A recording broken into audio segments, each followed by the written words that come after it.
All right, everybody. So this is a unique event because we're live streaming while we're doing this. So we will be on time. For everybody that's up here speaking, can you get a timer up here on this front screen for people?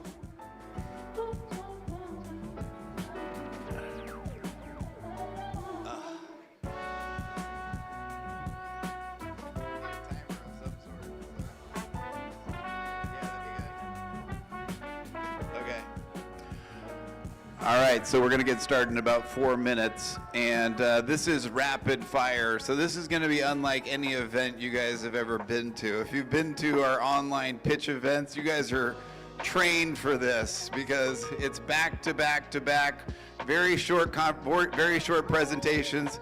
Every meeting planner that looked at my agenda said I was crazy, but I love that. That's what we're, This is, normally you see hour-long presentations in a meeting like this. These are 10-minute and 5-minute and 15-minute presentations. So you guys are going to be, anybody that's speaking today, you'll have an intro video playing. So as that intro video is playing, you guys should be planted here at the end of the video or during the video. So You'll start an introduction. We have agendas. We'll print some more out and put them out on the tables so everybody knows when they're going.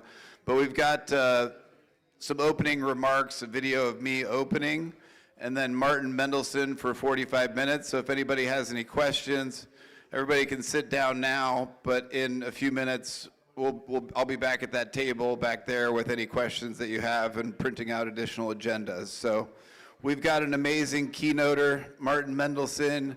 You'll hear about that in my video intro in about 3 minutes here. And we're going to go ahead and get started here. So appreciate everybody being here. Thank you so much to Darius. Everybody give Darius a big hand. This would not have happened without him. So appreciate Darius and all of his help. And Melissa Turner and all of her amazing meeting planner experience, everything that she shared with me. My amazing fiance, Megan, back there at the booth. We were up all night working on badges and all that stuff, so appreciate everybody. Appreciate our sponsors, Finally Quiet. Paymon will be here in a little bit. And my boy Richard May and the Mango team. Everybody come over and say, hey, let's give it up for Mango over here. Appreciate you guys. Thanks for always showing up. Thanks for always showing up. We really appreciate you. And meet all the sponsors. We're going to have rapid fire throughout the day. So if you guys want to have conversations, feel free to have conversations, but that's what those tables are in the back. So love for everybody to stay in the room. Because again, this is so rapid fire, there's not a lot of conversations during, but we're going to have an hour and 45-minute networking session where everybody at the table, you're going to go around, introduce yourself, move to another table. Because one of the chief complaints that everybody has is there was people here that they wanted to meet. It's been the same thing for the last couple events that we put on. So this event, your contact information will be shared with everybody. If you don't want your contact information shared, let me know. But if you know me, I'm all about connecting people, and that's what this event is. And this event is also for the entrepreneurs in the room and all the dental venture capital people like Mark Aniello, who's been one of my longest, most amazing sponsors. Meet him. Meet Dr. Vajahat Yarkhan. Mark Thorison at the back over there. And I'm not going to have time to thank everybody. We've got a lot of people to thank. So thank you all for being here, and thank you for your support of this community.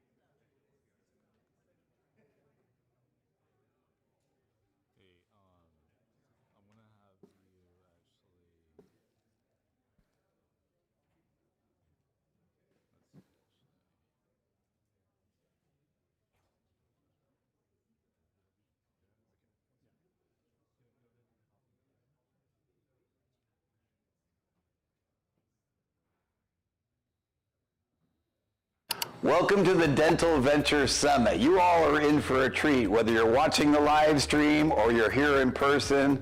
This is a room full of dentists, DSOs, innovators, investors, and other dental professionals. I want to thank our exhibitors, our speakers today who came from around the world. It's going to be a great day. And so we're going to be starting with some short presentations, going into a networking session here in person, and then on to happy hour. First of all, I want to thank Megan, my fiance, for convincing me to do this. About 2 months ago, I decided to do this. We pulled it off with the support and help of my family, my friends, Darius Semekian. Really appreciate all the help that he put into it. Melissa Turner as well as a co-host. And I want to thank all the other people, all the people that are a part of my Dental Venture Capital group, and all the support of everybody out there. So we're going to start the day off with a keynoter. It's my honor to welcome someone I've known for a decade, Dr. Martin Mendelsohn. Super excited about this. Martin is the co-founder of Lightside Live and Metamorphosis Coaching. He's an executive coach, a speaker, and the author of One Move. But to me, he's also the coach who showed up when I needed him the most. Today, he helps leaders turn overwhelm into clarity, action, and growth. Please join me in welcoming my friend, Dr. Martin Mendelsohn. Well, good morning, everyone. All right, we can do a little bit better than that. Good morning, everyone. So it is an honor, and I'm very grateful, and I'm very humbled to be here with you here today. And anytime I have the opportunity to share a little bit of my work, it excites me most. But to be in a room with Travis and my business partner and dear friend, Dr. Kyle Stanley, and talk about, which we will talk about later, the launch of what we believe is the first ever 501(c) nonprofit to support mental wellness and dentistry, well, that's a big deal and a big day. And so, we could get our clicker to work, sir. I don't see anything.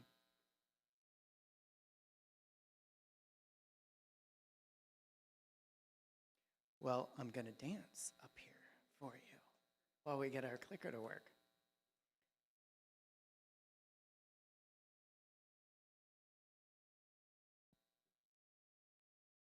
You got to love technology. All right. Cool. Thank you very much. So, listen, I have a promise to make to you here today that this morning is going to be all killer, no filler. It's going to be filled with tips, tricks, and tools that you can apply and employ immediately after this session and throughout the rest of your life. Now, here's the thing, though. I need to ask something from each and every one of you, which is this. I need to invite you to leave your yeah buts at the door. This isn't working still. Because what I'm going to be talking about here today, you may have heard before, in part or in whole. And so the research shows that when we are sitting there in a judgmental, negative space, we're not actually hearing the information of, regardless, the speaker that is up there today. Gentlemen? Okay. And at the time of when we're finished here together, I'm going to be giving you a lot of gifts, including the PDFs to these slides if you so choose, and other ways for you to get involved in this movement. Now, in front of you is a learning map. Now, there's a reason for this learning map being there in front of you. There's an evidence-based reason. You'll notice on the back, there's an area for notes and a QR code. Everybody knows what to do with that. But on the front, there's a fill-in-the-blank area. Now, does anyone happen to know, this is our first participation portion of today, how much information you would retain if all I did was flap my jaw up here for the next 40 minutes or so and you wrote nothing down? Anybody know? 20%? Anybody else? 10%? It depends on the study. It's between 10 to 20%. Now, what you'll also notice is at the bottom of the handout, it says your commitment. You could change that to your goal if you'd like. Research out of Dominion University shows that if we write down a goal, we are upwards of 65% more likely to achieve that goal than if we just have it in our head. Now, we're in a room of friends and or future friends, and if you create what's called social accountability, now we're upwards of 65% of the way there to achieve that goal. So it's 46 and then 65. Now, here's the crazy part. If we then therefore set a deadline, we're now upwards of 95% of the way there to achieve that goal. So I invite you to participate along as we go through our time here together today. This is still not working. So, in order for you to understand where I'm coming from, I need to share with you a quote. This quote is the cornerstone of my work. It's a quote by a man by the name of Dr. Viktor Frankl. Dr. Frankl was a neurologist, a psychiatrist, and a Holocaust survivor. He survived the horrors of Auschwitz for years to come out the other side, to become an internationally known thought leader. And the quote, as you see on the screen, goes something like this. Between stimulus and response, there's a space. In that space lies our freedom to choose our response. And in our response lies our growth and our freedom. So what Dr. Frankl is telling you, a Holocaust survivor, that regardless of what's going on in the world, we still are at choice. What is going on in our businesses, in our practices, is all technically neutral. That's top left corner of your handout. That's a hint. And that happiness or success in a business context is a comparative emotion. Top right corner of your handout. Because we cannot understand and embrace success unless we have experienced failure. So in order for you to understand why this short guy with a bow tie is standing up here in front of you here today, we need to take a quick step back in time.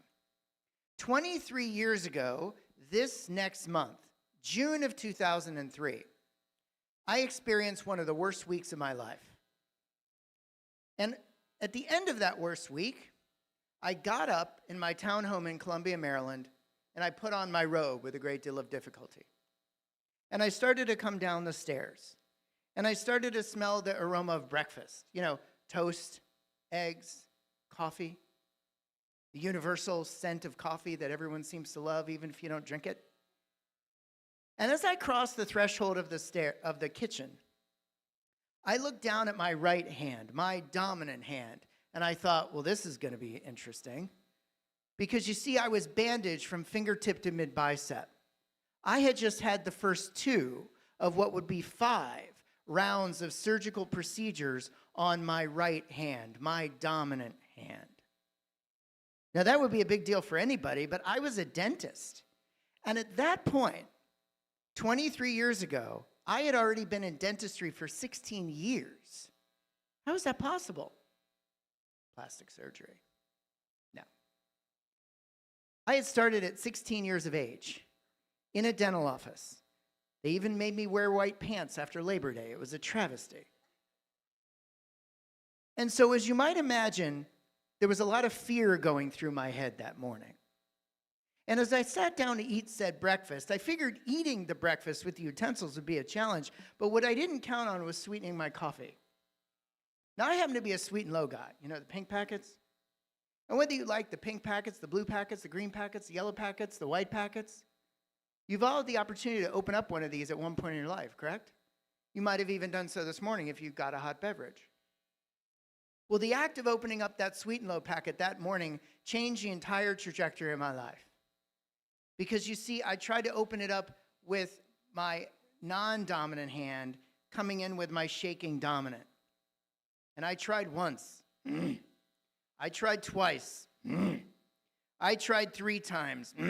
And I threw it away. It was mocking me. The searing pain went through my hand, my forearm, my upper arm, my shoulder, my neck, my back, and I panicked. I was screaming inside.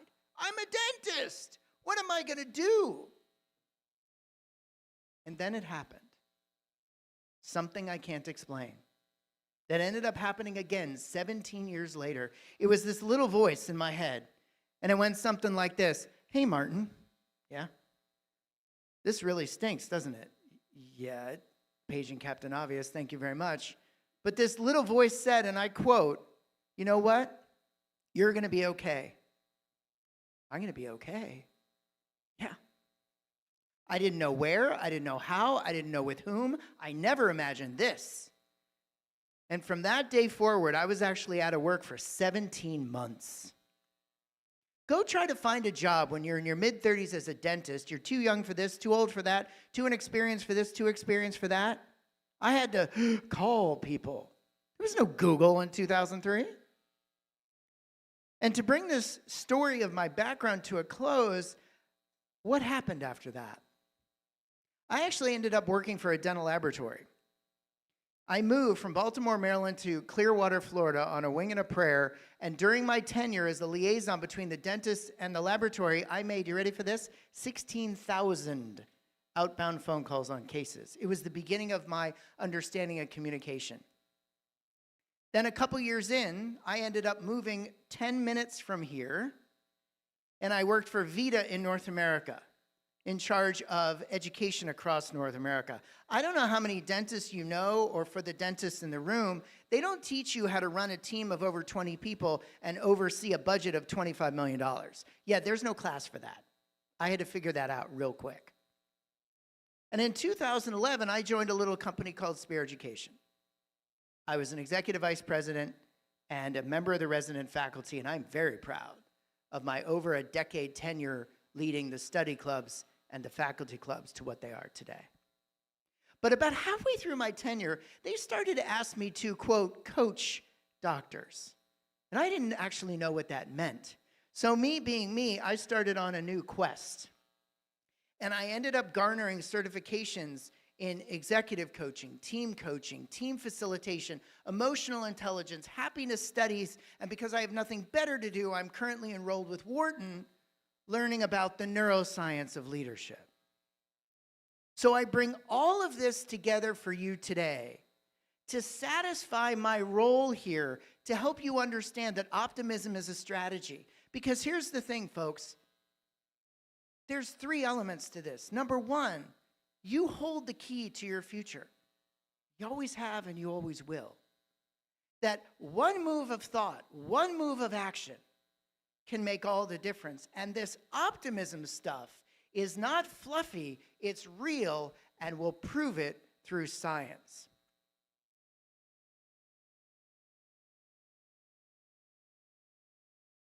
And so what I want to share with you is my logo, because it encapsulates my philosophy about myself and every single one of you in this room. It's an acorn that turns into a tree. And the tree looks nothing like the acorn that came before it, yet the acorn had everything inside it all along to become that beautiful tree. I believe that about you, I believe that about me, and I believe that about every single leader and every single team that I interact with on a regular basis. Because I go across North America working with dental teams, and you know where I start? It's between our ears. Because we can have all the systems in the world, but if we don't have the people engaged with those systems, good luck with that. And Wharton is teaching me why, from a neuroscience perspective, and that's going to be my next level and my next step, and I'm excited to release that to the world. Because you see, folks, we have a problem in dentistry. It's represented by the yin and yang, or dualism. Now, if you're familiar with the term dualism, maybe you know that it was first coined in 1641 by René Descartes. 1641. To put that in perspective, the first dental school in the world, the Baltimore College of Dental Surgery, my alma mater, opened in 1840, and the first high-speed handpiece hit the market in, anybody know? 1957. Dualism states that the mind and body exist as separate entities, and so many in dentistry, clinician and corporate, still believe this to be true. But the fact of the matter is that the mind and body are inextricably connected. And I believe in dentistry, we have a further problem that I've come to call dental dualism. Dental dualism is the idea that all we need to do is focus on practice management and clinical topics, and we will be successful in practice. Folks, we got to get out of our own damn way. The research is clear. You have Fortune 50 companies engaging in the types of things we're talking about here today, yet dentistry, in large part, shies away from it. We think what we do is unique. No, it's not. Now, I will say, there's a caveat to that. When the patient is reclined and their mouth is open, what we do is unique. But everything that gets them to the chair, saying yes in the chair, getting out of the chair, paying their bill, making their next appointment, and running the team isn't. And we need to start to listen and learn from companies like Google, from companies like Nike, from companies like Apple. I think they're doing something right, and we can take a lesson from them. And the truth of the matter is that what you focus on creates your own reality. And I'm going to prove this to you. I want you to think about the last time you bought a new car. New to you or new off the showroom floor, you start driving around town and you start to notice all the same or similar make and model vehicles that magically appeared out of nowhere, right? Is that what happened? No. There's a name for this. It's called the Bader-Meinhof phenomenon or frequency bias. So what kind of a day do you think you're going to have if you start your day by saying, well, this is going to suck. My team is not going to be aligned. We're going to have difficult patients on the clinical side, or we're going to have difficult clients on the doctor side. You create the soundtrack of your life, folks. So what I want to do is I want to introduce you to my team framework. This is at the core of my book. One move makes all the difference. So team stands for thoughts, drive emotions, that create actions, that manifest results. And so what I'd like you to do for just a moment is stop, clear your mind, and maybe even take a breath. And I want you to think about your dearest friend that you don't live with. Your dearest friend that you don't live with. Now, one of mine is sitting in the audience. He's right there, if his picture will come up. His name is Dr. Kyle Stanley. He's one of my dearest friends. He's my business partner as well. I probably talk to him more than I talk to almost anybody else in my life. Who is your Kyle? Now, today is what? Wednesday? Now, let's pretend that you texted your Kyle last Wednesday and you haven't heard back from them yet. Now, listen, I asked you to think about your dearest friend that you don't live with, so naturally, thoughts of care and concern would come to your mind. But let's put those aside for just a minute. What thoughts might you be having about your dearest friend Kyle's inability to text you back over the course of a week? Let me hear it. Come on. What might you be thinking? Rude. What else? Is he okay? Is 100% valid? That's care and concern. We'll get there in a minute. What else? Busy, right? I saw you go to dinner on Instagram with the Joneses. You had time to go to dinner with the Joneses. You didn't have time to text me back. Right? What kind of emotions is that going to drive? Anger, frustration, resentment? What kind of actions is that going to drive? Well, it kind of depends what kind of person you are. Maybe you're going to send your Kyle an angry text or a passive-aggressive text. Or if you're analytical, because there's none of us in dentistry, you're going to count the exact number of days it took Kyle to text you back, and when he finally does, you're going to count the exact number of days to text him back. You'll show him. But see, I tricked you. I asked you to think about your dearest friend you don't live with. So how does that manifest maintaining or elevating said dearest friendship with your Kyle? Doesn't work so well now, does it? Now let's flip the script. Having just had those thoughts, now let's pretend, gosh forbid, that something happened to your Kyle, something not so good. Given the thoughts you just had, now what are you thinking? Let me hear it. Guilt. I get the G word every single time. Every single time. What kind of emotions is that going to drive? Care, love, compassion. Now what kind of actions is that going to drive? Well, it depends. Kyle and I don't live in the same city, so maybe I'm going to call every day, text every day, or send him a bunch of ice cream like I did when he had jaw surgery. And how does that manifest, maintaining or elevating said dearest friendship with your Kyle? But don't think for a minute this is just a secular concept. This is a universal one, folks. You're driving to the office because most of the folks I work with are dental professionals in dental practices. And you're driving to the office. I wonder if Susie's going to be on time today. What kind of emotions is that going to drive? If you know a lot of dentists, they don't like conflict. So what are they going to do? Inaction is action. They say nothing. And how is that going to manifest solving the problem? Well, it doesn't work so well now, does it? Now, we're going backwards now. Anybody remember this thing? By any possible chance? Anybody remember March of 2020? You remember that weekend when you went to the grocery store and it was like apocalypse now and everything was gone? Let me paint you a little picture of where I was in March of 2020. In November of 2018, I turned 50. I had a blast, went all over the place, did lots of celebrations. Vegas was included. What happens in Vegas stays in Vegas. I was an executive VP at Spear, working with specialists and general dentists, and I had the world by the tail, I thought. And I will tell you, the recurring thought came to my mind between November 2019 and March of 2020, I finally made it. I finally figured things out. And then March of 2020 hit. You remember those calls, those emails, those texts that dentistry is closed? You remember that? Let me share with you a little thought or insight into what I was thinking. Well, if dentistry is closed, what are they going to do with their patients? If they can't treat their patients, what are they going to do with their team? If they can't support their team, how are they going to remain financially viable? If they can't remain financially viable, how are they going to, stay in business? If they can't stay in business, they're not going to be interested in continuing education. If they're not interested in continuing education, they're not going to come to Spear, and I'm going to be out of a job again.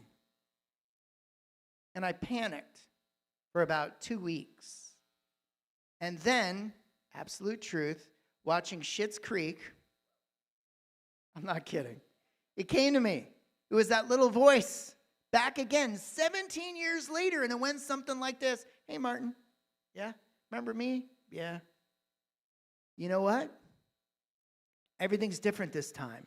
Yeah, I know. No. Listen to me, my voice said. Last time you were all alone. This time we're all in it together. And that one move of thought changed everything for me, and in large part has led me to be here with you today. That and almost being murdered by a Mexican drug cartel in Cancun, which is a true story that's in my book, but we don't have time for that today. But what I was doing was I was jumping to catastrophe. I was living in that space that Dr. Frankl described, and I was allowing my thoughts to get away from me, and I was jumping into this chasm, and it was affecting my work, my life, and my progress. And we all do this. And we are working with all these people in this dental team, and sometimes this chasm is easier to jump into than we'd all like to admit. Fair? So what I'd like to do is I want to give you another tip, trick, and tool. This is another antidote. So when you start to feel yourself getting squirrely, what I invite you to do is notice the fact that you're getting squirrely. I want you to pause, and I want you to breathe. I want you to commit to a different action, and then I want you to do it or act. The reason why they are separate steps is this. Just because you think it doesn't mean you do it. And one move can make all the difference. So we notice, we breathe, we commit, and we act. Because here's the thing. I describe team to you in a linear description. But the truth is, it's all around us. And depending on the intensity of the stimulus, you might enter team in the thoughts. You might enter it immediately into the emotions. Or if it's really heavy, you might enter it into the action phase where somebody ticks you off so badly you want to slug them. So NBCA, which is also on your handout, is your antidote to jumping to catastrophe. But can I prove it? Is this stuff even relevant to business? Oh yeah, it is. Let me share with you some studies. Brian worked with school children who were about to take a standardized math test, and he split the two kids into two groups. One group simply took their test. The other group sat down to a facilitated discussion. Now, important note, in each group, they were equally academically weighted. So we had the A's, the B's, and the kids who were struggling. The kids then went through a facilitated exercise and went something like this. Hey, boys and girls, what was the happiest day in your life? What did you do? What do you remember? How do you feel? Great, thanks. And they went and they took their exam. Do you know what the results were? The kids that sat down to that discussion blew the doors off the other group, and remember, they were equally academically weighted. Momentary positive thought action repertoires, according to Barbara Fredrickson, PhD, allow our brain to function better, as exhibited by this. Well, those are kids. What about adults? Schmitz worked with individuals trying to be positive versus trying to be negative by looking at photographs. So think about violent photographs versus puppies and babies, okay? They were then asked to look at the same photographs and describe what it is they saw. The individuals trying to be positive just by looking at photos of puppies and babies were able to see the primary image in the foreground and all the detail in the background. Those trying to be negative missed a lot of detail in the background. Momentary positive thought action repertoires not only allow us to think better, they allow us to see better. If that wasn't enough, let me give you one more. This is one of my favorites. Estrada wanted to work with physicians, and this is very relevant to businesses and executives and entrepreneurs. He wanted to see how momentary positive thought action repertoires could affect something called anchoring. Anchoring is when you get anchored or stuck to a differential decision, diagnosis, thought, regardless of what new information comes to your universe. So Estrada split these physicians into three groups. The idea was they had to read medical information and come to a diagnosis. They were timed. There was no time limit. They were simply timed. The information itself was also staged to encourage anchoring. You know what the results were? The physicians that were primed to be positive came to a diagnosis exhibiting 2.5 times less anchoring, 20% of the way through the material, and twice as fast as the other two groups. You know how they were primed to be positive? With candy. Yeah. Not the actual eating of candy that can mess with blood sugar, that can mess with their results. No, no, no. Here, doctor, here's some candy. You can have it when you're done. So what I want to do now is share with you an additional tool. And this is where your yeah buts are going to come in. Remember, we made a commitment to each other that we're going to leave our yeah buts at the door? Because I know you've heard of this one before. It's called gratitude. And it's a practice. Dr. Martin Seligman, who is a giant in positive psychology circles, wanted to see how gratitude could impact diagnosed depressed patients. So what he did was he worked with these patients. He split the patients in two. One group simply wrote down 3 things a day they were grateful for 7 days and stop. And the other group went along their way. They were then evaluated at 1, 3, and 6 month intervals. They reported greater levels of happiness, greater levels of life satisfaction, lower levels of depression than the control group on meds. Now, if that's a little mushy-gushy for you, I will see you a Seligman and I will raise you a red wine. Dr. Redwine had the same study construct, but the subject group was different. He worked with stage B heart failure patients, and the difference between pre and post blood draws was that their inflammatory biomarkers reduced. Think about that. And this is not the only study out there. There are loads of other studies that debunk this dualism idea where what we think up here actually manifests what we're talking about in our life. Now, let me be very clear. I have a certification, which is now a master's, No, I'm not bitter. Yes, I am. In happiness studies. And so what we're talking about here is not toxic positivity. We're not talking about la, la, la, good vibes only. No, that's toxic and that's not effective. This is about happiness as a comparative emotion and understanding that starting our day with the appropriate focus, using gratitude as an example, allows our brain to think better, to see better, to make decisions better. Because you create your own reality. Now I want to introduce you to my friend Ryan. Because Ryan created his own reality. And he loves that I tell this story. He actually requests that I tell this story. And this day happened over 10 years ago. Ryan and I met. We're still very good friends. We both worked together at Spear Education. Ryan had a very entry-level but very important job.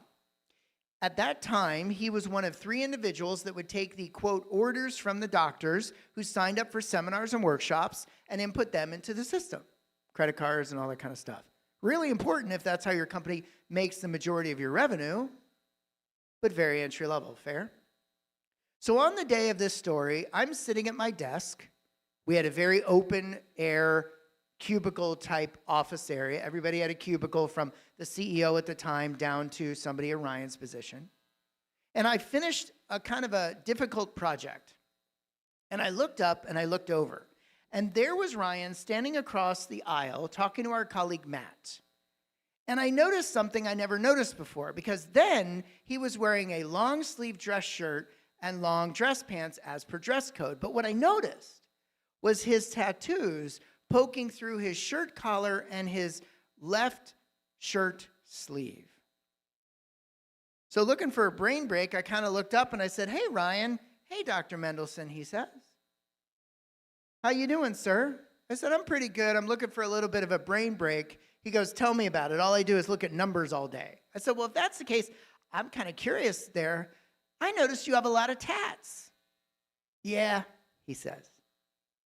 Awkward silence number 1 that I completely miss, and I keep going. "Oh, what are your tattoos about?" "Oh, they're about architecture." Awkward silence number 2 that I completely miss. I keep going. "Oh, you must really love architecture." "Yes," he says, and then everything changed. He looks down. I remember he starts shuffling his feet, and he says, "Yes, Dr. Mendelson, I always wanted to be an architect. In fact, I got into architecture school, and I deferred, and I never went back. And it was the biggest mistake of my life." And he looks up, and as he looks up, there are tears that are welling up and a single tear running down his cheek. And I thought to myself, well, now you did it, Martin. Good job. But at that time, I was what I call a baby coach. I was in my first program. And I remember thinking, wow, that's a heavy burden. I got to at least acknowledge it, if nothing else. And so I looked at him and I said, "Ryan, thank you for sharing that with me." He said, "Yeah, I don't know why I just told you that, Doc. I don't tell people that." I said, "Well, since you did, how would it be to chat about it for a couple minutes?" He goes, "Well, I guess." I said, "Ryan, what would it be like for you to consider that word you use, mistake, could be looked at differently?" Because the way I was taught, if we go back in time to the same point in time, with the same knowledge, intention, and passion, we would make the same decision over and over and over again forever. And technically, there is no such thing as a mistake, barring hurting another human being. You're just using that as a label in hindsight. He looked at me, and this light came on in his eyes I'd never seen before. And he said, and I quote, "Dr. Mendelson, I think you just changed my life." And I looked at him and I said, "Well, Ryan, that's really kind of you. I don't think I understand. What do you mean I just changed your life?" "No, you don't understand." And he yelled, and I'm like, "Shh, we're around all these cubicles." You know what I didn't understand? Ryan and I both live in Phoenix, the surface of the sun. Ryan didn't own a short sleeve shirt that he would wear outside of his home because he was embarrassed. He was ashamed of this mistake he made all those years ago. Can you imagine getting up, talk about focus, looking at your phone every morning, knowing it's going to be 110, 115 degrees, and you pick out a long sleeve shirt out of your closet because you are embarrassed, you are ashamed of a, quote, mistake you made all those years ago. You know what happened to Ryan since? Because of one move of thought, one move. During his remaining tenure at Spear of several years, he ended up getting 3 additional increases in pay, 3 additional promotions into the 6-figure arena, all because of one thought. That's it. So, let me ask you a question. Now, in order not to make this a little weird, I'm going to tell you that my answer is going to be yes before I even ask you the question. How many of you believe if you were to win $500 million in the lottery tonight, you would be happy? Raise your hand. Okay. Thank you for those who are true to this question. The research actually shows that every single one of us in this room would be blissfully happy for a very short period of time. And then we would go back to our baseline level of happiness, whatever that is for us. See, here's the thing.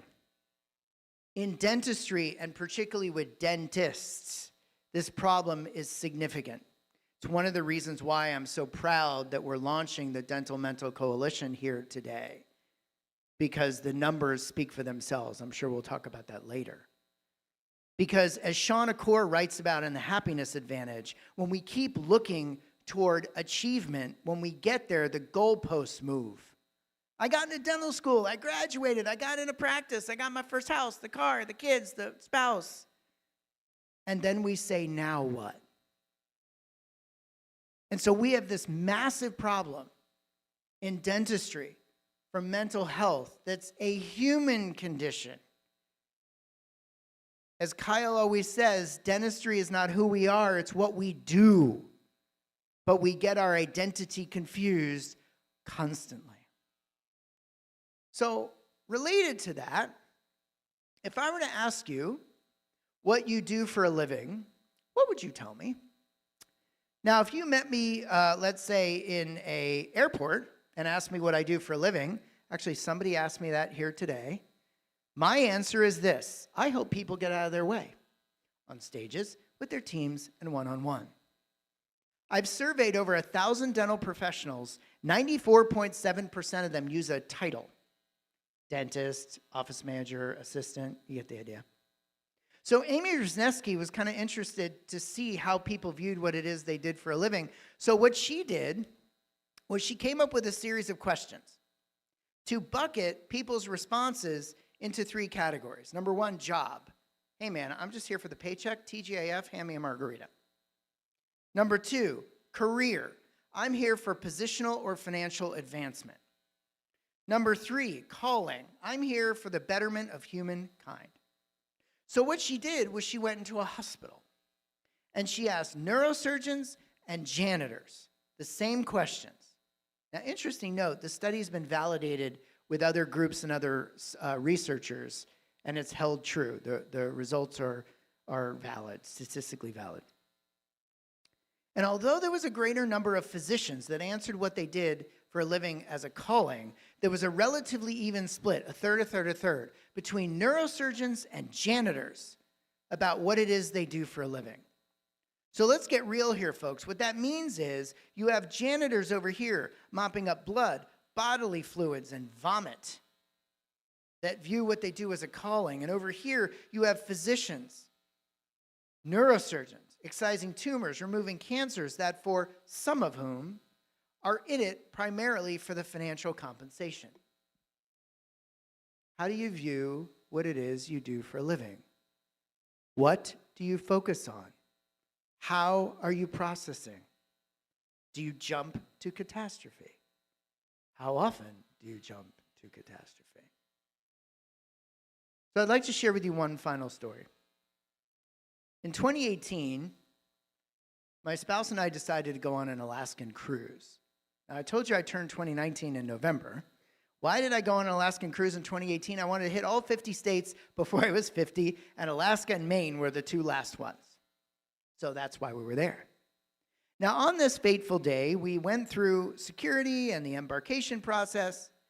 We dropped our bags in our stateroom on deck 10. We were a little hungry around noon, so up we walked 2 flights to the only place open in port, which was the buffet. And as we rounded the top flight of stairs, we could hear a lot of laughter and boisterous talking. And as we rounded the corner, we saw this group of passengers surrounding a single woman dressed in a cruise uniform, holding a spray bottle of clear liquid, spraying hand sanitizer into people's hands. Except this is how she was doing what she was doing. Hi, how are you? Lunchy, lunchy, washy, washy. My name is Miley, rhymes with Smiley. What is this woman on, I thought? Hi, lunchy, lunchy. Oh, you're so cute. Oh, you're so handsome. Thank you for being here. So I figured social convention and all, I had to go through the gauntlet to get to the crab legs, right? So I approach, I extend my hand. She looks me square in the eye and says, thank you for being here, sir. Lunchy, lunchy, squirt. Now I'm embarrassed to tell you, I turned to my spouse as we walked away, as I was rubbing my hands together, and I said, and I quote, I'm embarrassed to tell you this, well, that was weird. Except here's the thing. She was there every day of the cruise. That was her job. Let me ask you a question out of curiosity versus judgment. How would you like to stand on your feet all day, every day, and spray hand sanitizer in people's hands? Would that be a job, career, or a calling? You tell me. Around day 3, we started to notice little boys, little girls running up the stairs. What do you think they were singing? Lunchy, lunchy, washy, washy. I witnessed 2 women and 1 man, so there had to be more, that walked up to her with tears in their eyes, thanking her for the perspective that she gave to them or gifted to them simply by doing what she did, how she did it. Now, on day 5, exactly, of this 7-day cruise, I was literally 20 feet away from the entrance to the buffet on the outer deck, reading a book by Lubomirsky called The How of Happiness. And I came upon Wisniewski's job career calling research for the 3rd time in my studies, and I thought, oh, I have a poster child I can talk to. So I'm sure it doesn't surprise you to learn that's exactly what I did.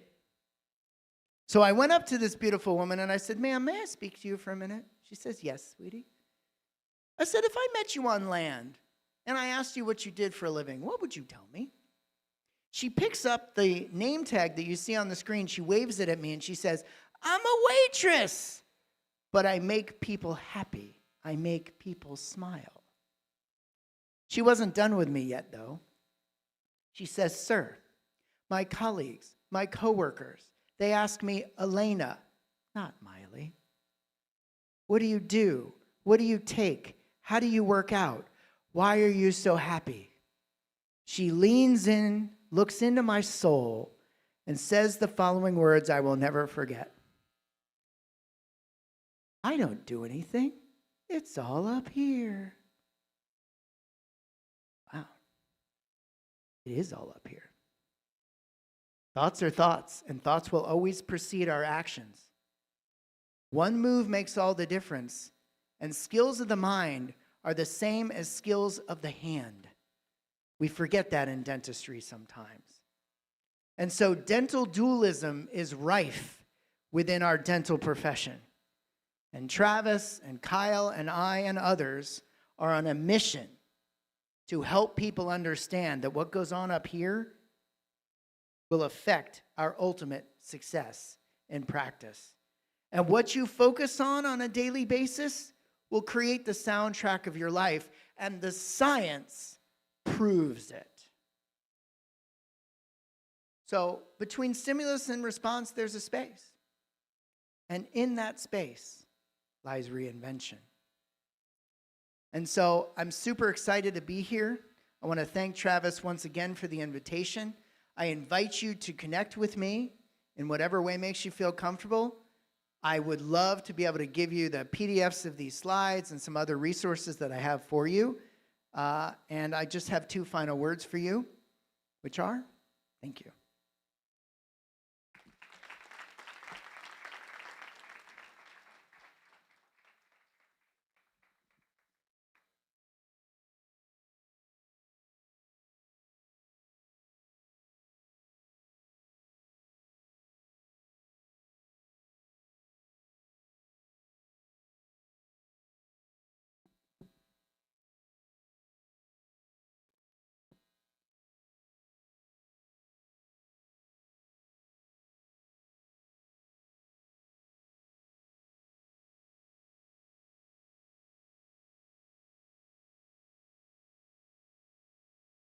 This is version 1 of this event, so these guys are learning. This is fast.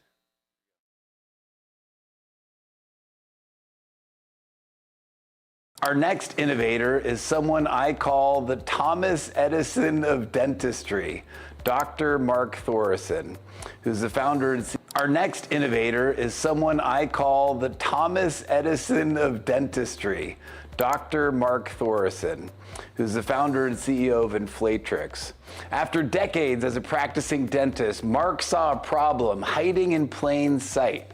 Class 2 procedures were still too slow, too complicated, and too uncomfortable. So he built Inflatrix, a smarter, simpler restorative device designed to improve access, speed, comfort, and trust in the chair. Please welcome Dr. Mark Thoresen and Inflatrix. He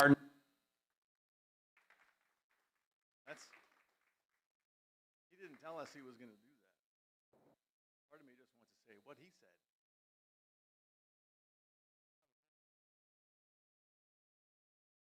Hold the mic up. Thank you. Okay. The deck comes up, I guess. The first thing I have to say is something wonderful will happen today. Coming. I can even start without it. My first filling was in 1971 at age 8.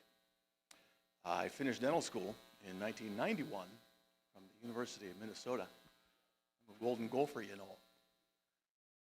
But I learned the same Class 2 restorative technique that my dentist had learned when he was in training.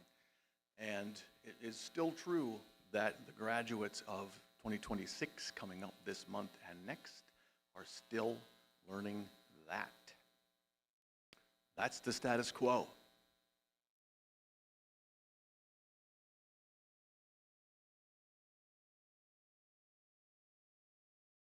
Yes, sir. This is so we're going to call up Mark Aniola. So, all right, who's up next? Sorry about that, guys. Getting this rolling over here. Actually, sorry. Next up, Alicia Everett. So Melissa. All right. What are we, a whole bunch of entrepreneurs and founders here? We know how to adapt when we can. All right, so Alicia, I'll be introducing you, okay? So you're welcome to come up on stage if you want.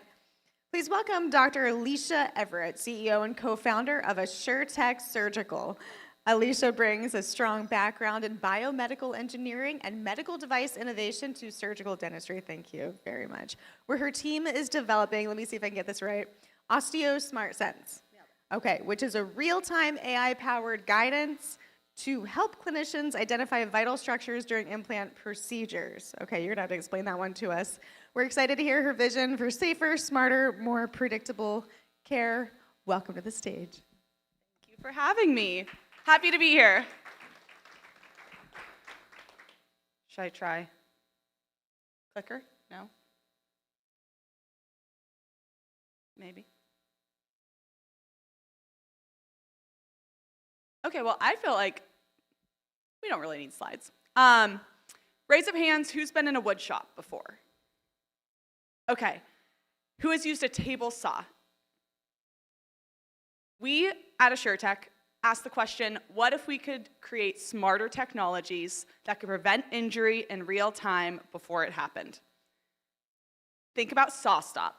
SawStop prevents thousands of table saw amputations a year by energizing the blade and detecting a hand and stopping the table saw before injury occurs. It looks, God, I love this video, like that. At AssureTech, we're taking the same concept and core technology and we're applying it to oral surgery.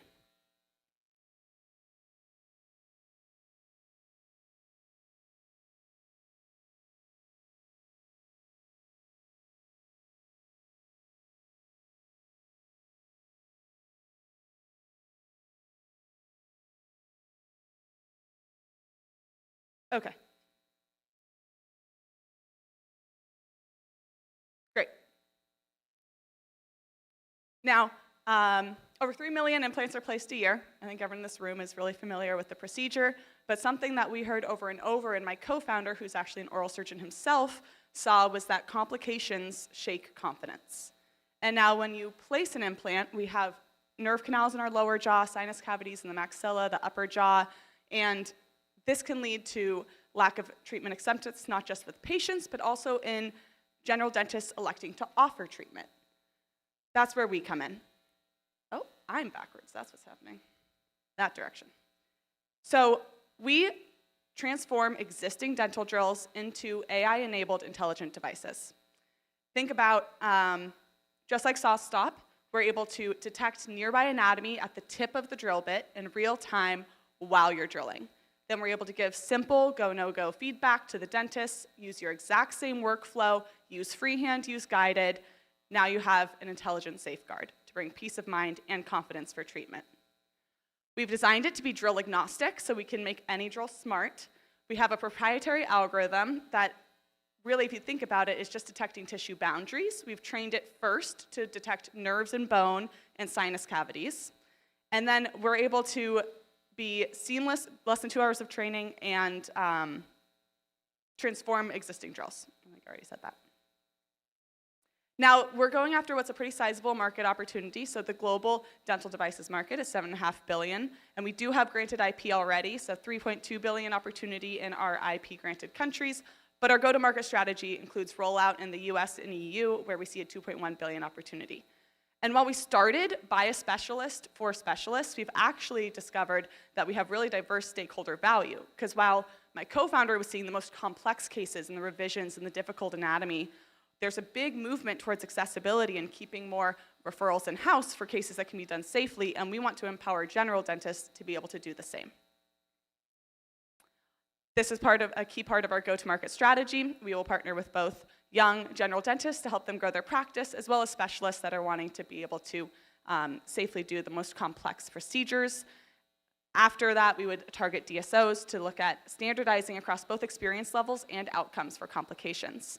We're a multi-revenue model where you have the initial hardware, but really, because you can think of us like a hardware-enabled software, the AI algorithm comes with a software component where we can also then push over-the-air updates and roll out this data flywheel we will be enabling with all of our surgeries to roll out additional features and products. And that's just the beginning. So if you picture, we're starting in the osteotomy for dental implants, but thinking about detecting tissue boundary with the same hardware, we can immediately, with algorithm expansion, roll out additional indications of use next into broader oral surgery, think impacted wisdom teeth, think other tissue boundaries, and then eventually multi-vertical medical platforms. We've already had a couple interests in a few other medical verticals there, and we're in discussions. Now, I didn't do this alone. I wouldn't even be here without my team. So I am just one of 3 co-founders. Dr. Salen is the DMD. He is a practicing 20 years board-certified oral surgeon. And then my co-founder, Ryan Halter, where I did my PhD at Dartmouth in biomedical engineering. We're complemented by an awesome board. They are 60 years combined experience, multiple exits themselves. Our observer, we were lucky to raise an oversubscribed pre-seed round last January, including participation by Launchpad Venture Group and Altus Ventures.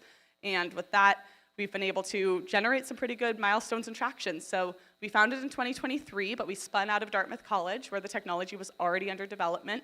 We've raised over $2.7 million from NIH so far. We've engaged the FDA in 2 Q-subs, so we have a confirmed in writing path to regulatory approval, have been granted over 20 patents across the portfolio across different countries, and recently just wrapped up a really awesome go-to-market and voice of customer study where we were able to hone in on our really positioning on this peace of mind and confidence for offering expanded treatment access. Also, as of last month, we now have approval and are kicking off our first in-human feasibility patient study, recruiting 128 patients through NSR designation and IRB approval. So with that, please scan the QR code if you are interested in staying updated. We are really lucky. We were not planning to raise right now because we're actually, boots to the ground, all hands on deck, trying to stand up this study. But we are going to be opening a special opportunity with the DDS Founders Fund to bring in anyone strategic or clinical and that would like to be involved either as an investor, partner in our rollout of research, and we would welcome also anyone to just give feedback and help us grow. So thank you for having me.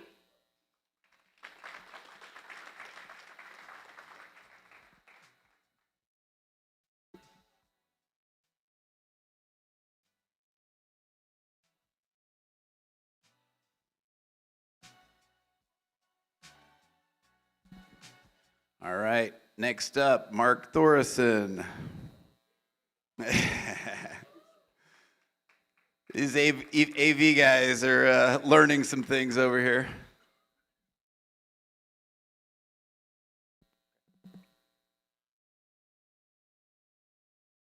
The exact way that iterating a new device happens. This is exactly what happens. Software, hardware, anything. Start, no, wait. All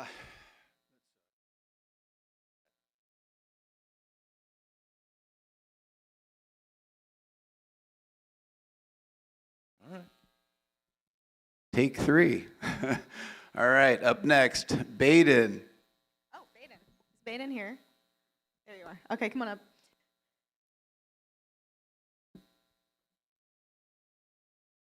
You good? You got this? Okay. All right, everyone, please welcome Baden Ballard, CEO and co-founder of Claim Chaser. Baden is tackling one of the biggest headaches in dental billing, denied claims and time wasted on insurance calls. Claim Chaser uses an AI voice agent to contact insurers, navigate phone systems, and capture denial reasons, helping teams resolve claims faster and stay focused on patients. On behalf of dental teams everywhere, thank you and welcome to the stage. Thank you.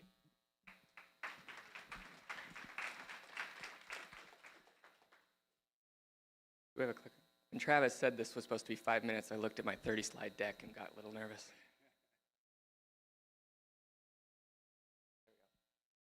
Okay, so my name is Baden Ballard. My co-founder, Rawson, is back in the back. About 6 years ago, we started our own software dev company.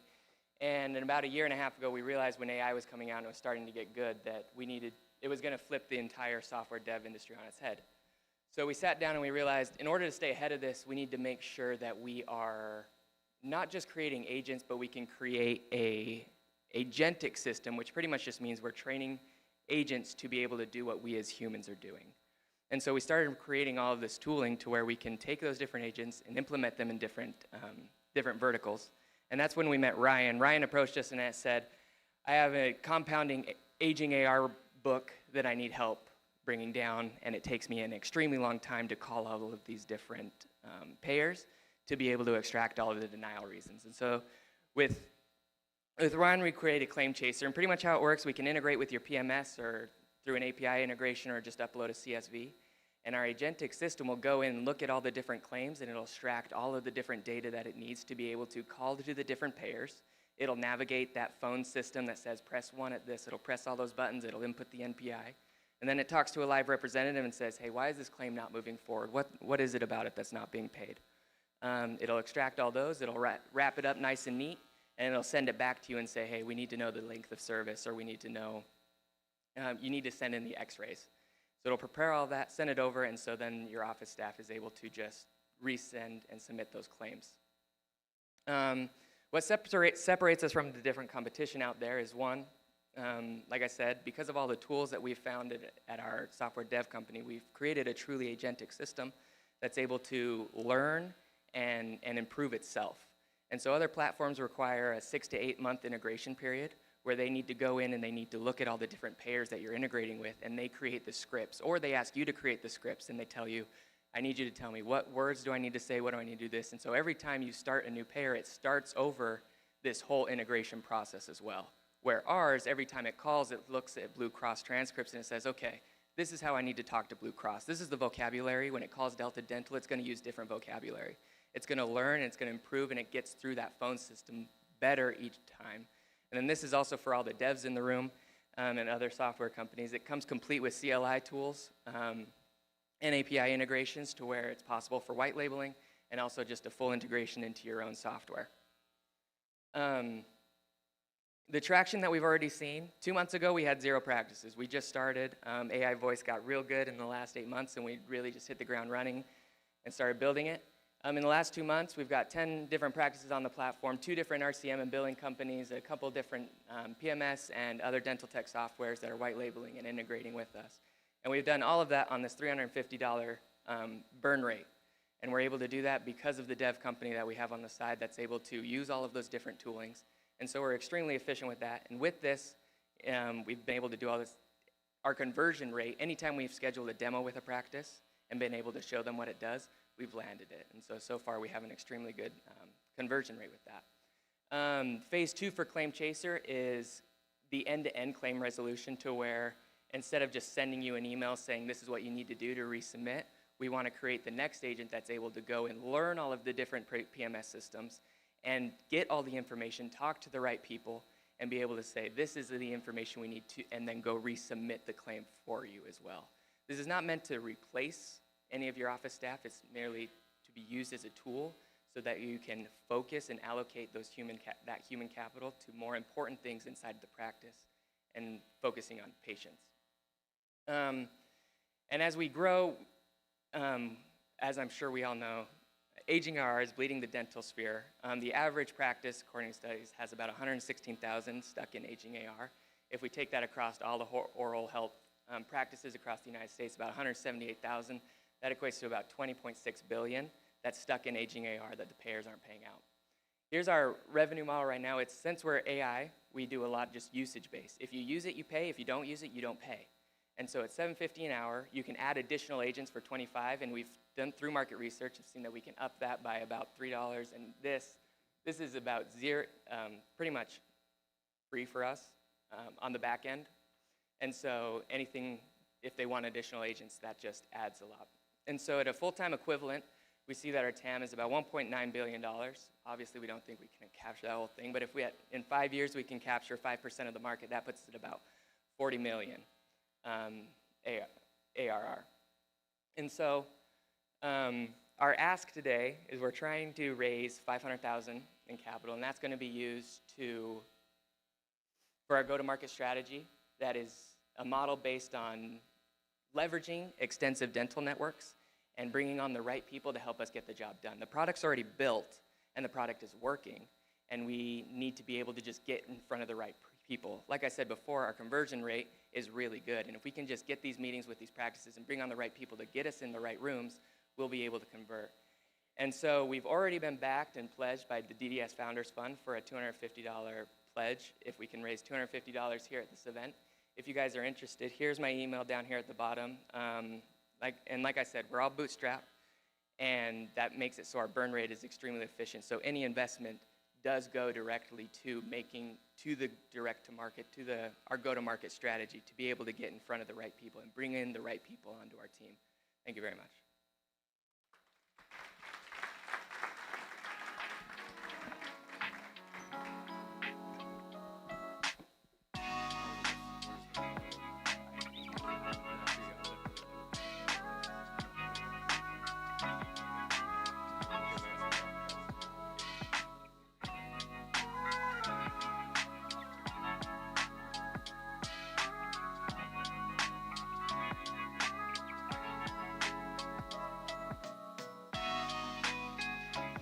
I'm excited to introduce Mark Aniola, CEO and founder of FX.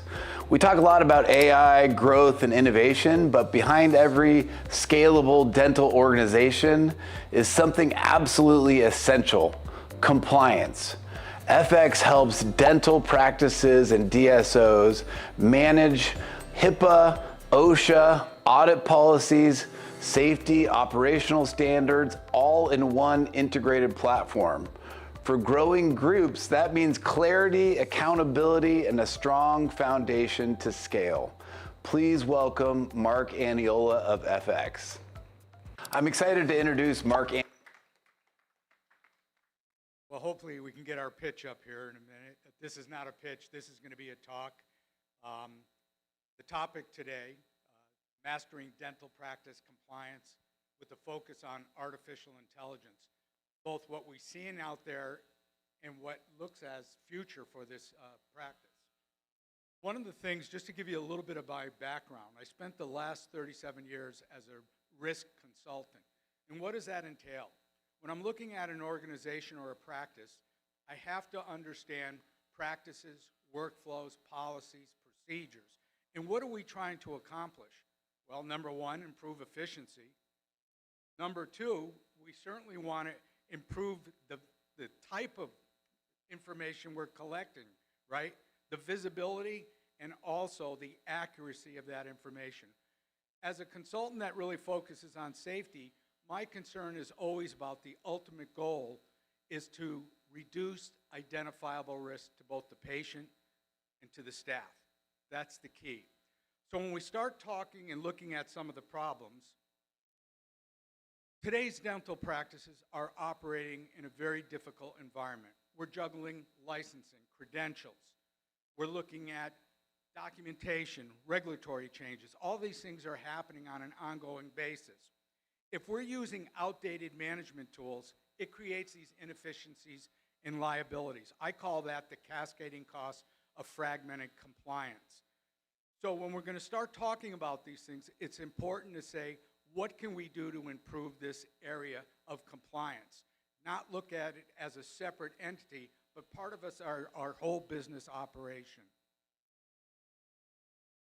I talk about something that I call the 4 critical fault lines in dental operations. And they're interrelated. And it's important when we look at a practice that we understand these 4 areas: staffing shortages and engagement, extensive regulatory and legal requirements, staff, patient, and safety protocols, and lack of data visibility, and the integrity of that data we're collecting. So how can AI help us with this? What kind of tools are out there today that can drive some changes? First of all, how do we reverse this trend? Annual high turnover of dental assistants, dental hygienists, providers. Today's employees are doing what? They demand technology that improve efficiency and reduce paperwork, expand patient time. They don't want to be doing busy work. Why are we doing this? When I talk to a lot of people tasked with the things like documents and audits and inspections and handwritten logs and things, they're upset a little bit about that. They're going, why am I wasting my time? What are we doing it for? Now let's think about AI maybe helping with this. On the aspect of audits, right? Being able to actually help identify where those gaps are, come up with recommendations, and I call smart issue assignment, actually assign that so somebody's going to be responsible for the corrective action and then tracking it to completion. But it requires that the documentation is collected in an obvious manner. On the learning side, which I'm very tied to, I've always liked to consider myself an educator. When we talk about personalized learning, wouldn't it be wonderful to have a coach that person can go to and ask questions? How do we do this? I have this issue. I'm working with an autoclave, or I'm doing dental waterline safety, and actually have that AI coach be able to help with recommendations and stuff, real time. The other thing is we talk about, I call it targeted micro-training. People today, your staff today, they don't want to sit in a once-a-year, 8-hour training and say, hey, we're all set up. How do people learn today? Micro-training. Small things that we can really identify the comprehension of what's being covered. The regulatory map. This is things that I deal with on a daily basis. How do we deal with all these different changes? We have, certainly on the safety side, you have OSHA, infection control, bloodborne pathogen, right? All the different areas, hazardous communication, PPE assignments. When we take a look at Office of Civil Rights, you have your HIPAA concerns with privacy, security, breach notifications. We have the EPA amalgam separators, right? We also have issues with biohazards, sharps. What are we doing? Are we handling those properly? We see state boards dealing with credentials, licensing, permitting of equipment, and then the FDA dealing with regulating dental devices, materials, and sterilization processes. So how do we use AI to help us with that? Something that I call AI as an active regulatory shield. And these are already being implemented, right? AI, imagine AI going out there tracking from multiple agencies, associations, best management practices, pulling that information into an AI agent that can map them directly to the practices internal policies in real time. When we look at breach and assignment management, right? Breach, when we look at breaches, what are the bad actors using out there to breach your systems? AI. They're getting into your systems. What if we use AI to help monitor unusual record access? Most of the breaches are taking place in-house unintentionally. So we have to be able to train on that. Evaluating things like business associate risks, policies and procedures, and then auto-generate on incident management. Think of near misses, needle sticks, repetitive strains. Think of AI helping with auto-generated structured incident reports. Infection control, same thing. Are we being reactive or are we being predictive? The old way has been, oh, we got an audit. We have these nonconformances. Oh, we had a problem with the autoclave. How many runs took place? Damage control, punitive actions. New way, imagine now, and these are things that are coming online, smart sensors that can detect in real time dental waterline safety, or looking at required logging of your sterilization, your autoclaves, bringing that stuff into the system to be analyzed. Imagine also behavior patterns in the operatory being monitored and being able to help with recommendation and corrective actions. We're looking at proactive alerts, targeted reminders, and preventative, being proactive instead of reactive.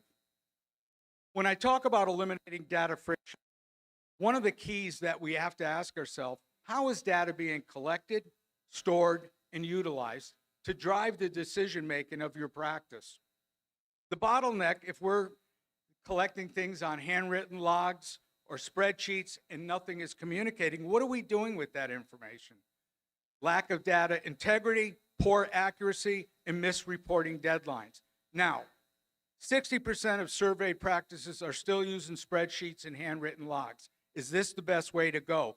Think of now that the information is collected in a format that we can go to a unified data hub and can analyze immediately instant access to credentials, training, documentation, real-time visibility, automated reporting. I take it a step further. Let's think about the synthesis of a total system, an ecosystem, where all the data being collected, from staffing and HR, from regulations, from safety, OSHA issues, data from patient information, all coming into a unified digital nervous system being processed and handled in an effective way. So think about that when what we call a single source of truth being analyzed. So we want to get away, right? The analog practice that is anxious and reactive. Let's be more AI-driven, predictive, and confident. Are we still using spreadsheets and siloed software that doesn't communicate? Or are we at a unified business intelligence software and smart sensors that are going to be helping? Are we using static, generic annual seminars, or are we getting into personalized, dynamic micro-learning, where your employees actually are going to retain things? The comprehension is going to be much higher. Let's get away from stressful audits, get into continuous and automated, and really get into being proactive versus reactive.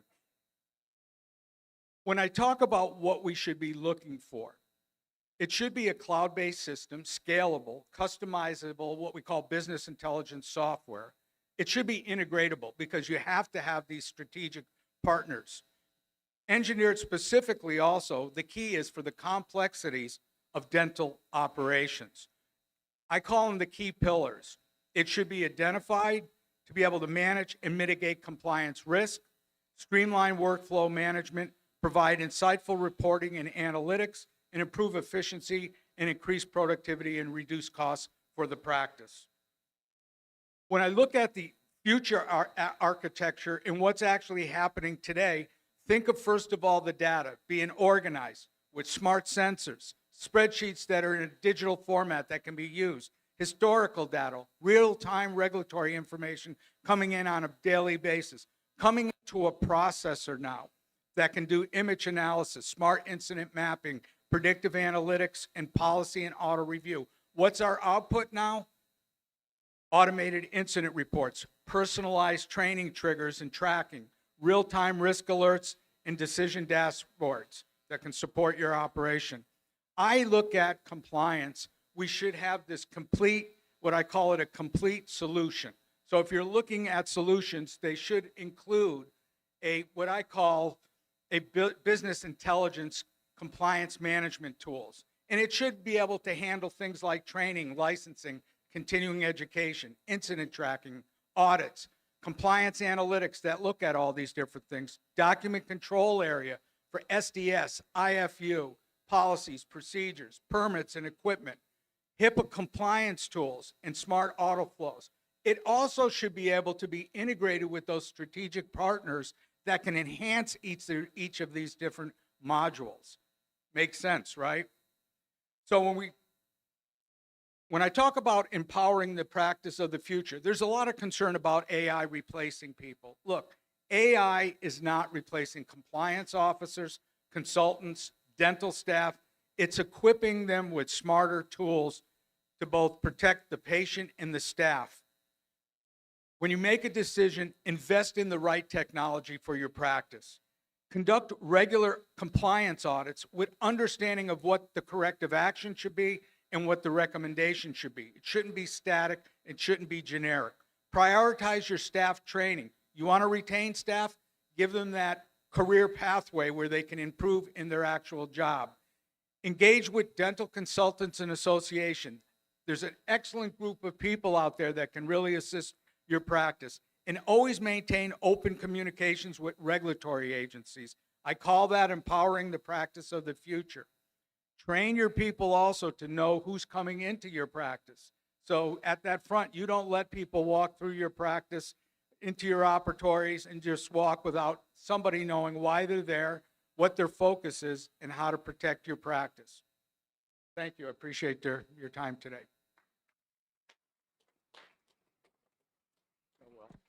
All right. We're going to take a 5-minute break. So 5 minutes and we'll be right back at it. Thank you.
All right, we're going ahead and get started. Up next, Mark Thorson.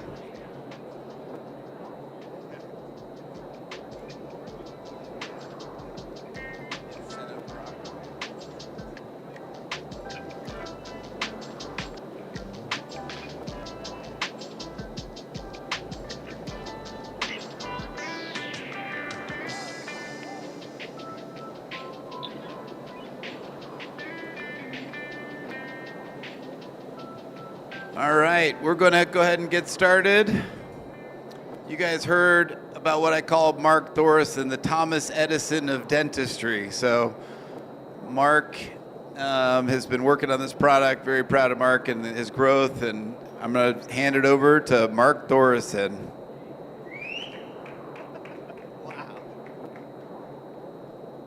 We have a pitch deck. Something wonderful will happen today. And hang in with me. I'll tell you what it is. My first filling was done in 1971 at age 8. And when I finished dental school in 1991, I was taught the same exact class 2 matrix technique that my doctor was, whenever the heck he was taught. And then graduates coming out right now in 2026 have still been taught the same basic technique. This is the status quo. The problem with the status quo is that it takes too long, uses too many parts, and has too many patients sore post-op. I'm a huge James Bond fan. Anybody else a Bond fan? Yeah. Remember GoldenEye? Okay. GoldenEye, Bond, and Q are in the basement. They're having the usual conversation. There's a phone booth in the back of the space, and an MI6 employee goes in to make a call and picks up the phone, and a huge airbag explodes inside the phone booth and traps this guy there. My remote flew up out of my hands. I ran out of the room. My wife was totally mystified. And I came back an hour later with a first drawing of Inflatrix. All the angst about the current status quo systems needs an answer. And the answer is Inflatrix. It's simpler, faster, and much more comfortable. Current systems work, but am I wrong if I say so does a 48 Plymouth? You can still drive the thing.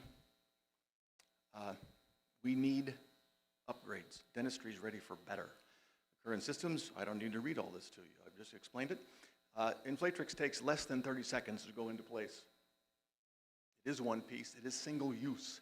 It's a 2-layer polyurethane sandwich that holds itself in place with air and water pressure. I can go into great detail when we're done. Our market opportunity is thoroughly established. I want to make sure I'm not standing in front of it. We know how many doctors place class 2 restorations. We know how often they do it. There are approximately 80 million class 2 restorations placed annually in the United States alone. $360 million annual opportunity. Our primary target at outset when we go to market, GTM, is doctors, pediatricians, pediatric doctors, pardon me, and GPs are under the age of 45 because they've been proven to be early adopters.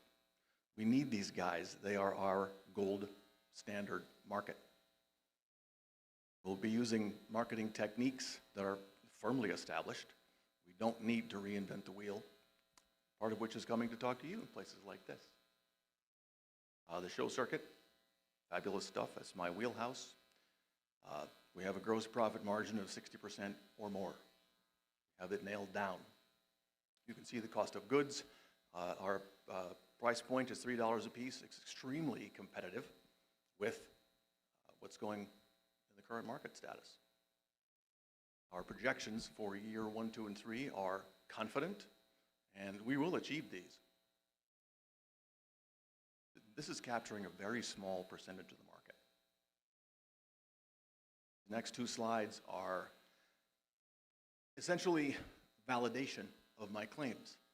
Clinicians have told us it is faster, it is simpler, and it's much, several have said, more comfortable. These are doctors all over the country. We have MVP device in hand. I'm going to boast about it because it's like a pacifier. We've generated MVP without dilution. It's a very proud moment. Bootstrap and MVP.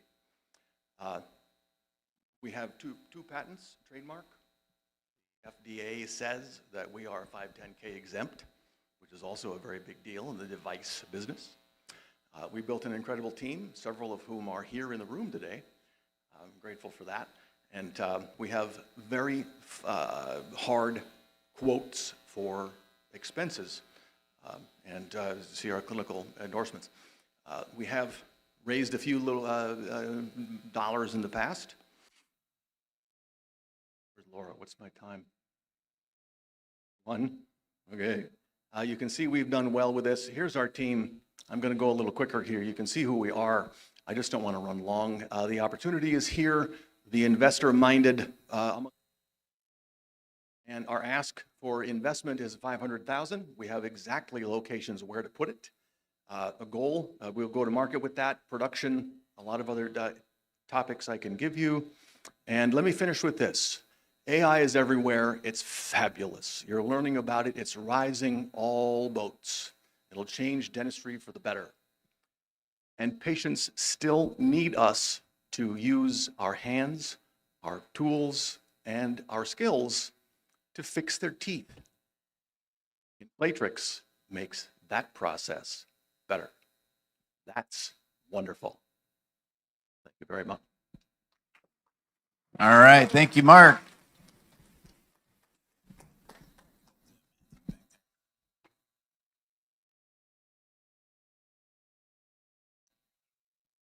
Oh, that's the clicker. Okay.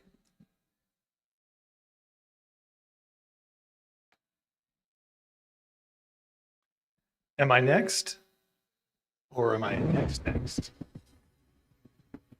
I'm excited to introduce someone I've known for over a decade, Matthew Petchel. Matthew brings a rare combination of strategy, creativity, business discipline, and brand storytelling. He has helped dental companies sharpen their message, build stronger brands, and grow in crowded markets. Today, as VP of Marketing at Isaac Voice, he's helping bring AI scribe, speech recognition, translation, and clinical documentation tools to dental teams. Please welcome Matthew Petchel.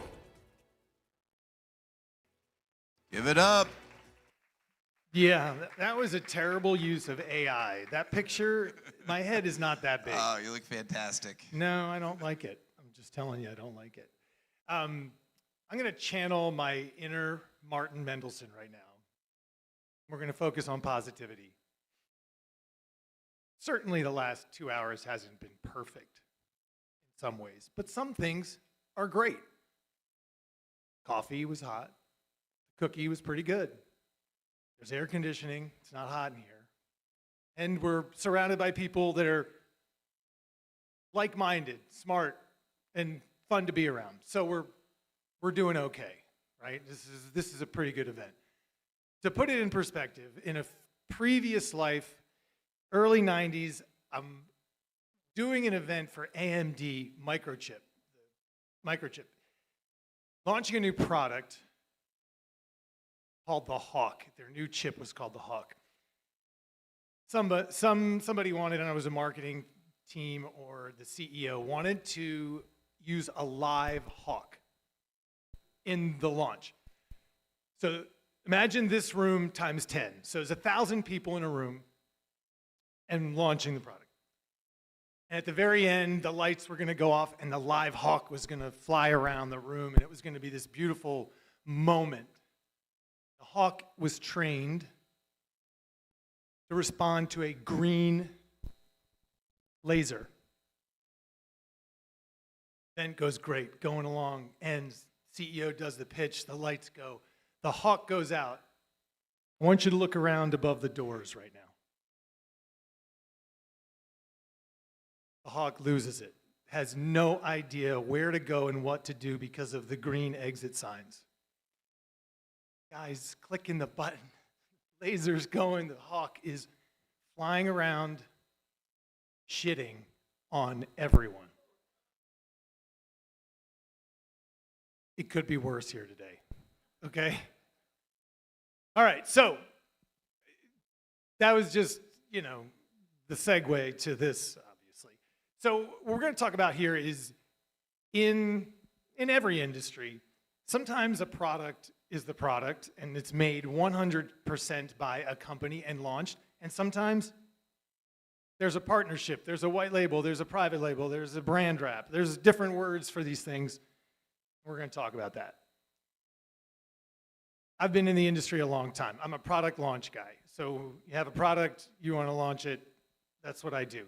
Wrote a book in 2013 called Branding in Practice, helping practices sort of see their practice more as a consumer brand and less like a commodity and a destination. So started a podcast, was one of the first podcasts. Then right when people started making money in podcasts, I got out of it. That's just a theme you're going to see here. Launched an app in 2018, a news aggregation app called Swipe. Currently, I have a podcast with another industry guy named Michael McCarthy called Tendent. It's a micro podcast, 10 minutes, which is a lie. They mostly go 15 or 20, but we tell people they're only 10 minutes. Because you have to tell people it's 10 minutes, otherwise they'll want to make it an hour long. So these are some of the companies I've worked with over the last 26 years. So I'm a car guy, so there's going to be, over the next 7 minutes, there's going to be a lot of car references in what I'm talking about. In the 70s, a guy named John DeLorean was tired of working at General Motors, was being paid a fortune. In today's money, he was making about $1.4 million. He was like, I'm doing all the work. I'm just going to make my own car. Took him 8 years to make this car. Not this car, because this car is the one you see in Back to the Future, but it's a DeLorean. His car was a custom design on the outside, designed by Italo Design. It was an Italian design firm, on a Lotus chassis with a Peugeot engine. No one knows that because you look at the car and you think it's beautiful, or you don't.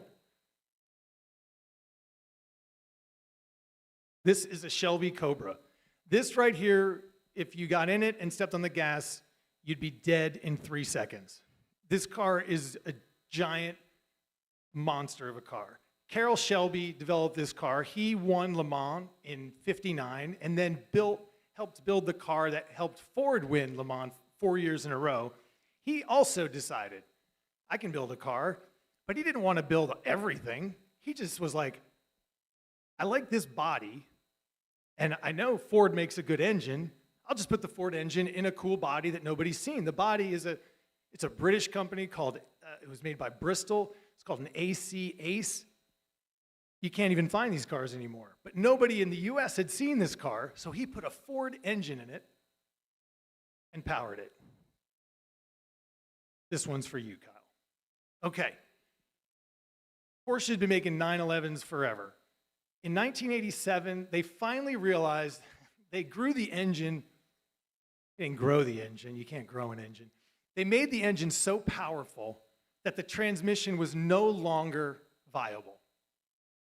The torque was too great. So what did they do? They tried, like Germans do, love Germans. They tried to make a better transmission. They tried and tried. And in the end, they decided to use someone else's transmission. It's called a G50. It's in the Porsche world, if your car has a G50, it's bigger, better, stronger, it's solid. They outsourced it. They partnered with a company called Getrag, and they call it now a G30. McLaren, their F1 car is powered by a Mercedes engine. Some of this stuff is visible and some of it's not visible. What's the point? The point is these arrangements are everywhere. Those were the car references, but in cellular service, there's only 3 real cellular companies that make towers, right? AT&T, T-Mobile, and Verizon. Everybody else is reusing their service.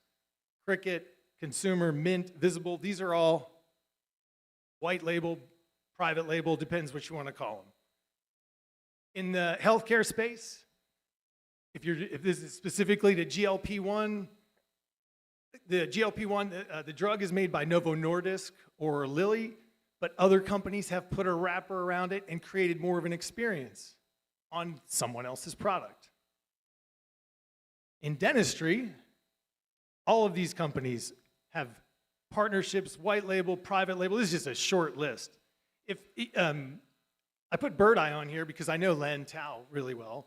And when Len launched his reputation review software back in 2010-11, he got bought by Bird Eye, and Bird Eye was powering, up until very recently, every software that's out there was using Bird Eye in a white label scenario. Some still use it. Maybe I'm telling like things like inside secrets I shouldn't be telling. Close the doors. It's given some companies have still white label it, but some companies thought, well, we'll just white label it till we build our own version, which is also a strategy, right? So all these companies, Pearl and Medit did a partnership last year, more visible partnership. It wasn't a white label, it wasn't a private label, it was more of a partnership. What's the point here? Here's the difference. Visible partnerships, two companies work together. Visible, everyone knows what's going on.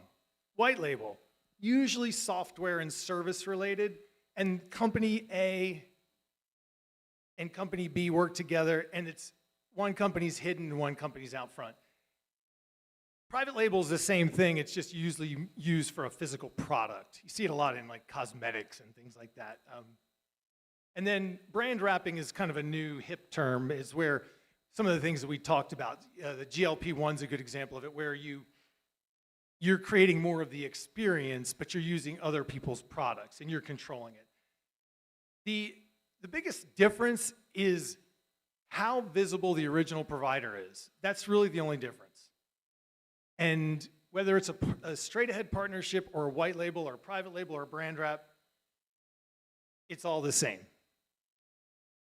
Why does a company white label? Pretty obvious. Faster to market, lower upfront costs, easier deployment, and expertise. We're all expertises. I look around, a lot of smart people who are experts in what they do, but none of us are experts at everything. Sometimes you stay in your lane, sometimes you move a lane or two over, but when it comes to software, sometimes there's something that someone else does better, and sometimes a partnership or a white label or a private label is a better option.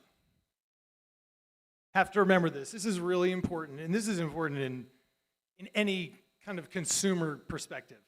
The customer buys the brand experience. The infrastructure partners supply the rest of it. Sometimes you're the infrastructure part of it, sometimes you're not. But if you focus more on the brand experience and the customer, it's an easier path to keeping customers happy and growing your company. So, what does all that mean? What does all that mean? Isaac is a company that's built it's custom LLM for dentistry. All these things here, you can read the words. Equivalent in a lot of ways. If you've got a software that needs AI, or your AI is good but can be better, a couple of product options. Also private LLM available if you don't want to use one of the big LLMs and your data goes out into the universe, never to be seen again. Private LLM is a possibility. That's it. Thank you very much. All right, thank you, Matthew.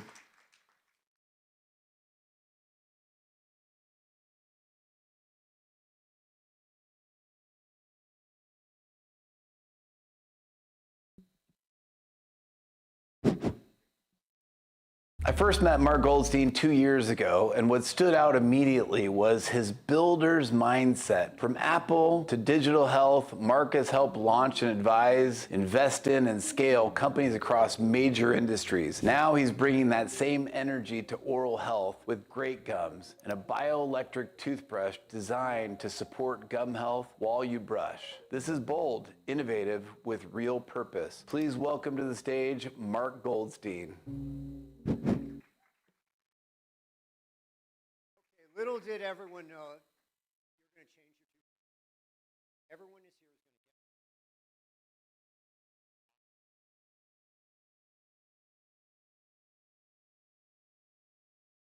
get. Right, Melissa? Melissa's using it. Darius just invested.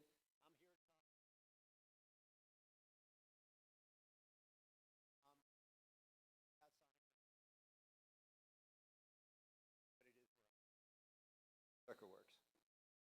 Ooh. Today, we saved it for today, because Darius says save it for today. We're actually announcing our clinical trial. So we basically just did a clinical trial for over the last 2 years. We did this clinical trial. It took forever to do. And we found that with our technology, we had a 51% improvement in the gingival index, which means anyone in perio, anyone who has any issue with gum health is going to find that our toothbrush is just better, and that's better than Sonicare, and better than any manual brush. I'm going to talk to you about the brush. This is a study first we did at, we worked with the ADA, we worked with Columbia University, and we had some researchers from Colgate, and these were our results. And these are results that our brush is really better. Okay, seems like we missed a few slides, but that's okay. You can buy our brush on Amazon. You can buy it direct. We've sold about 100,000 or so far in the US.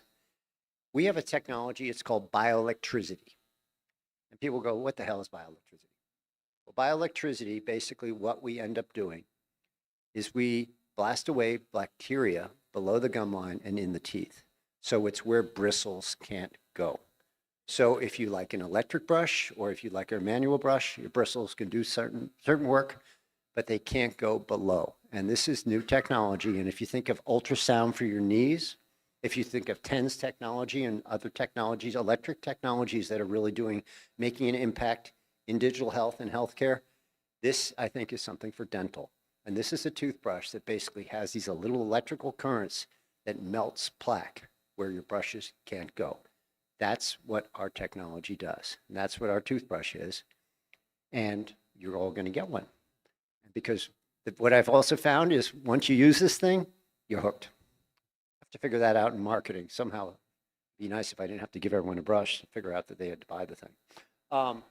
So basically, look, we break up the plaque without scrubbing. We neutralize bacteria to a cellular level. We improve blood circulation, all that good stuff. The good part about why I did this, because people ask me, really, you're going to sell toothbrushes? Because it's not what I've been doing in my career. I mean, lately I've been a venture capitalist. I've started a bunch of companies. You talked about Bird Eye. Michael, I actually was the first investor in Bird Eye years back. And I've been involved in e-commerce and all over the place. I'm not a dentist. And there's so many amazing new toothbrush technologies out there. They're really complicated.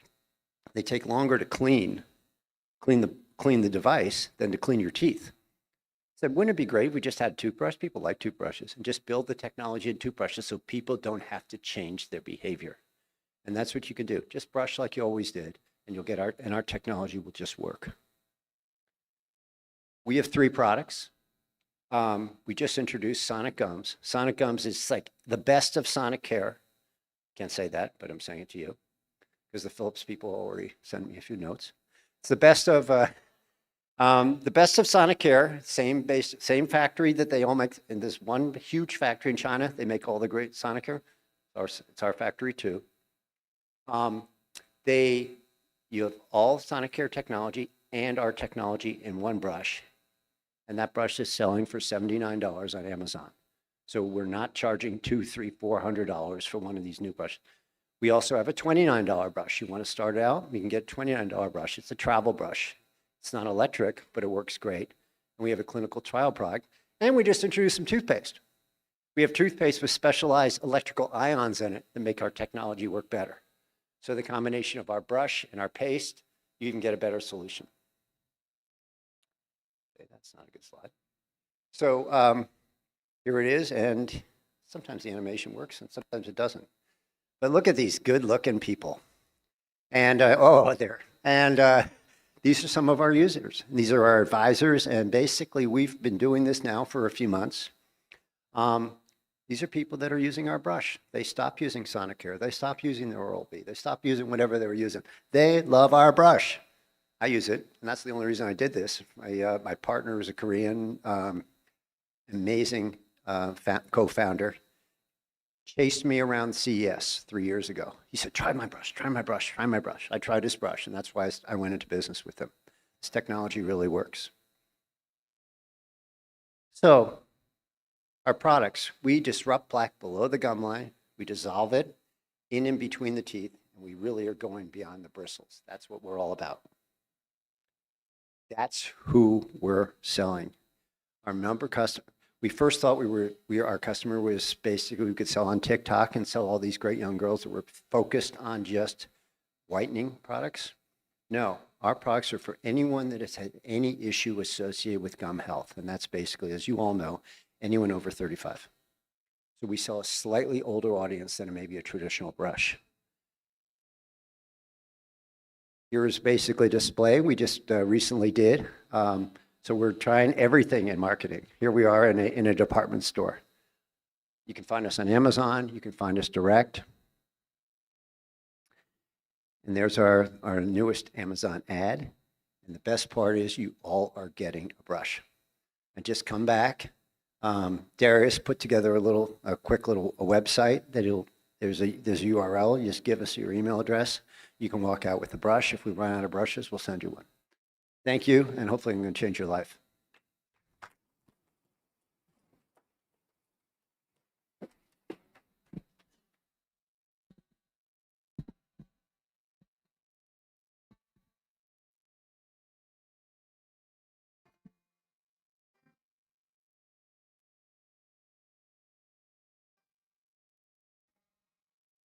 Up next, Dr. Vajahat Yarkhan. I'm excited to introduce someone I've known for more than 10 years, Dr. Vajahat Yarkhan. I call him the hardest working man in dentistry, and if you know him, you know why. Not only does he operate a 12-practice DSO in Houston, he's also the founder and CEO of Dentrax and founder and CEO of USA Dental Solution. Vajahat helps practices and DSOs operate smarter through KPIs, artificial intelligence, automation, billing, RCM, compliance, and back office systems. He is obsessed with execution, service, and growth. Please welcome to the stage, Dr. Vajahat Yarkhan. Good afternoon, everyone. That was some introduction. I mean, you must have worked really hard, all these slides that you have made. Thank you for doing that.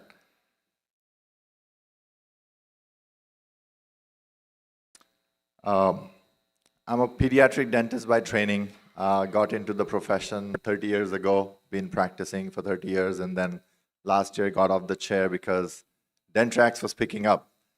So I'm going to share with you some things that I've done over the past 30 years, built this business, and I'm helping dental offices prevent leaky buckets in their practices. So let's meet Dr. Tryharder. He has 2 locations, 20 team members. The day looks really busy. He seems successful, but he's very exhausted all the time. So a day in his life is full of phone ringings everywhere. You know, there's insurance friction. The claims are piling up. He's not receiving money in time, and the staff is burnt out.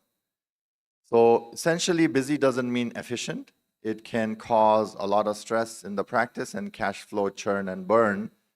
So, you know, he got pushed to the wall when he saw that there was a $250K AR that was pending and, you know, checks were bouncing. Then he made the first attempt to solve the problem with more complexity, where he incorporated certain systems and those systems didn't work. He tried another way to hire more people. So, but then when you bring in more people into a system that's not efficient, you're just inheriting inefficiency. You're not creating efficiency. He tried to gather his core team members and tell them that, okay, let's work harder. Let's solve this AR. Well, they were able to solve the AR in 4 weeks, but everybody was burnt out.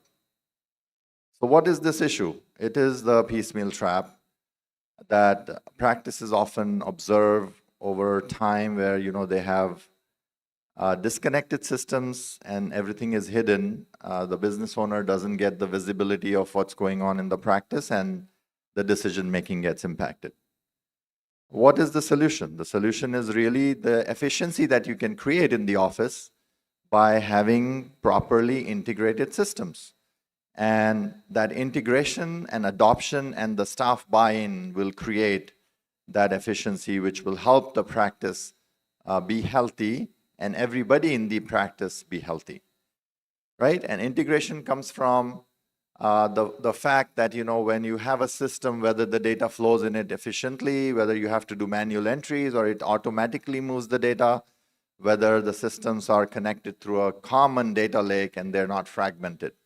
So what it unlocks for a practice is the complete visibility for the management, and for the staff, it creates less of a workload. So when the staff sees that the workload is going down because of the technology, the adoption becomes easy. Say when you determine that this is the system for you and now you are taking it to the staff members, there will always be resistance, and that resistance is because of the fear of unknown and because of the fear of complexity. But if you tell them that it's very easy to use, you show them the ease of use that the system is bringing to them, and that it reduces the workload, and it's not just another tool, then they will be more likely to adopt it. The adoption takes a lot of training, where you have to handhold them and then help them with that adoption and not get hard with them when they're making mistakes.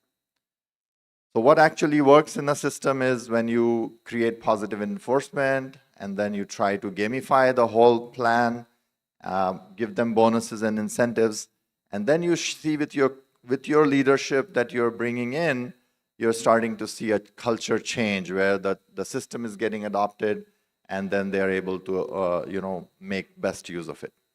So this support and leadership that you provide your team will help you to bring the humans with the tech, and that's always a winning combination. So let's go through a case study. I said Dr. Try Harder. I have a friend, Dr. Miller, who operates a 2-practice DSO in Texas, a very good clinician, personally a good friend of mine. He is married to his wife for 12 years. They have 3 beautiful children. And with his work, he's like always burnt out, and he's working really hard. And I saw that, there were lots of issues that he was facing when he came to me and he asked for help. Well, we went ahead, we determined, we saw all the leaks. It was the same issues like we observed with Dr. Try Harder. He attempted several things, including hiring more staff. It didn't work. And then was the aha moment. He said, okay, let's implement your technology. So we implemented Dentrax in his office, where we have a common data pool. We sit on top of the PMSs. We are integrated truly with all major PMSs in the industry. We are not a PMS. We just bring out all the data from there and we flow it into different modules, where every module makes the job of the staff members easy, where the AI agents will work for you and they will deliver the work on the desktop so that you can see that things are getting done. And that AI transformation flows from the first lead that the office gets. The AI will make that appointment, pass on the insurance information to the eligibility verification tool. When the patient comes in, the claim gets submitted and the denial management works on its own, and then the staff gets incentivized and gamified on doing the right thing. As it was implemented, the wheels of change started spinning, and then staff was seeing that, the work was getting less and less, and then they were getting their claims paid on time. They were seeing less of a cash flow burn and choke. They started to see the results. The management was able to make the decisions instead of weekly on a daily basis, and they were able to see on their dashboards how things were moving instead of actually working the dashboards. So that's the basic difference, where you have a staff that is completely incentivized and they're able to see their own performances. Wherever there are errors, those errors are getting tracked by the AI. They're seeing it on their dashboards. They're allowed 48 hours time to remove their errors. So the policing is avoided. Somebody looking over their shoulder all the time is avoided, and they become accountable for their own actions. So now, from a broken system to a well-oiled machine, as things started getting better, got a call from Dr. Miller saying that, Vajahat, this year I was able to take my family for a vacation 2 times. That was a success. So what actually changed? What changed was KPI dashboards, which only gave more work to the staff, were converted into dashboards where they could show that this is the work that was delivered. So objectives and key results is where Dentrax focuses on, where we drive every system autonomously in a self-driving machine to be able to deliver the work for the staff members and the dental offices. So the takeaways are, the leaky buckets are caused by gaps, and you can only take care of the leaky buckets by fixing the system, not by just working harder. So when you go back, if you're a dentist, list all the systems that you have, 10, 15 systems that you have. See if those systems, the data is flowing into those systems autonomously, or automatically, or you have to do manual entries. Okay, once you do that, also list the systems which are not being used. If you've not used a system for the last 3 months at all, list that system. Sit down with your staff and ask them, do we have any broken systems you want to tell me about? So when you get all that data, analyze it and ask yourself whether you have any leaky buckets. And if you do have those leaky buckets, come and talk to me. We will sit down over a coffee and we will be able to try and tell you what we have built. Thank you.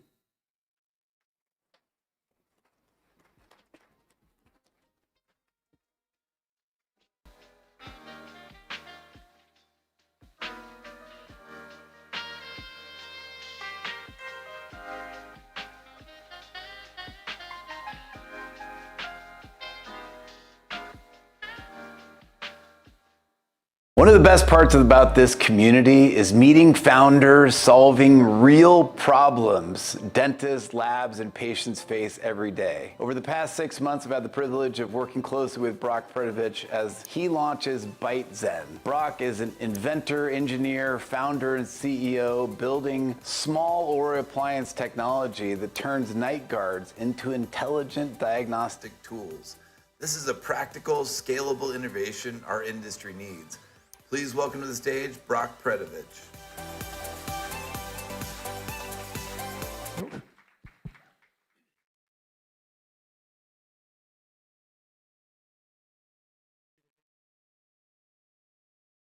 I am Brock Predovich, and I am the founder and CEO of BiteZen, and I'm here today to talk to you about smart oral appliances and moving oral care from reactive to proactive. Now, you may have noticed that everything is becoming smart, everything will become smart. We already have smart watches, smart rings,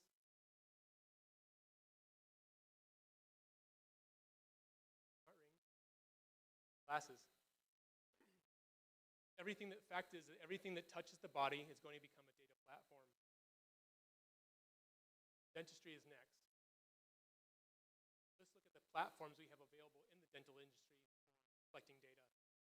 We have night guards, retainers, liners, dentures, and sleep appliances. Each one of these devices can become smart, capable of detecting health information from your mouth. And your mouth is a data goldmine. With smart devices, we can detect clenching and grinding behaviors, wear compliance, so we can actually make sure your patients are wearing the devices you prescribe them, bite force and jaw movement, sleep patterns, saliva biomarkers, which from that you can detect or cortisol levels, glucose, inflammation, and disease indicators, and breathing and airway patterns. So we can monitor for sleep apnea, mouth breathing, and airflow restriction. So why does this matter? Well, patients will get early detection, personalized insights, and compliance and increase in case acceptance rates, and better long-term outcome.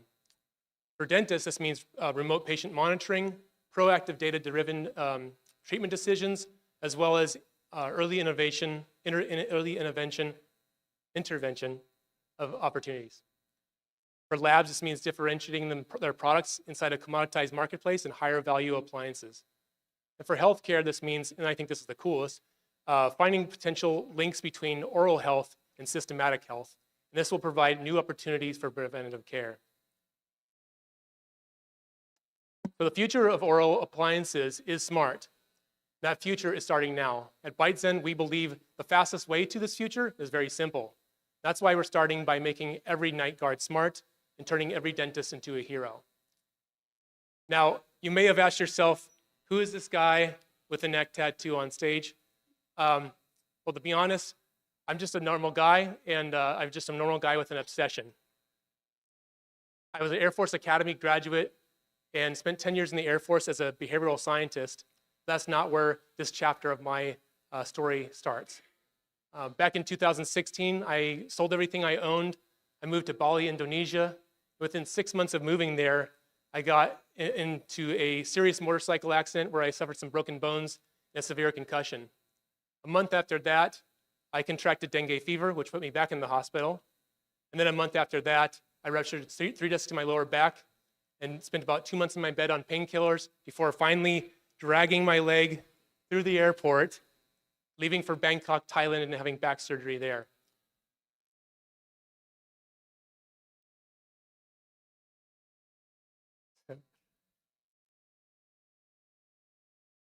So this is where I started waking up each morning with a pain in my jaw and a severe migraine. And that's when I started asking myself, why is this happening to me?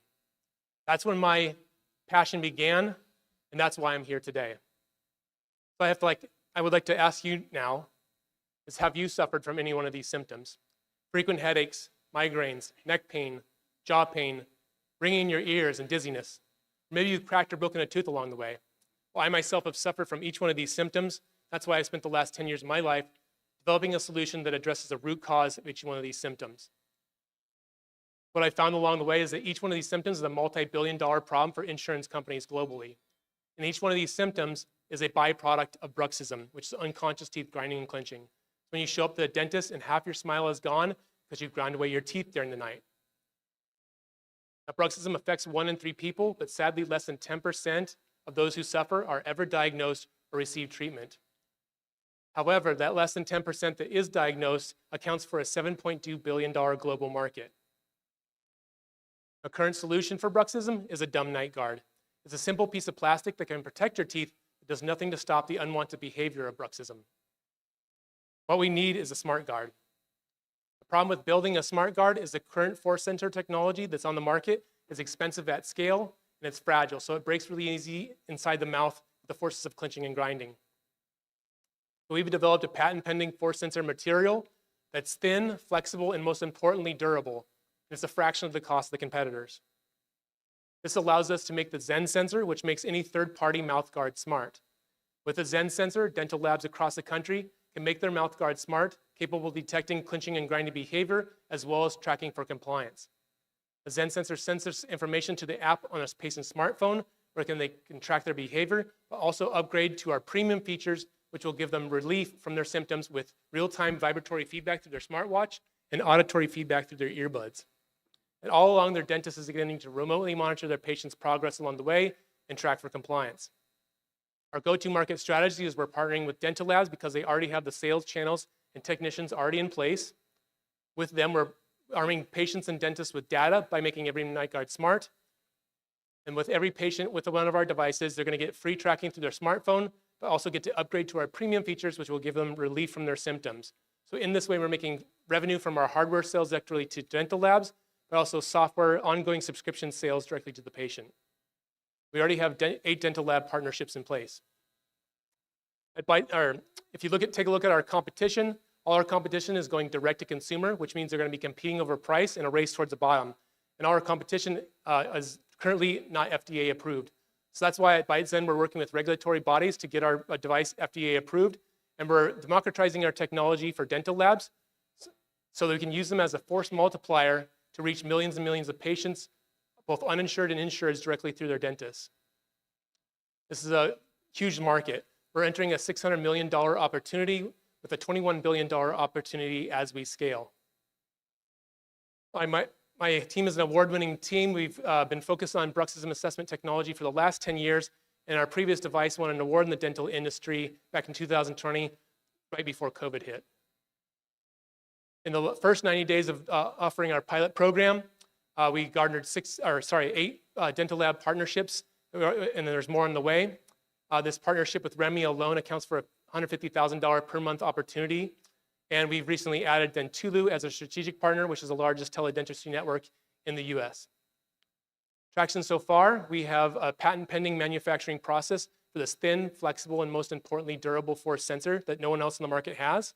This has wider applications in medical, automotive, and robotics, to name a few. We have 8 dental lab partnerships that give us access to over 1,500 dental offices that they serve. And we have a clear regulatory pathway with the FDA and HIPAA that should take about 8 to 12 months. And we already have $300,000 that's already been committed from Dentulu and Howdy Partners VC in Colorado. This is just a start. At ByteZen, our mission is to make every night guard smart, but I want to do more. We have the team, we have the technology. My goal is to one day make every appliance smart. That one day is coming soon. Do you remember this slide from before where only 10% or less than 10% of those who suffer from bruxism are diagnosed, receiving treatment, and accounts for a $7.2 billion global market? What would happen if we could assess for bruxism at scale and attack this other 90% that's still underserved? That's what we're able to do. In the past 6 months that we've been working with our pilot partners, we've developed a new technology. This technology will allow dentists and their staff to assess for bruxism at scale, across their patient body without sending their patient to a dental or to a sleep lab, without and also being able to diagnose it early before damage or pain occurs in the patient. This same device can then be taken and easily added to any night guard, retainer, aligner, or sleep appliance and make it smart. If you're interested in seeing this technology for yourself, I'd love for you to join us on our demo day this summer by scanning the QR code on the screen. It's having August 1st. If you're interested in investing, you can contact me at the email below, and I'll send you our investment details. Thank you very much, and I look forward to connecting with you all today.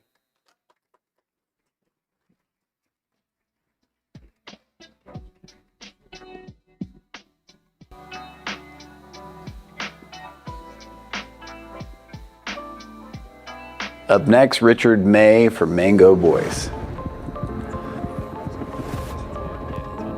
I'm excited to introduce Richard May, Vice President of Business Development at Mango Voice, one of our premier summit sponsors today. Richard understands that growth happens through strong partnerships, smart expansion, and solution that makes life easier for their customers. Mango Voice helps dental practices modernize communication through cloud-based phones, messaging, recording, integration, and AI-powered workflows. Because in dentistry, every call matters. Please welcome one of our premier sponsors, Richard May of Mango Voice.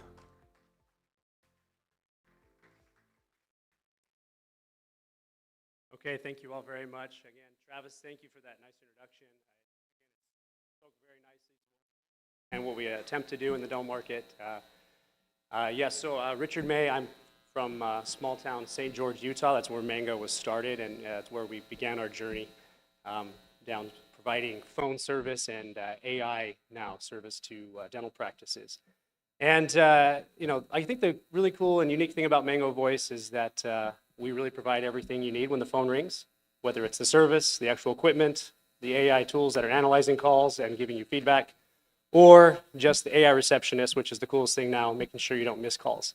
So Mango is really your entire voice platform that you need now.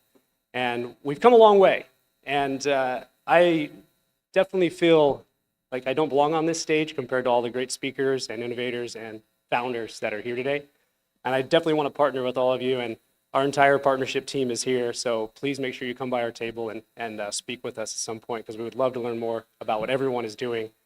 Because Mango is really founded on relationships and collaborating with different partners and vendors in the space. So please come by and talk to us, and love to work and collaborate with all of you more. I definitely like to offer a little bit of advice. I don't have much, but I took this little picture of a ship because there's one analogy that I really try to live my life by. And I'm going to kind of throw this question out there to someone. Where do you think this ship is going? I know we talk about ships a lot for analogies when we're speaking. It's been mentioned a couple of times today, but where is this ship going? Can someone tell me? North? That's a good choice. North. Melissa, what do you think? The New World, Manifest Destiny. Yes. Off for treasure. Into battle. Yeah, probably. This tells me a lot about your guys' psychology too, like what's going on in your life, if you're talking about the direction of the ship. The reality is, and here's the trick, is we don't know because we don't know where it's been. And looking back at my own personal life, and looking back at where Mango's been, it's always important for us to give ourselves the great gift of perspective and to see where we've been, because it gives us a really great idea of where we're going. And Mango, phone company, it's how we got started. And it makes me think a lot about where did communication actually begin? So, who had a phone that looked like this growing up in your life? I see some hands there. Just gonna jump out there. Like, I was born in 1985, just to avoid any of the ageism stuff that might come up. So, anyone born after me, maybe you didn't see this phone, but we definitely had this phone.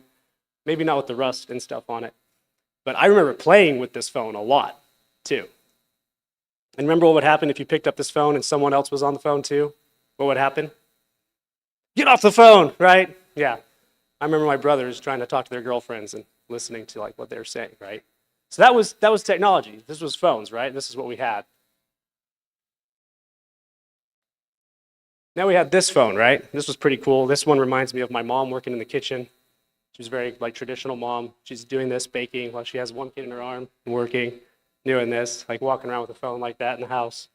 Did you guys have phones like this in your dental office at one point? Yeah, I heard some yeahs over there. Was that cool when you got that phone? It was like, oh yeah, this is the coolest new phone out there. When was the last time you used a payphone? Can you remember? Who's used a payphone before? My hands here. When was the last time you used one? These three over here, y'all all younger than me. They're all in their 20s, so they don't even know what it is, right? To pay to use a phone? What's that mean? I would say, I think 2003, 2002 maybe, I was in New York at the airport. I used a phone. Yeah, crazy. Yeah, we don't do that anymore, right? What else? Technology. Phone book. Who was a dental practice listed in the phone book, right? Are you still? Are phone books still a thing? Was it hard to get listed? How do people find you now compared to back then? Isn't it funny to see where we started? We used to have the yellow pages. I remember getting the yellow pages and being weirdly excited about it as a kid. It would show up at your door and say, oh, cool, we can look up businesses now. I mean, I remember actually calling the movie theaters, right? And seeing what times were playing. At the movie theater, you had to look up the movie theaters here. Good times, right? We don't do any of that anymore. Answering machines. Oh yeah, I heard, oh yeah. So someone over here worked with answering machines. Who had an answering machine in your dental practice or in your business? You started with one. Wasn't it cool when you got home, you saw your messages? Felt like such a boss, right? I got an answering machine. Pretty cool, right? Check-in voicemails. What an interesting time. I never had a pager. Wasn't cool enough, wasn't smart enough. Who had a pager? Show of hands. All you rich people out there had pagers growing up. Yeah, you had a pager. What a flex that was, right? To be like, oh, I'm being paged, gotta go. Yeah, really special time. We don't use any of these things anymore, but this was the top technology that existed, right? Oh, I heard it. Oh my gosh, back there. Do you still have one of these in your practice? You still see these in practices when you're coaching, consulting? I know, this one blew my mind the most, that there are still people using physical fax machines in this new paperless digital world.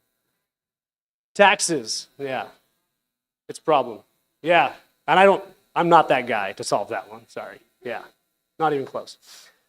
I guess the first cell phone, 1973, I didn't have that one. Anyone have that phone, ever? One guy right there just put his hand up like this high. Like, I don't want to admit to it, but yeah. Cell phones came out. That changed technology for sure. Flip phones. I didn't have this exact model, but I did have a flip phone. This is when things got really interesting.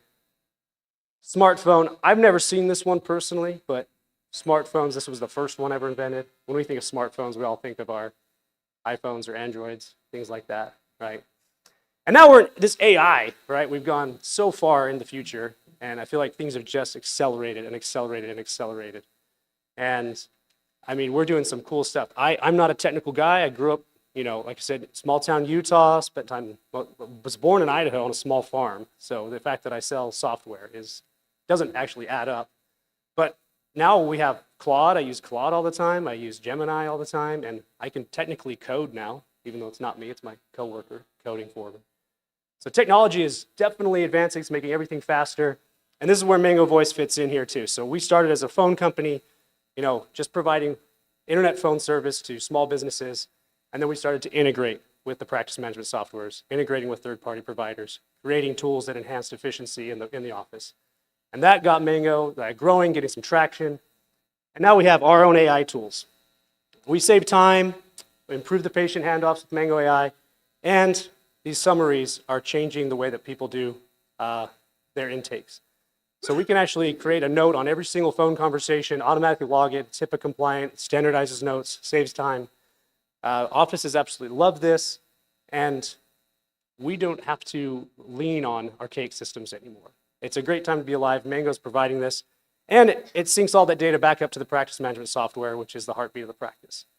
Great time to have Mango in the office. So we even give a sentiment analysis telling you how you scored on the call. It can tell you if a team member did poorly, did badly. And most importantly, I think what we hear, the main feedback is, there's always that one patient out there that says, your person said this on the phone. Who's ever had an experience like that, right? And he said, she said kind of moment. With our call recordings, with our transcripts, with our summaries, our scoring, we can look up those calls quickly and put all of those contentious calls to bed very quickly. Again, sentiment analysis, we can score it by quarter in the call, give you all this data, fantastic stuff. But the real bread and butter of Mango now, which is the hottest commodity that we have, is Margot, our AI receptionist, Margot the Mango. I don't know how well everyone here knows phone statistics, but the phone is the main artery into the practice. It's where the entire patient journey starts, and still to this day, the average practice is missing anywhere from 35 to 40% of their calls. And after all the money you've spent on marketing and trying to attribute that phone call, or trying to capture that phone call, to miss it is a huge tragedy and a huge waste of money for any practice. And Margot picks up that call, gets that patient. So we're solving this problem of missed calls, which that's where like this huge hole of revenue is lost with dental practices. And that's whether it's a missed call during the day because you're busy taking patients in, whether it's a missed call for after hours or an emergency call, or you're on vacation, or if you're at a trade show or an event like this. We can still have Margot pick up all the calls. It's a great time to be alive, to be working in this space. We are now in 16,000 practices, and so when I look back at where we've been, where we started with just a handful of offices using Mango, to where we are now where Mango's implemented into 16,000 practices across all of North America, it's very humbling, but also we're thinking about the future. A big part of what Mango is going to be providing is better APIs, better access to our data, because data is going to be everything. And we have set it up so that Mango is now the owner of all these call rails from start to finish. So it's completely proprietary technology that we have from front end to back end, which is also kind of the scary part because we own our own back end, we have to manage it and keep it secure. But it's also exciting because we can create the products that we want, and we can partner with the people that we want to as well. So thanks for taking this little journey through time with me. I love to see where we were with technology to where we are now. And man, Margot's going to be fantastic in the next 6 months. Like 6 months ago, she was barely taking calls. 6 months from now, she's going to be doing so much more. I heard other people talk about how we're really close to it doing a lot of the things that a human can do. But again, I don't believe that we'll ever replace that, that human touch that you have when you walk into an office and are greeted by a person. But I do believe that Margot is going to save a lot of time, create a lot of revenue, and Mango's going to be leading voice technology. So I know that lunch is like coming up next, and I don't want to hold up any more time. Oh, we got someone else coming up. My bad. So I'll end with that. Thank you guys so much for your time. I appreciate you, Travis. Thanks again for having us. Go Mango. Thank you, Richard. All right, Denise is going to talk for a few minutes, and we're going to break for lunch, and we're going to keep going after that. Our next guest brings something every growing dental company needs: powerful communication, exceptional service, strong culture, and proven systems. Denise Williams-Jones is the CEO and founder of Next Level to Success. She has worked in nearly every role inside the dental practice, and now she helps teams create better patient experiences, stronger relationships, and better business results. Today, she'll share speaking skills for dental professionals. Please welcome Denise Williams-Jones. Our next guest brings something. Success. It's something we all want, right? I would venture to say that every single person in here has a measure of success, but we want more. What do we consider success? Because what you consider success is different than what you consider success. And what I consider success is very different. Let me tell you a story. I come from a family of 12. I'm number 9 of 12. We were raised in a religion where we went door to door every day, almost every day. My family was very prominent in this religion, and we were selling hope. At 12 years old, my family had a part on the convention at Dodger Stadium. And I remember standing down there, and they had a stage. And I had 2 lines to say. I was scared. My knees were shaking. And my father leaned in right before as I looked out and saw Dodger Stadium filled at 12 and said, "Show him what you got, kid." I stepped up to the microphone and I spoke. And the rest of the convention, people came up and said, "That was wonderful." And right then and there, I realized the power of presenting your brand, your invention, your software, your team in the correct way and the clear way. You see, it doesn't matter how great of a dentist you are. I coach dental offices. Let me give you a little background before I tell you that. In 1995, I entered the dental realm. I live here in California, so welcome to my home. I'm about 20 minutes from here with no traffic, an hour with traffic. I worked for a pediatric dentist in 1995, and I stayed there 16 years. These were the big boys of dentistry. In 1999, they were bringing in on the pedo side $3 million a year. From there, after 16 years, I went to work for another dentist, and I did front office admin there for 12 years. And what I realized very quickly, working for these 2 high-end dentists that were bringing in a lot of money, when I went to the second office, they had never broke $1 million. I came from a place at that point was doing $5 million. What I realized after working with every consultant out there, what I realized after working with every software is that we have to start looking at the inside. We have to start working on the unseen so that the seen looks different. Dentists that are here, the only thing that you need to be perfect on is if you're doing my teeth, your patient's teeth. I live here in California. I went to Arizona. I said, I want veneers, but I don't want them to look like veneers. And I went to a doctor, Dr. Matthew Harmon, who did an amazing job. That's when you need the perfection. But when you are pitching your product, when you are looking for investors, when you are looking for clients, when you are seeing patients, you have to be willing to be vulnerable. The human connection is what is missing. Did you know that your brand enters the room before you do?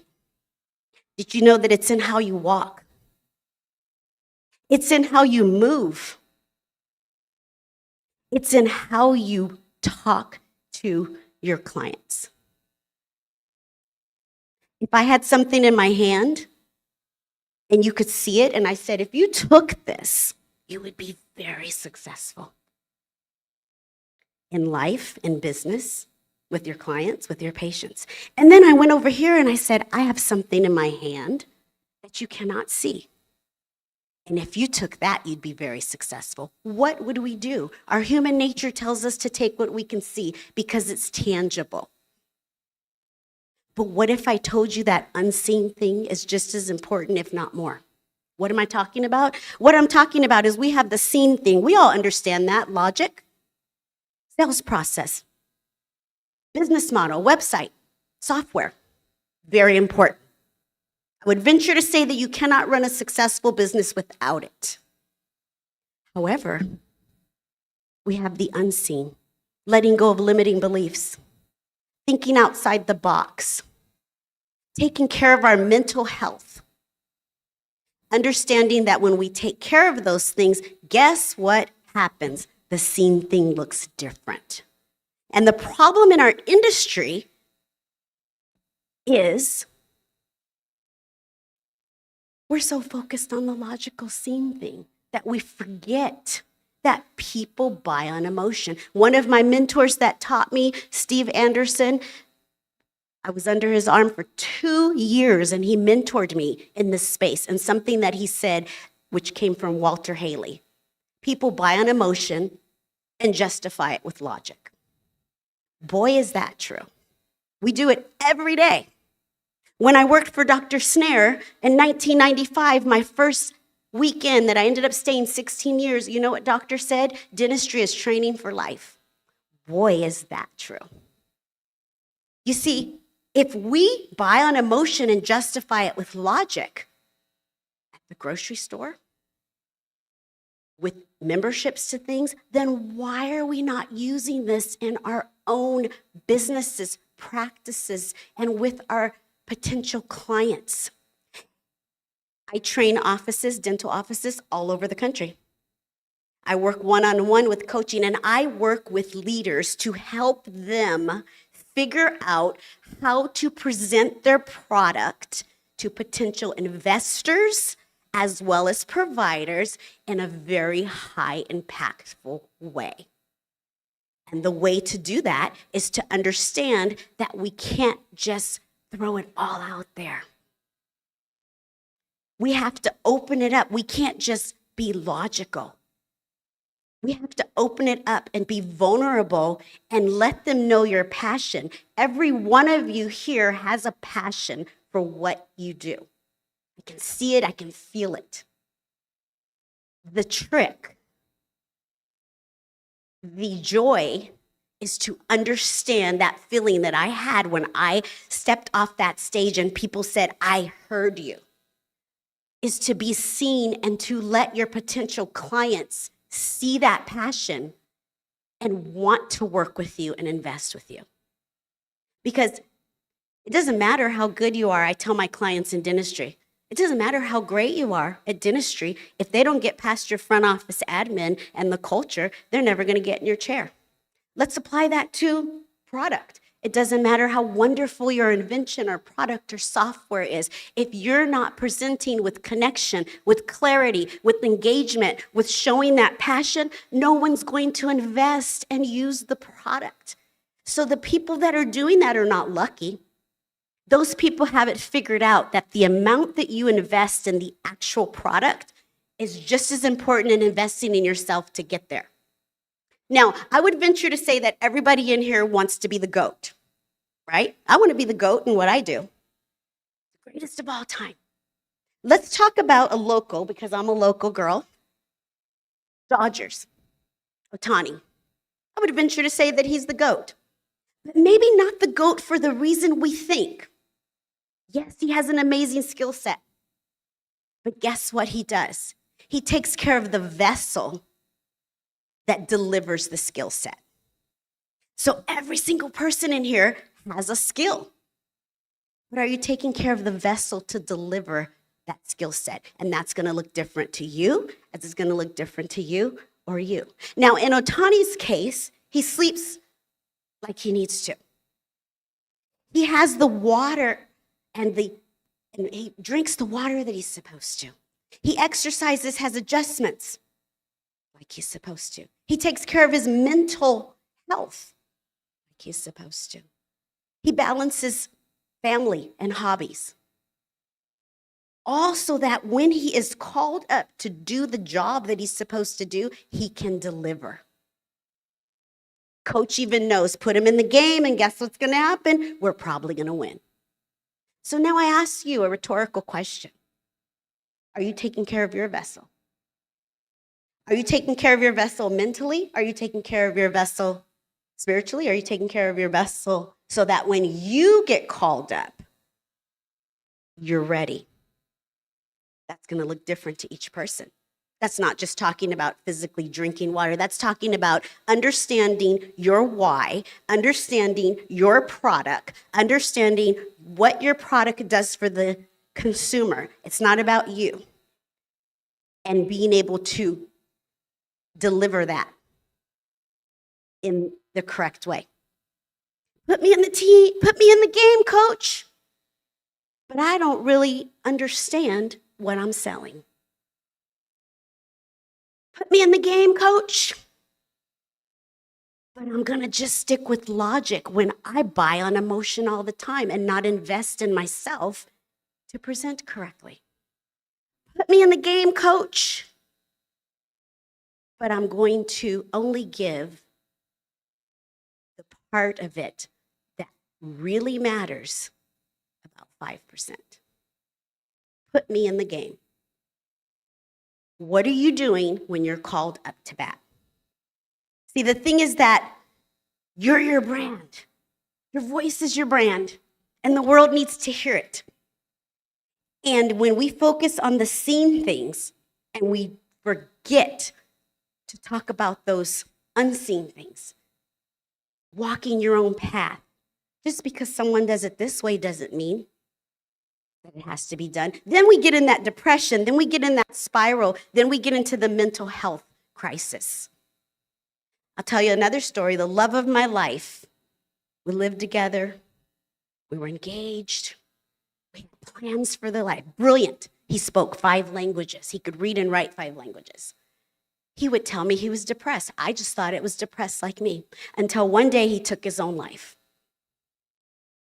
And I woke up that next day thinking I could not save this brilliant man, that I wasn't enough.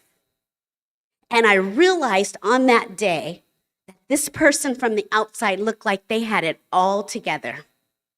And inside he was crying for help. Why do I tell you this story? I tell you this story because in our industry, we have so many people that are suffering silently. And they're throwing themselves so into their work, but they're not taking care of what they need to take care of. So I extend that you take a look privately, openly at your journey. And remember your why. And remember that if you have a product, if you have a dental office, if you have a team, whatever it is that you have that you are passionate about, that we drop our mask, that we start to be vulnerable, we get back in touch with who we are, and we present it, whether it's from the stage, whether it's in networking, whether it's in meeting new people, with clarity, connection, engagement. And trust me when I say, your bottom line will increase. Thank you.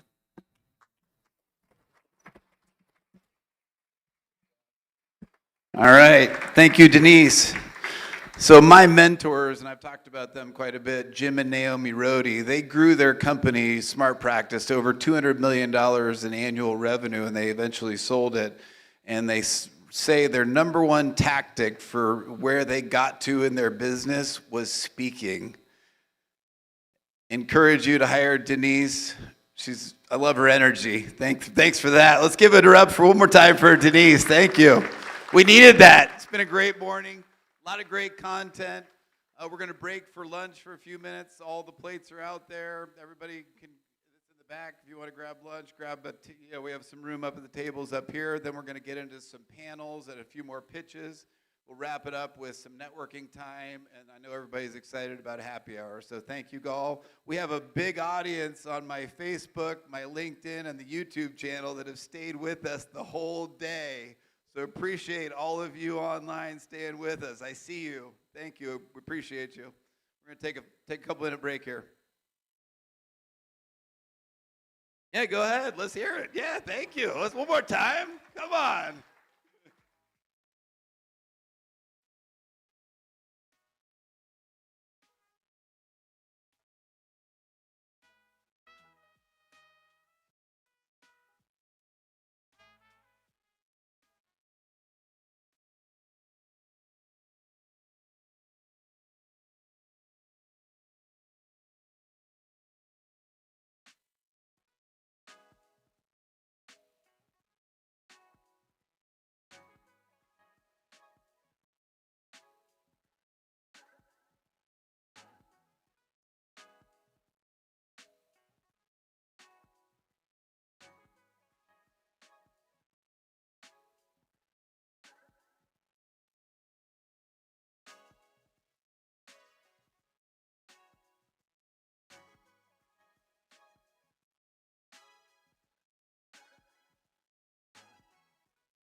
gonna get started here in about 1 minute.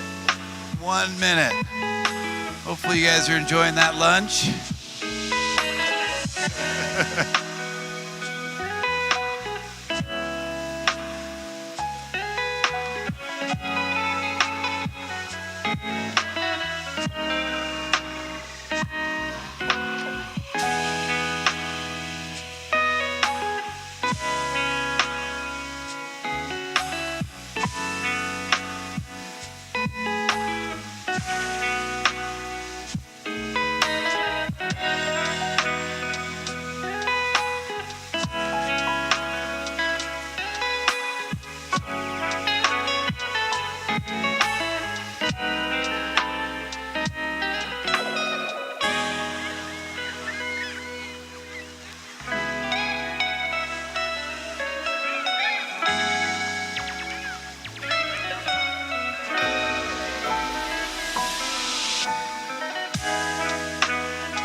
All right. Thank you, everybody.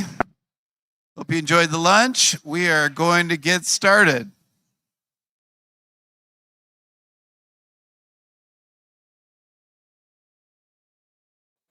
Next up, Dr. Parth Kansagra. I'm excited to introduce someone who represents exactly what this summit is about: impact, innovation, and influence. Dr. Parth Kansagra isn't just talking about change, he's building it. 6 months out of dental school, he opened a premium cash pay practice in one of Southern California's most insurance-heavy market. Now he's the founder of Gemma, a prepaid health wallet for out-of-pocket care. Please welcome to the stage, Dr. Parth Kansagra.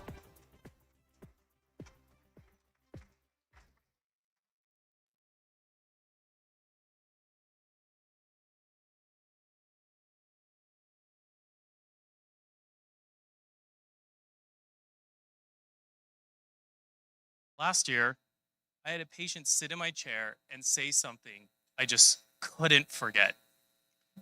She said, "Doctor, I love you and I love your membership, but I have to choose between yours and my dermatologist.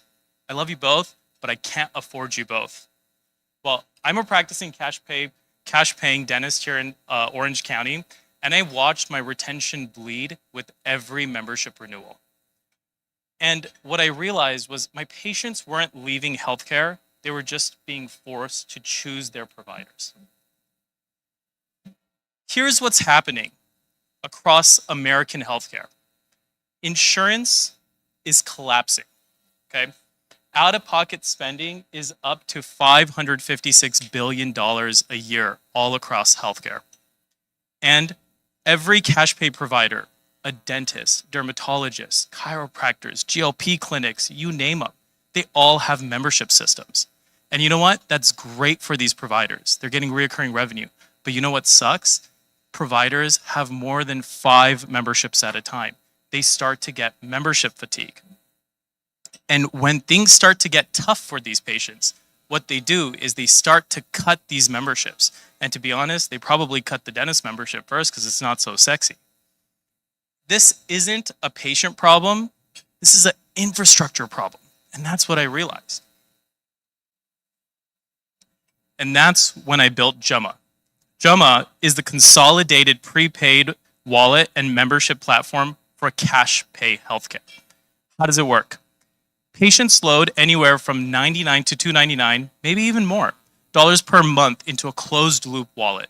We then route these patients to other Gemma providers, albeit any provider that's cash pay. Like I said, your dentist, your med spa, chiropractor, PT, all cash paying providers in healthcare. And as they do that, they spend their wallet, they earn rewards, and their credits never expire. Now, here's what happens on the other sides. Providers win. Providers start to get pre-funded patients who've already prepaid for their treatment, and they get patients from their provider down the street, like their chiropractor. So now we have a cross-referral system between all healthcare providers. Also, what this also means is there's 0 chargebacks, 0 debt, 0 collections, and patients have stopped choosing their providers, and providers stop losing their patients.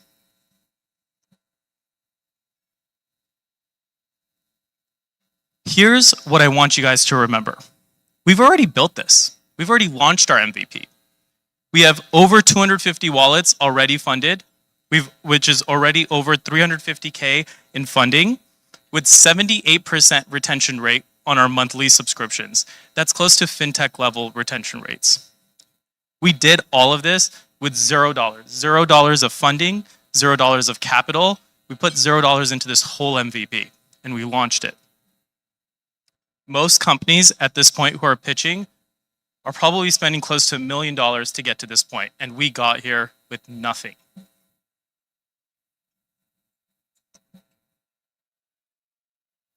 A lot of people ask me, why you? Why a dentist? How are you transitioning into working at a fintech company? Well, the answer is it's not really all me. I have a whole team behind me. I'm the clinician. I'm the one who sees the issues day by day in my practice. But I have Nilesh. Nilesh is my CTO and my product and head of my product, and he comes from Deserve. Deserve exited to Intuit and had a huge exit. My CMO is Mia. Mia runs Maven Creative Company, where she runs a bunch of healthcare companies and healthcare initiatives.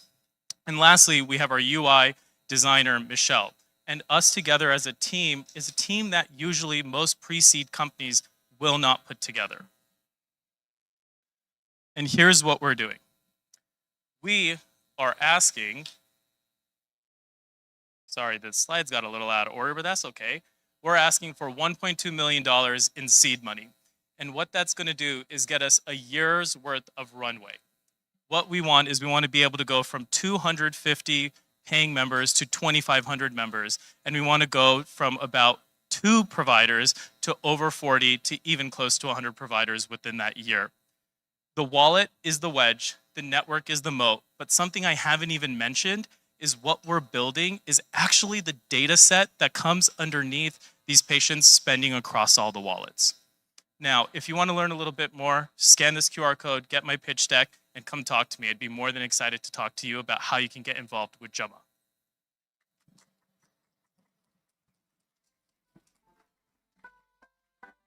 All right, great job, Parth. Thank you.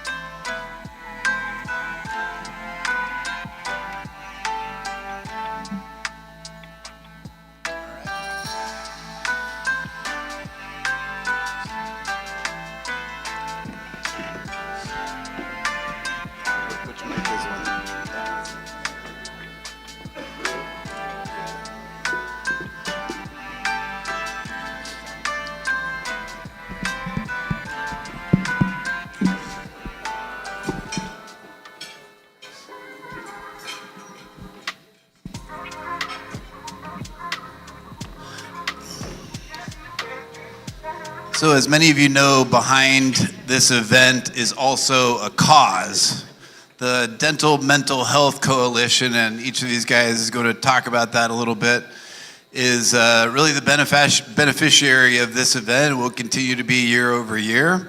And I'm going to let these guys introduce themselves a little bit more, talk about their vision of that, and then we'll go into some questions. And I think really what we want to start with maybe is just sharing our stories, our unique stories. And for me, we're going to start with that and then we'll get into that. My story started, I grew up in Silicon Valley. Actually, my parents are in the room. Mom, Dad, raise your hand, say hi. And my fiance is in the room as well. Very supportive family. Appreciate you all being here. And, I never really dealt with trauma in my life. And 5 years ago, I had a traumatic event happen to me and just didn't really have the tools to deal with it. And it's some of the things that a lot of entrepreneurs deal with. And a lot of entrepreneurs go through that. That's partly why I started my coaching program. And those that work with me know that a big part of what I talk about is, how are you doing and how are your relationships? And that's important. And it's also important in the dental industry and with dentists because we are aware of the numbers. And these guys can get into that a little bit more. So I'm going to pass it over to Martin to add some of your comments and your story as well. Why don't you start? Because they've already heard me talk a little bit. So. Yeah, that's right. So my name's Kyle. I'm a dentist. I started a company called Pearl that some of you may know about. But in 2018, I came home to my wife and told her that I was quitting dentistry. Not for my company is taking off. But I was burnt out and I couldn't handle it anymore. I ended up, I would say, fixing myself. And now have gone on and with the help of Martin and, have helped over 4,000 dentists with their mental health through our in-person courses, online courses, CE events. We've worked with DSOs to implement wellness strategies. I've worked with certain state dental associations to help them, again, with wellness strategies and doing their own wellness initiatives. So it's been a really rewarding thing for me, even more rewarding than doing all the tech stuff and creating a big company, is helping the dentists that are struggling. Some of the numbers that you talked about, dentists are twice as likely to suffer from depression, anxiety, and panic disorder. Some research shows that we're 17 times more likely to die by suicide, not 17%, 1,700% more likely to die by suicide. And when I went through burnout, there were no resources. It was kind of swept under the rug. And so that's when I started creating resources in 2018. I met Martin in 2020, and since then we've grown the resources. And now we've created a ton of resources, some free, some paid. We have masterminds that we do together. And it's been extremely rewarding just to see how we can take people from being burnt out, even suicidal, to thriving in this profession, because this profession is amazing. I mean, if you're in a good state, if you're in what we call the light side of dentistry, it's fantastic. We can help people with their health. We can make them healthier. We can make them function better, and we can make them look better. And there's not very many professions that can do those three. Yeah, and I think you heard my story this morning, but I would say that that's the iceberg illusion. That's all the stuff above. You didn't see the stuff below. I mean, you weren't there in my kitchen with me. You weren't there when I got fired by the laboratory because a big lab bought a smaller lab, and then I had to go find another job. And what I realized through therapy was what I had gone through was actual trauma. And when we met in 2020, it kind of blew the doors open for both of us, because Lightside Live, our in-person course, started because Kyle shared his Ripple framework with me. And I said, do you realize that I have facilitated coaching exercises for every element of Ripple? And we literally sat there on Zoom and said, let's do this live. And the very first time we did, a dear friend of ours, wasn't a friend of mine at the time, he became one. I happened to look at my watch. 41 minutes in to the very first Lightside Live. We do this a lot.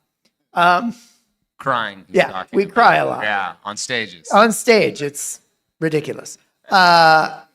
41 minutes in, this gentleman admitted that he would go over this specific bridge every night on the way home to his wife and think about how fast he would have to drive to end it all.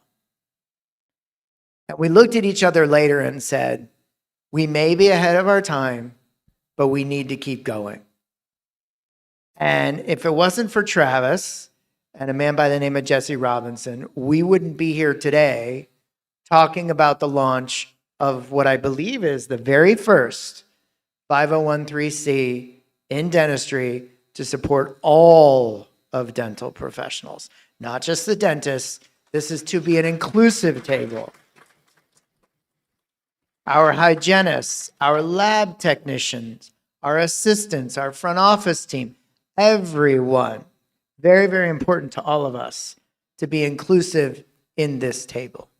And one thing that was challenging for me was when I started, people came up to me and asked me, hey, what did you do? I would tell my story and they would say, hey, what did you do to get better? And I would tell them, and then they would say, do you have anything that you can put me through? And at the time I didn't have anything. And so I finally created continuing education to help people with their mental health. And I'll tell you, it wasn't easy to get continuing education units for mental health, because they were like, well, you're not teaching them how to prep better. You're not teaching them how to manage their business better. You're just teaching them how to be better mentally. Like, that doesn't make a better dentist. And I said, bullshit, because I was a dentist at my lowest point. And when I was at my lowest point, I couldn't be a good leader. I couldn't be a good dentist. My case acceptance was low. Even clinically, I suffered because my head wasn't in the right place. So I was really proud to have the first CE credits that focused on mental health. And now one of the big initiatives that we want to do with this mental health coalition is get mental health CE mandated by all 50 states. Because let's be honest, you have to take, we can cuss here. You have to take fucking HIPAA. You're required to take HIPAA. You're required to now in California do why can't I think of it? The fentanyl and that kind of stuff, opioid training, right? Can we do one CE of mental health? One. Because how many people in dentistry, thank you, yeah, you can clap. How many people know a dentist that's died by suicide? Just raise your hand. I mean, half of the room here? If you guys think we were teachers or construction workers or plumbers, do you think it'd be the same? It's not, I'll tell you, because I've looked at the research. And so all we're trying to do is just bring this out into the open and get a requirement for every 50 states to have one mental health CE required every year.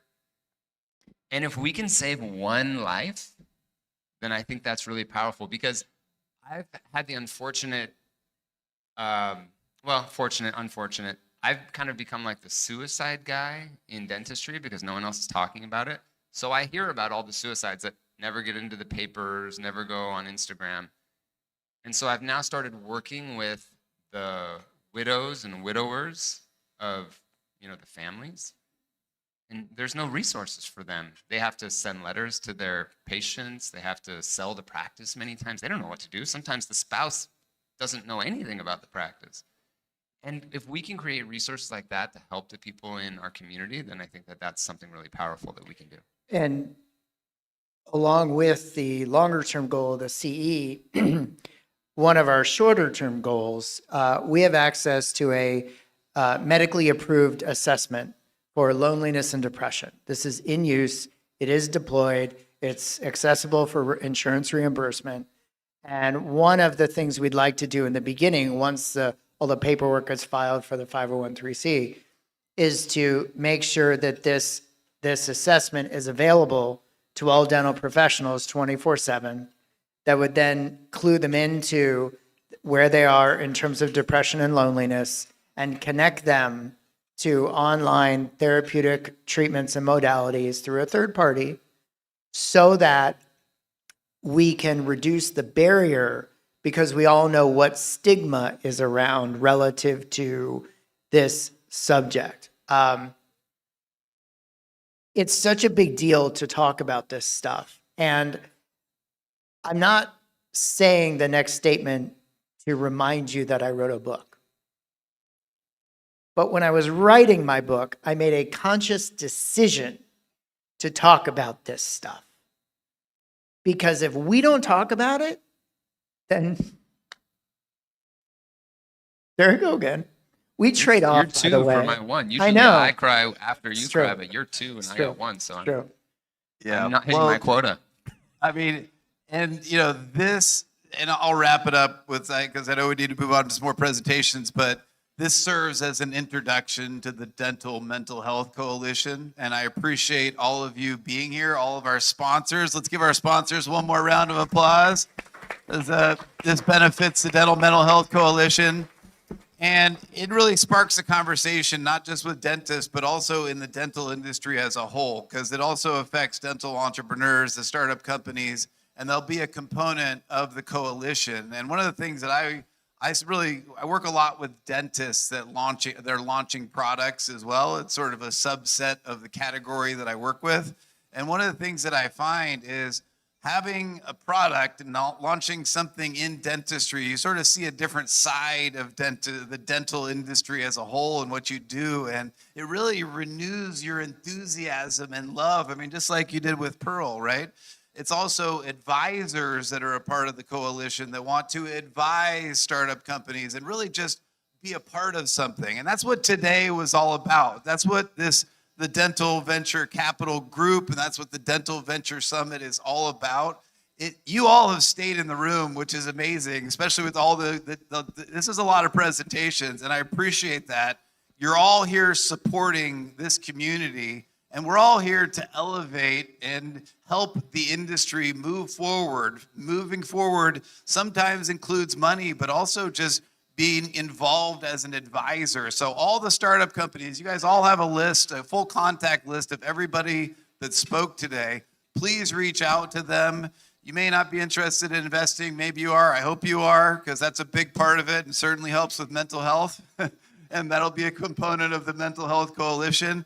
But they also just need advisors, and they need people that are out there looking out for them and helping them move their products and companies forward. So again, we'll wrap it up with that. You'll hear more about this throughout the next couple of years, but do you have a question? Look, I mean, you can go to that's a good question. So The question was, how can we get involved? Yeah. So, I mean, there's a lot of, you guys have some thoughts on that? Good. Simply reach out to us and we will be taking note of who's involved. I mean, just to peel back the curtain a little bit, Jesse is in the process of actually filing the paperwork for the 501(c). We're on about a 90 to 120 day plan. So probably the fall time, this will be an official thing. I think I would like to challenge everybody in this room though, please start talking about this.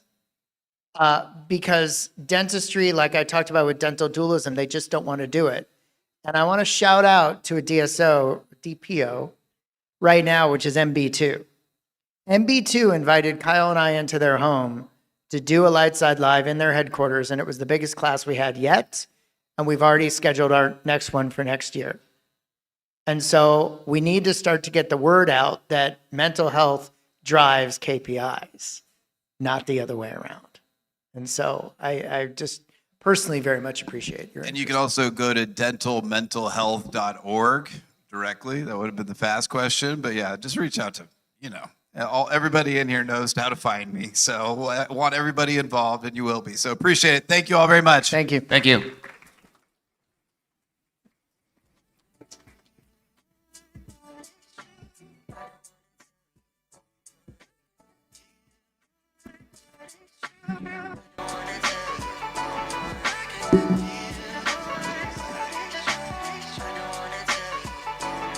All right, up next, we're going to be talking about the future of technology in dentistry, and this will be moderated by Dr. Vajahat Yar Khan.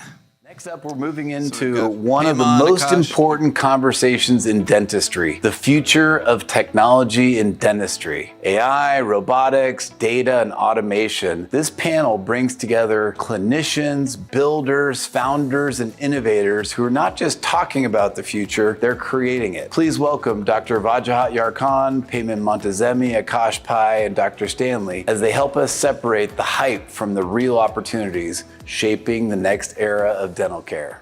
Next up, we'll move. Good afternoon, everyone, again. Today we are discussing the future of dentistry, the AI, the robotics, the data, the cloud, and the infrastructure. We have seen a lot of digitization in dentistry over the years, whether it's the records, whether it's imaging, scanners, everything else. Now the next era is about AI. So let's talk about that. So the panel will be divided, where I'm going to ask more questions to Payman about generative AI, physical AI will be you, and image processing and X-ray AI will be you. Okay, so let's start with generative AI. Can you explain in plain English what does that mean, and then how dentistry is getting benefited from it? Sure, thank you, and good afternoon, everyone. So let's talk about the engine and the history of it in a very short summary of it. The engines have significantly improved over the last year. I was one of the first users of it, so you can see that when you let these engines draw an image for you, generate a piece of text and whatnot, it can kind of do it if you don't provide enough inputs. It can hallucinate. It can provide, wrong information. The information, like for instance, around very fine details of fingers can be noticed by a human eye. And those engines have come really significantly, improved over the years. As if you provide the right inputs, it can literally generate pictures like we have behind us. It can, of course, generate content. It can generate music, any kind of audio, in an extremely precise and accurate way. So they've really come away. Now, you mentioned, how can we basically use that in dentistry? Dentistry has, of course, a very heavy administration piece of it. And that is one piece where you have, notes and things like that that are basically used with large amount of data that are feeding that for generation of clinical notes and things like that. And of course, Kyle will cover, the images piece of it. Thank you. So we see that, image processing AI is already visible in dentistry with a lot of, people using it. Can you give our listeners and viewers some perspective of that, how it's helping and whether it's really helping?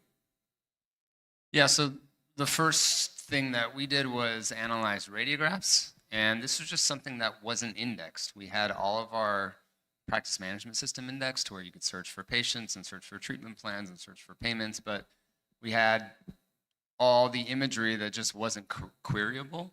So now we can query that, we can cross-reference. Okay, let's say we find caries in an image, cross-reference it and see if the patient is treatment planned for a filling, inlay, onlay, crown, or extraction. If they're not, then flag that. Another thing that we didn't really realize we were creating was a patient trust tool. We created this to assist doctors in reading radiographs, and what we accidentally produced was a patient trust tool, which was a third-party AI system that has no reason to find more or less of anything. And that's really important to me because I come from a family of dentists. My dad's a dentist, my brother's a dentist. And there's a big trust deficit. More than 60% of patients don't trust their dentist, and most dentists I know are good, able people that are just trying to help others. So that was a big step for us. So in summary, I would say making imagery queryable and also assisting doctors with diagnosis. Fantastic. So we already know, X-ray is in there, but physical AI, Akash, you're working on that, and physical AI is something where AI has to sense and adapt, right? So how does you envision that to be a part of dentistry? Yeah, I mean, most people know what physical AI essentially is anything which is touching the physical world. The most common things in there, of course, is your robotics. You have, in healthcare, you have Da Vinci. I mean, they are doing perhaps the most extensive robotic installations out there. There are a ton in dentistry as well. Do want to talk a little bit on how we are doing it in Zero Brush in the realm of at-home oral care, where we have actually, what we have done is we have created like a digital twin of your own mouth, and then we use that to manufacture various components. And the first product of that is the device to replace your toothbrush. So what we are doing is we are using AI as a tool to bring out various products. And that essentially is what physical AI is. The most famous, what people know, and I don't have to go with that again, is the robotics part of it. But we are seeing more and more of that come into consumer healthcare. That I think is a very key aspect of it, because majority of the time people are trying to take care of their oral health at home. And the best tool they have with them today is a stick and a thread with a motor on it. So it's quite sad that the innovations that have happened in dentistry have happened a lot in the dental clinics, very little for consumers at home where they spend majority of the time. So we are beginning to change that, and AI as a tool is helping us tremendously in that front. I'll pose the same question to you. You can go first, but the data you're talking about, this data that gets generated because of the use of physical AI, how do you think that is going to help us with the biggest barrier that we see in dentistry, which is, say, patient compliance? So with, say, just toothbrushing, since you mentioned toothbrushing. Yeah, I mean, you see, I as a user, I'm not a dentist, I'm a technologist, but we want to keep our oral health in as good as a condition as possible. The problem is that tools that are available to us are pretty abysmal. I mean, think about it. The innovation that's happened in the toothbrush industry has been extremely minimal. If you want to take a toothbrush and figure out how to actually angulate it in your mouth, if you calculate the number of surfaces, there are more than 250 times that you have to do it. And the longitudinal studies have shown that we miss 40% of the tooth surfaces. So if you provide poor tools, I don't think you can actually blame the user for it. And I mean, if you look at various companies, Philips, P&G, and others, They provide you with an app, and they tell you to follow your teeth. Who's going to do it? Nobody's going to do it. So you need to think back to the first principles and see how can you use technology to actually improve the compliance aspect of it. So people are very aware of the linkages between overall health and oral health. I don't think there's any confusion in the market at present. But I think the tool sets are not there. However, they're beginning to change. And I think we are using AI as just a tool in solving these problems. But there are a lot of other technologies which in actual, if you compile these technologies together using AI, additive manufacturing, you can create a lot of personalized products. And that's what we'll talk a little bit later. But I think to your question, the key issue is let's improve the tools for the users. Okay. Kyle, before adopting like image AI, what do you think a dentist should be looking at, whether they should focus more on accuracy of that or FDA clearances of that, how it integrates with the workflow or the data it gives? What suggestions you would have for users to look at before they adopt something? Well, there's multiple companies, not just my company, of course. I mean, FDA approval is kind of like the lowest bar. You know, you should be using something that is FDA approved.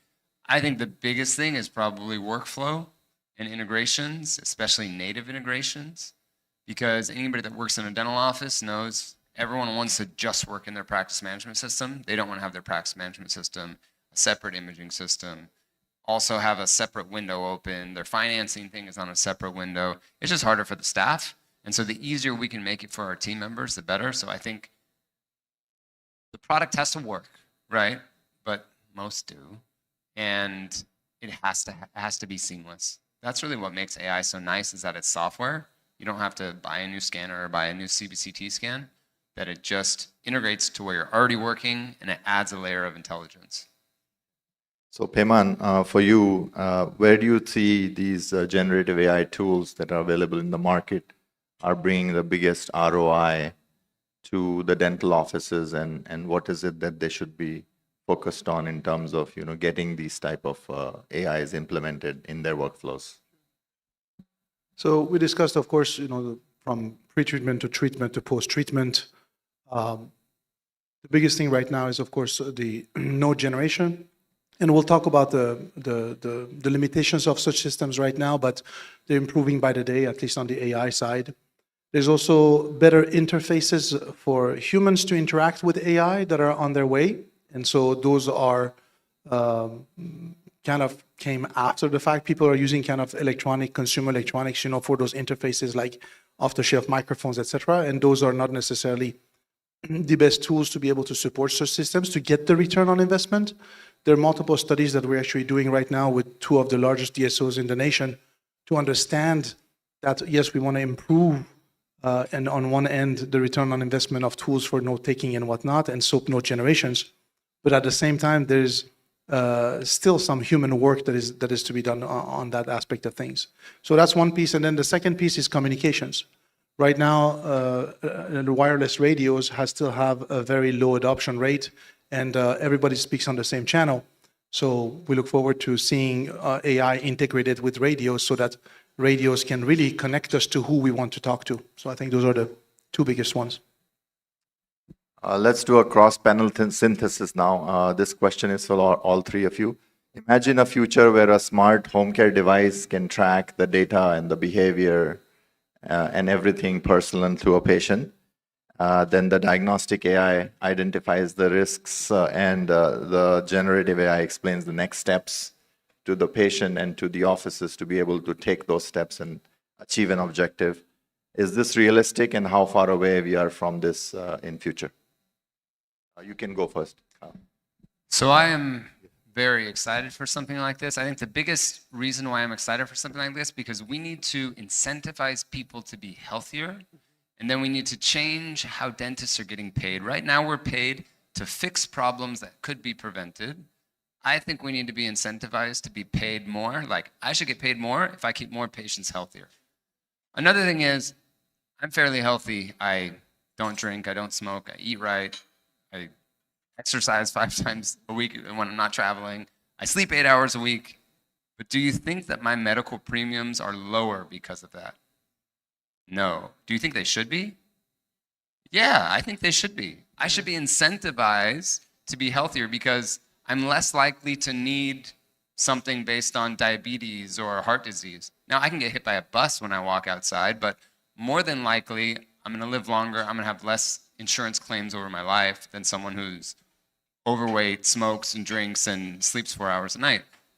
But we need to incentivize people like that in dentistry too. Like if you use a smart toothbrush, that we track that you're doing that correctly, if you're eating right and that's being tracked somehow, if you're sleeping well and you're seeing the dentist this often, then your insurance premium should be less. Or you should be, your dentist should be paid more because they've talked to you about doing this. So I just like the idea, and I remember when I first got into AI in 2015 that someone told me AI brings out the truth in different areas, and that's what I'm looking for. It's because patients come into dentists and they blame us for finding things that are 100% preventable. I'm like, I couldn't be there to pull the soda out of your hand and brush your teeth for you. Why are you getting mad at me? I'm just fixing it for you. And I think dentists get blamed too much for that. No, I think those are excellent points. I couldn't be more excited with the technologies that are coming out right now. I think we are at a point in which we will see a sea change. I mean, we have seen it in the dental clinics with the kind of technologies you guys have. It's just phenomenal. We're going to see it at home too. And that's where the changes will start occurring. I completely agree with you. I think the value-based healthcare is where we should go as a country, but that's a long-term goal. Yeah, Yes. it's a long-term and a larger debate, reimbursement. But I think the technologies are going to make it happen. So I'm very excited about the future. Yes, I'll go certainly along the two of you. So we're very excited about the opportunity specifically between now and 2050. There's roughly about $35 trillion in savings that could be generated just from oral systemic. And then so where we see finally quiet to be is a system that supports mental health, is in line with the prevention of hearing loss among care providers, and not just a dentist, all care providers. For those of you who are familiar with oral systemic, there's a tremendous amount of impact on mental health when it comes hearing loss.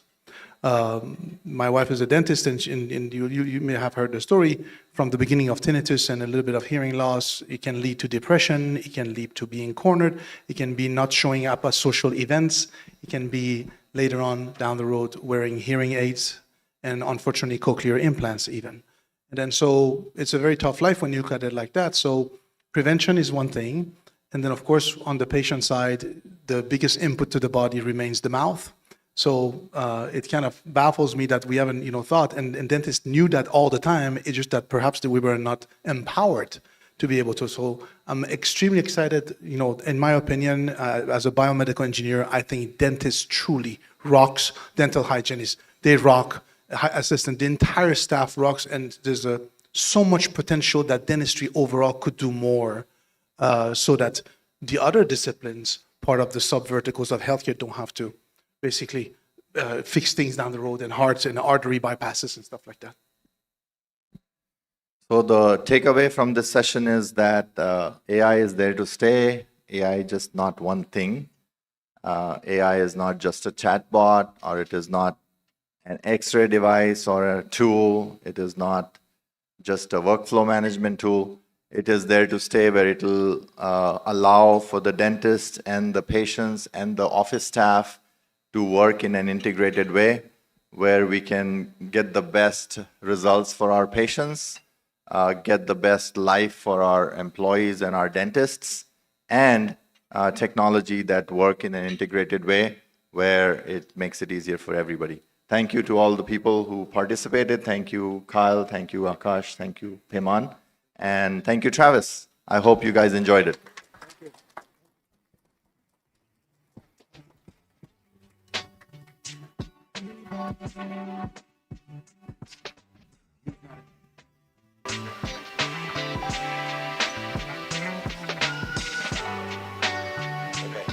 Leave the chairs up there, guys.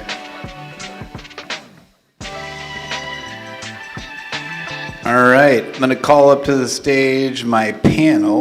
Oh, Samir. And so Samir of Care Credit, Richard May Mango, Darius.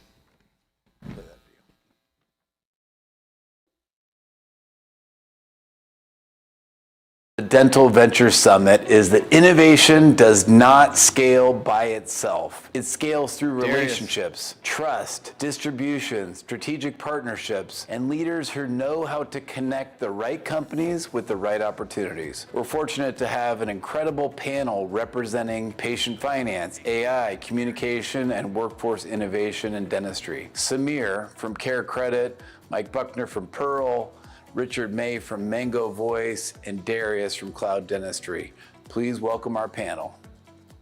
One of the biggest... All right.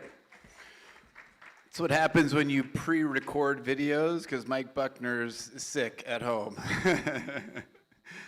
But I have been, both of these guys know, I've been talking to them about doing this panel for years. And we're waiting for Darius as well. You know, one of the most important things that we talk about at the summit, that we talk about in the Dental Venture Capital Group, is building strong partnerships.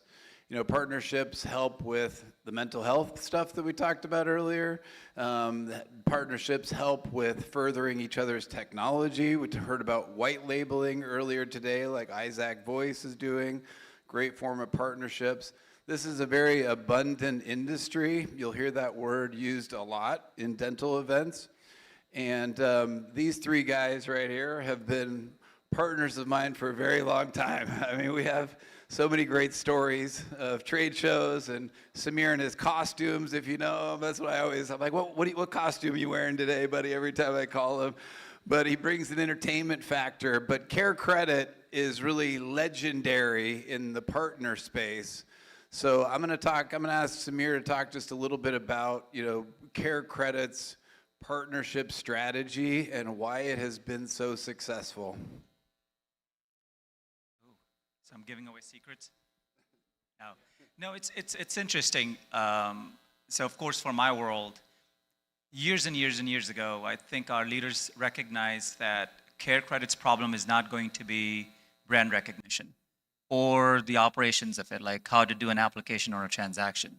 It's going to be the mindset. And the mindset of the team member, mindset of the dentist. You know, for a team member to not make assumptions on what patient can and cannot afford, what they may or may not want, and for the doctor to assume that they can do their own financing. So how do you change the mindset? Well, we live in the world of influencers.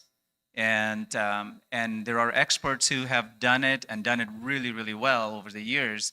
So it was like, why not partner with them? So it's been a phenomenon. And I've only been at it for about the last 11 years of the 20 that I've been with Care Credit. But it's been an eye-opening in every single way, as far as from running a business to just looking at the practice as a business. And yes, it's a noble cause, but we still have to make money at the end of the day. And so the partners come in really, really handy. What are the typical partners that Care Credit like to work with in general? You know, what do you look? I mean, I always see consultants.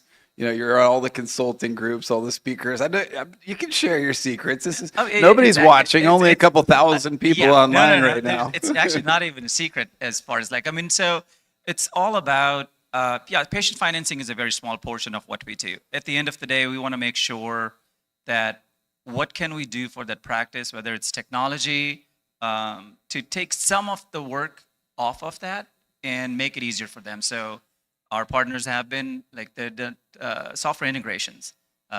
We've from practice management softwares to patient communication softwares, everything that leads to, because we understand an office and an office manager lives and breathes everything off of that computer. How can we make it easier? Again, we're a very small portion of their business and their day, but how do I make it easier to transition? So it's who do we want to work with? Pretty much anyone and everyone. It's just as long as it's a win-win-win for all. Like if it's we're the only ones benefiting and you as the partner is not, I don't think that's quite a partnership then. Yeah, one of the things that I found, if you look across the successful partnership groups and the companies that have been successful with their partner programs, and I've implemented partner programs for about 20 different companies in dentistry. A lot of times it comes down to the people, which is really hard to replicate. One such person is my boy Richard May over here. Every time I put on my Jordan shoes, I think of you, buddy, because they have some unique shticks that they have there that they utilize, but talk about like how Mango, because your program has just exploded over the last year as far as partners, and your booth is always filled, and you're giving hugs to everybody, which is, that says something, right?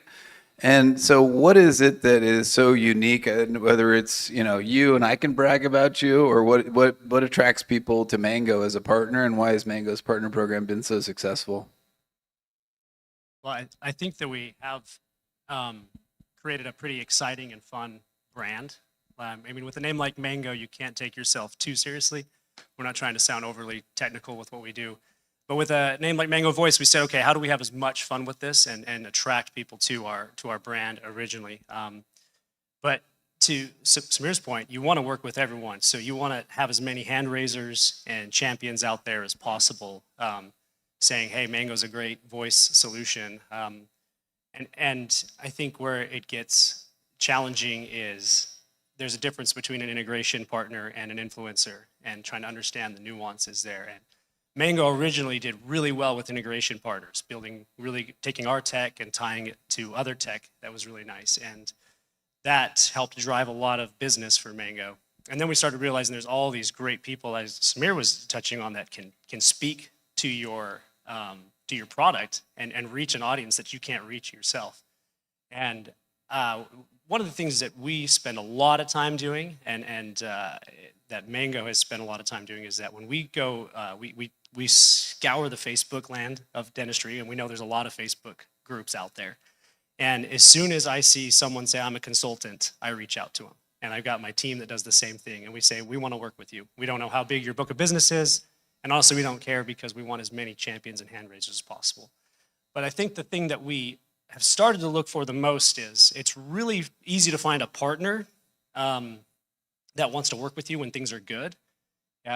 What's really important to us is who's going to partner with us when things are a little tough and when things aren't working so well, and when technology may be a little finicky. That's never happened. No, technology never goes The other phone company. Yeah. And it couldn't just be the tech. It could be all kinds of different things, whether it's the company got bought, sold, whether there was change management with, new employees came on. And so it's like you're going through all these different changes. How does the partnership last through that? And so what's really important to us is, okay, are you going to stick with us when things are all so tough, not just when we're on this high? That's really important, and we look for that. Yeah, and maybe next year, next panel. By the way, we're going to be doing this in New York in November, so mark that on your calendar. And then we also doing another one in July. So we're going to be doing this event about every quarter. But you talked about something there, because there's also incentives. There's financial incentives. There's discounts. There's all kinds of different things that incentivize partners along the way. And I guess you got to find what those are. And sometimes, if they are bringing revenue, I think people should be compensated. There's a little stigma in the industry about compensation. And, I think, everybody does they're running a business, and it's fair to have those boundaries. We call it an abundant industry. And when somebody calls it abundant, that means a lot of times people are taking advantage of you. So I think clear guidelines, I'm not saying it's you guys, just saying in general, right? It's a risk that is important to understand, and having those clear guidelines.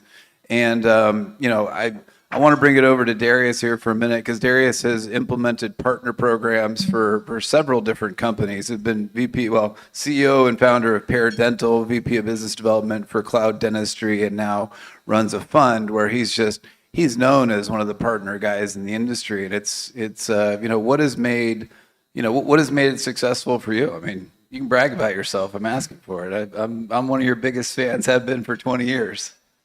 First of all, thank you for putting this all together, Travis, and it's an honor to be on the stage with you two guys. I started out in dentistry in the late 90s. I was selling latex gloves to dentists from the trunk of my car. That blossomed to becoming a fund where I'm at today. when I stepped into the head of business development role for cloud dentistry about 8 years ago, I set a goal for myself to go raise from the strategic community, meaning to go grab the healthcare professionals and dentists and companies in dentistry to come invest in the company so they could be pot committed and actually reliable when things go wrong and staunchly by our side. I ended up raising more money for cloud dentistry than they needed. Probably raised about 95% of the $9 million that they needed to get to where they're at today. It was a very messy cap table that messy cap table means there was a lot of investors that came in with smaller amounts. We did that by strategy because I thought by word of mouth, they can help grow the marketplace even more, just bragging about how they have a piece of something that's modernizing how dentistry is going about. But I think part of my secret was, I always tell people, like, I'm made of two components of my DNA. One is I have a lot of connections because I've been at this for a long time. And two, I think I have a little bit of like strategic advice for some of the founders, and most importantly, the partnership world of advisors out there, which is, I think, an emerging field that everybody needs to take part of. It's the advisors out there that come partner with these companies that help them with like a Swiss Army knife approach. It's not just one singular way of going about it. You really got to be a little flexible in how you're mixing the recipe together for every individual you're trying to partner with or any company you're trying to partner with. All right. Well, thanks, guys. Samir, any final thoughts? Anything you missed there? Tips and tricks? No, I mean, like I said, it's when it comes to partnership, I think got to sit down and figure out, when I said it's a win-win-win, I meant it. Like, is it a win for us? Is it a win for our partner? Is it a win for the ultimate consumer, which is our practices? And if one of those are not saying yes, then we may need to reconsider. And it's never about like, no, it's maybe this is not the right time. Richard? Yeah, I think Mango, we pride ourselves on being very flexible. So we will meet you where you are at. You talked about incentives and some of these different, like, how do you get a partner to really find some faith and trust in you? And, if you're the type of consultant or you're running a business where, you don't want to say, I'm getting paid to talk about you guys, that's great. We can figure out a way to pass on the savings to the customer. Or if you feel like, and we feel like your time and your word is valuable, we'll compensate you for that. So we want to come to you. What are your values? And we'll adjust our partnership around yours. And that's how Mango kind of looks at relationships. And I think that's one thing that's served us well. And we won't put you in a box. Like our partnership program is constantly changing and evolving. So if you partner with Mango in any capacity, we will take your feedback, your ideas, and we'll figure out how can we make this work. Like Samir said, win-win-win. All right. Let's give it up for the panel. Thank you, guys. We're going to leave the chairs on the stage and bring up the female founders panel.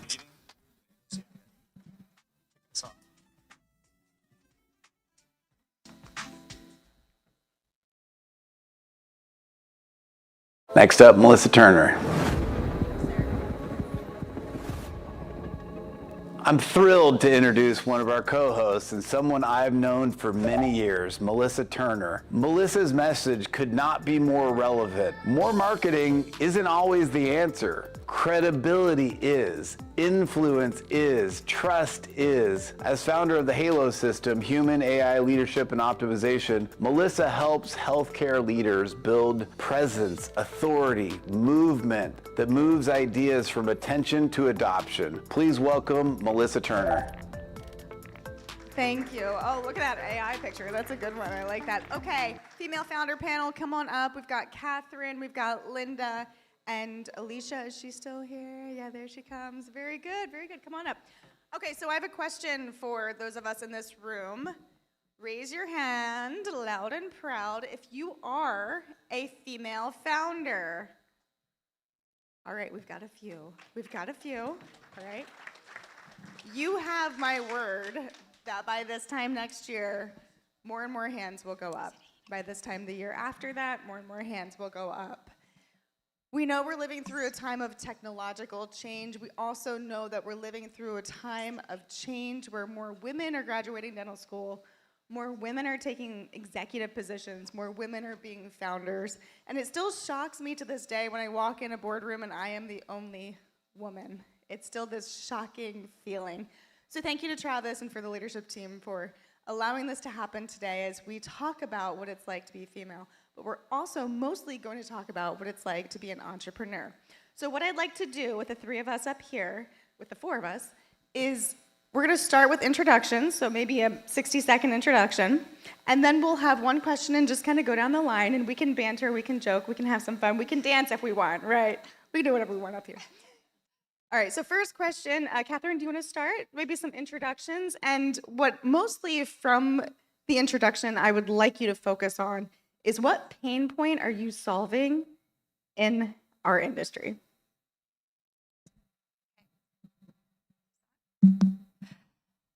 My name is Catherine Ann Wallace, and I am a dentist focused on airway health and airway aesthetic dentistry.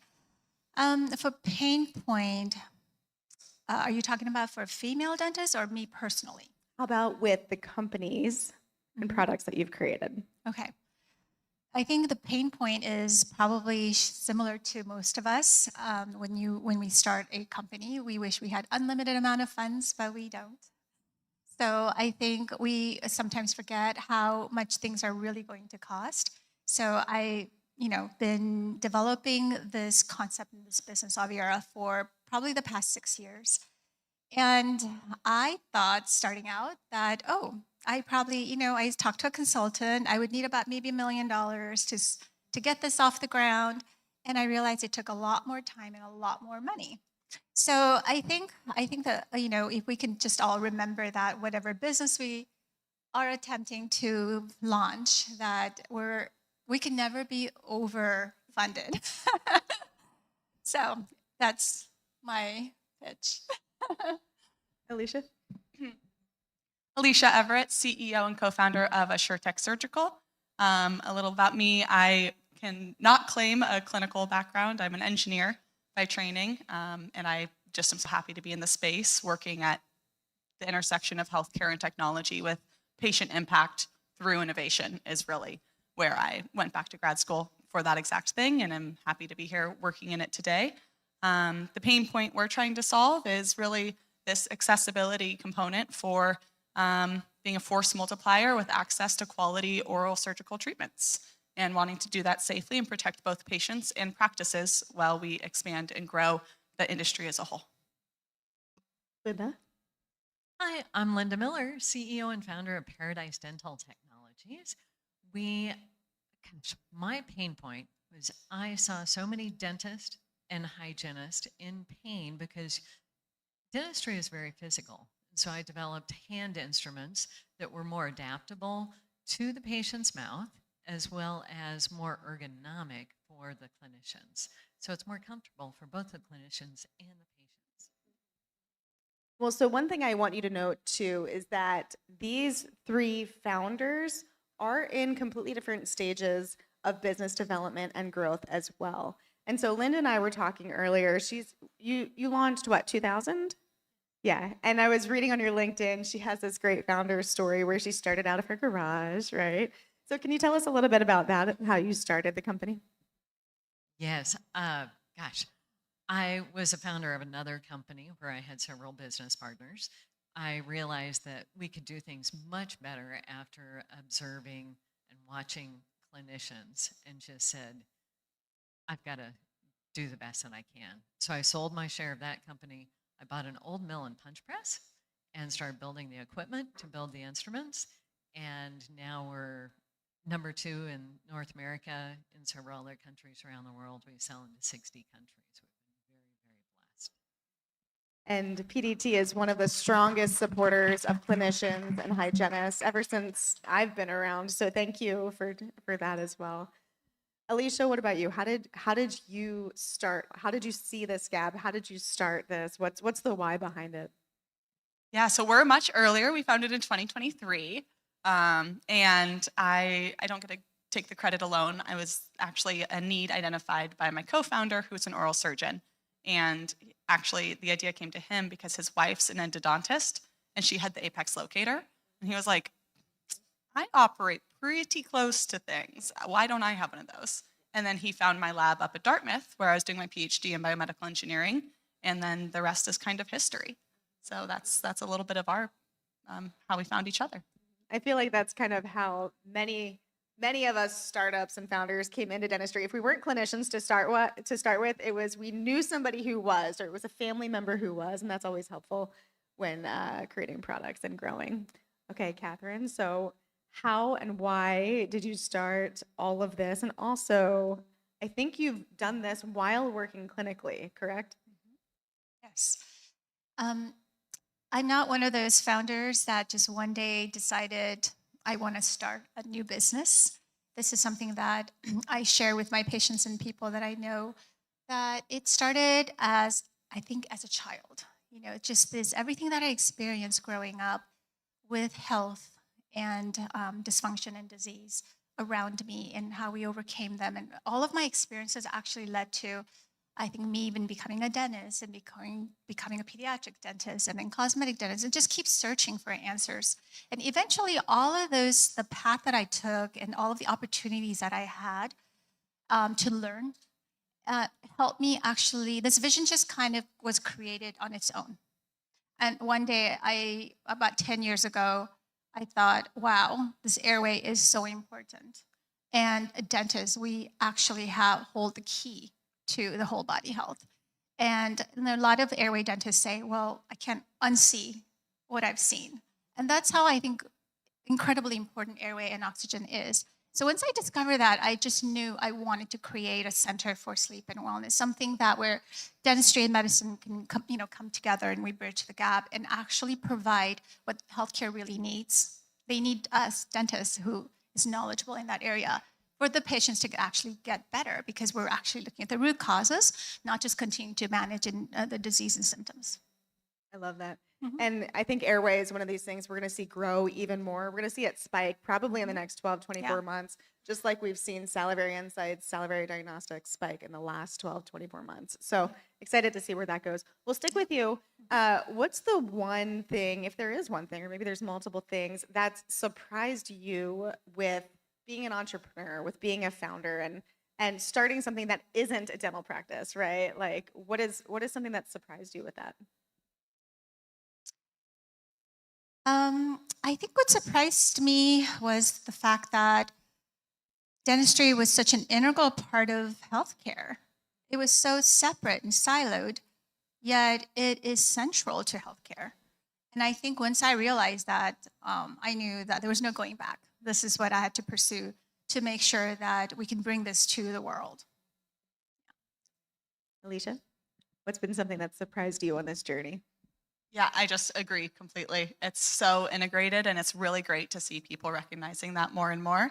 About entrepreneurship, I think the critical need to be decisive in the face of uncertainty has been a big learning and, I guess, surprise in the beginning, but then also something you have to rise to. And I think that's something that is pretty inherent to entrepreneurship, and you can look and it can seem glamorous sometimes. You're seeing the big exits and the big stories, and but the day-to-day is decisive direction amongst uncertainty. Can we dive into that a little bit? Because I think that's one of these characteristics that sets apart a new founder with someone who's been around the block a time or two, right? So what has been, well, maybe it's not strategy. I was going to say, what has helped you learn that characteristic? Is it just being thrown in and having to make decisions in a time of uncertainty? Is that what it is? Or is there actually something that we can do to prepare ourselves to be in that situation? No, it's a great question. I mean, I think surround yourself with really great people. That's like, no one can operate truly in a silo. I am so thankful for all of our mentors and our investors and the people I can pick up a phone any hour of the day. So that gives a lot of help. And then also, I think this is, I don't know if it's the best mantra, but it helps me, is that done is better than perfect. And sometimes when I'm on, a little too long on this email that I've redrafted multiple times, I'm like, done is better than perfect. I need to move on to the next thing. And that helps me keep a bigger picture as well. It's dangerous to be stagnant and to be still, right?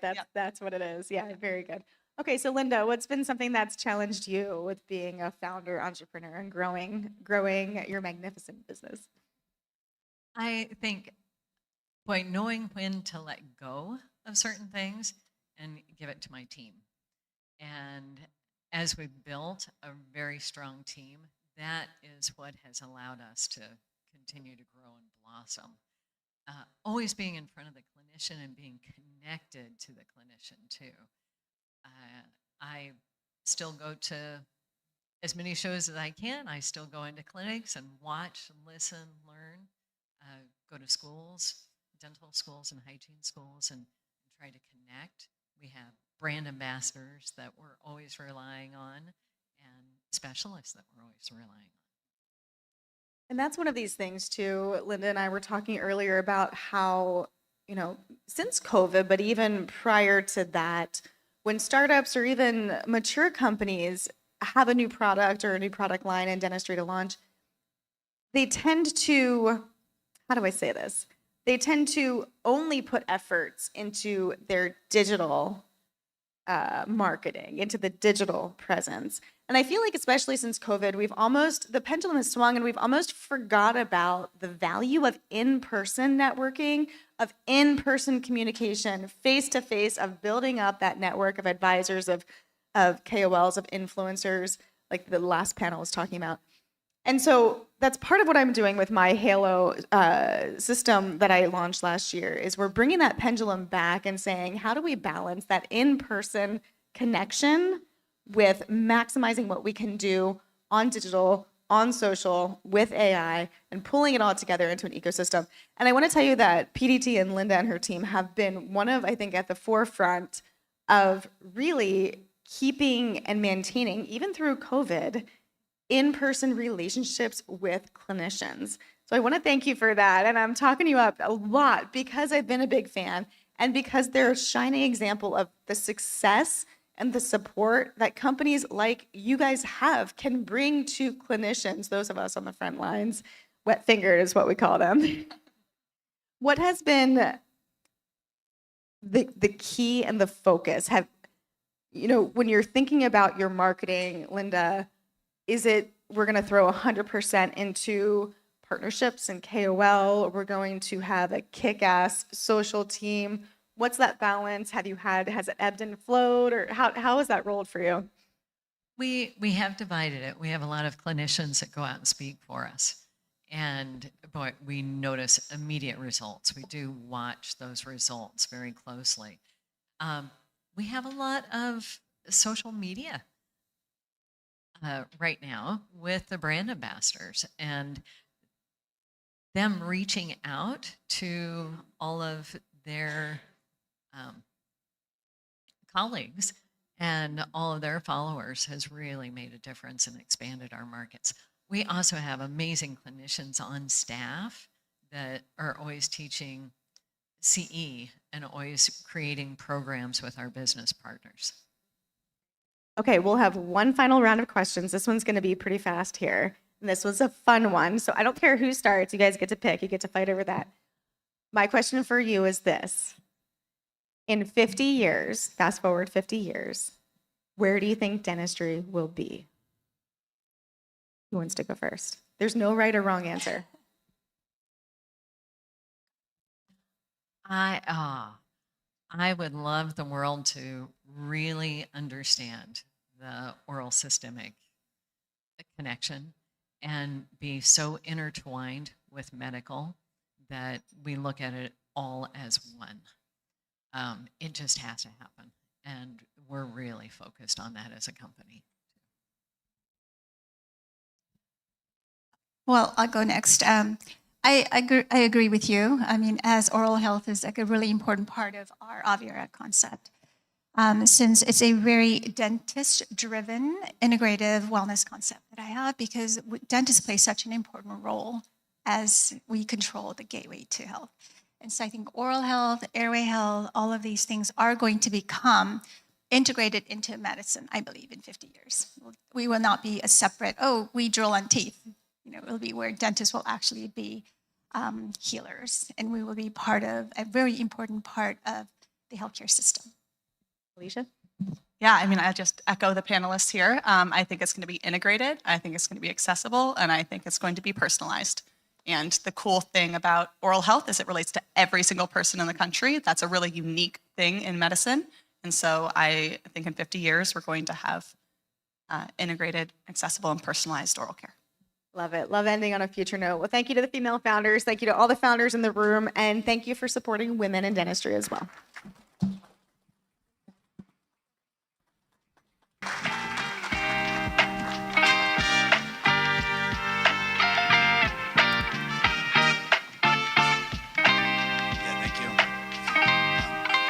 I could listen to these panels for a lot longer, but we've got a few more pitches and we're moving on to the networking and the happy hour. So up next.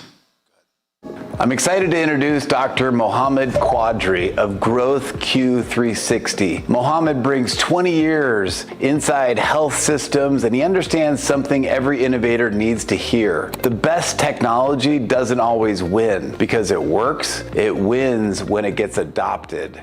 He knows what moves health systems from interest to action. Today, he brings that inside-out perspective to dental innovation, partnerships, and investment. Please welcome Dr. Mohammed Quadri.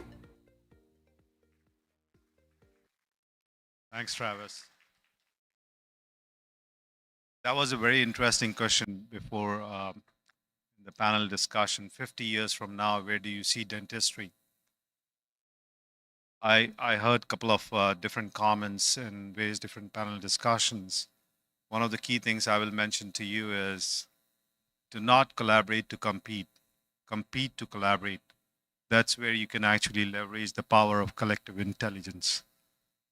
If you are embarking on a journey to look at where dentistry is going to be 50 years from now, I would say like as a physician, it's mind, body, mouth connection. So bringing everything together in an order to improve overall care for human being. Let's create that healthy society together. I think that's important. And that starts with oral hygiene and overall. Perhaps maybe precision medicine will play a significant role as well. That said, I'm here to talk about strategic partnerships, exit models, mergers, acquisitions, licenses. But before I do that, just a quick background about myself and who I am, how I ended up becoming who I am today, from bedside to boardroom, and now more and more term sheets, evaluating various different startups, a venture capital fund, Grow Q360. We bring adoption to the forefront. Our thesis is more focused on workforce empowerment, patient empowerment, fintech, cybersecurity, all under the umbrella of continuity of care, which we break it down into 3 different buckets: information, management, and relationship, bringing together payers, providers, family members, caregivers, and creating an ecosystem, a connected ecosystem that bridges the gap between academicians, clinicians, scientists, investors, innovators, to accelerate scientific breakthroughs and discoveries in an order to meet unmet clinical needs. 3 buzzwords for me: in real time, rapidly, and accurately. I know, Dr. Khan, you did a panel on AI-powered solutions, robotics, bots, how technology is actually exponentially growing. Technology will continue to grow exponentially. One of the biggest challenges in the industry is adoption. And that's where we bridge that gap. You know, I always say technology grows exponentially, but the adoption rate remains pretty much flat. So how do we actually bridge that gap is by collaborating. The more you collaborate, the better it is for the mankind, the better we'll actually improve the overall patient outcomes and will address the triple aim as established by the IHI. That said,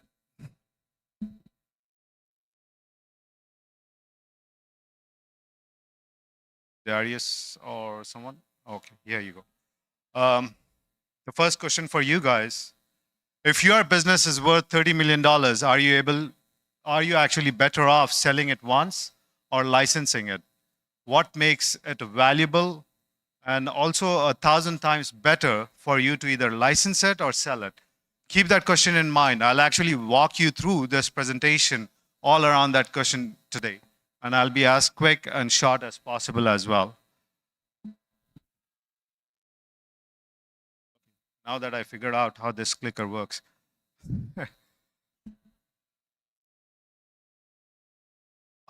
Here you go. So I was telling about my journey. I'm an operator, strategist, translator, 25 plus years in the industry. I've worked as a C-suite executive in various different health systems, including GE Healthcare, Stanford, UPMC, Hackensack Meridian Health, and a sleep disorder, cardiometabolic health researcher. I'm on a journey to actually create diagnostic fingerprints, biomarkers to be able to evaluate exhaled breath condensates, where we can potentially come up with biomarkers, diagnostic fingerprints to predict outcomes in patients with sleep disorders and cardiometabolic, perhaps maybe metabolic syndrome. That said, couple of things I just want to make sure that I'm not a dental operator.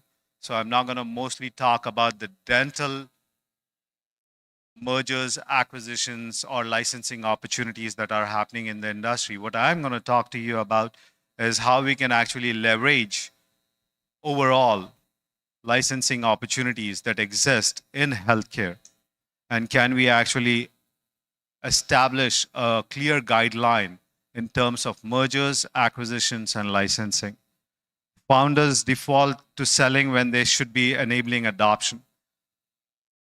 Think about this very carefully, because founders default to selling when they should be enabling adoption. Adoption is the key component. That's where the biggest gap is. And I think you all probably know the companies like Microsoft, Adobe, Salesforce. They all are actually licensing their technology.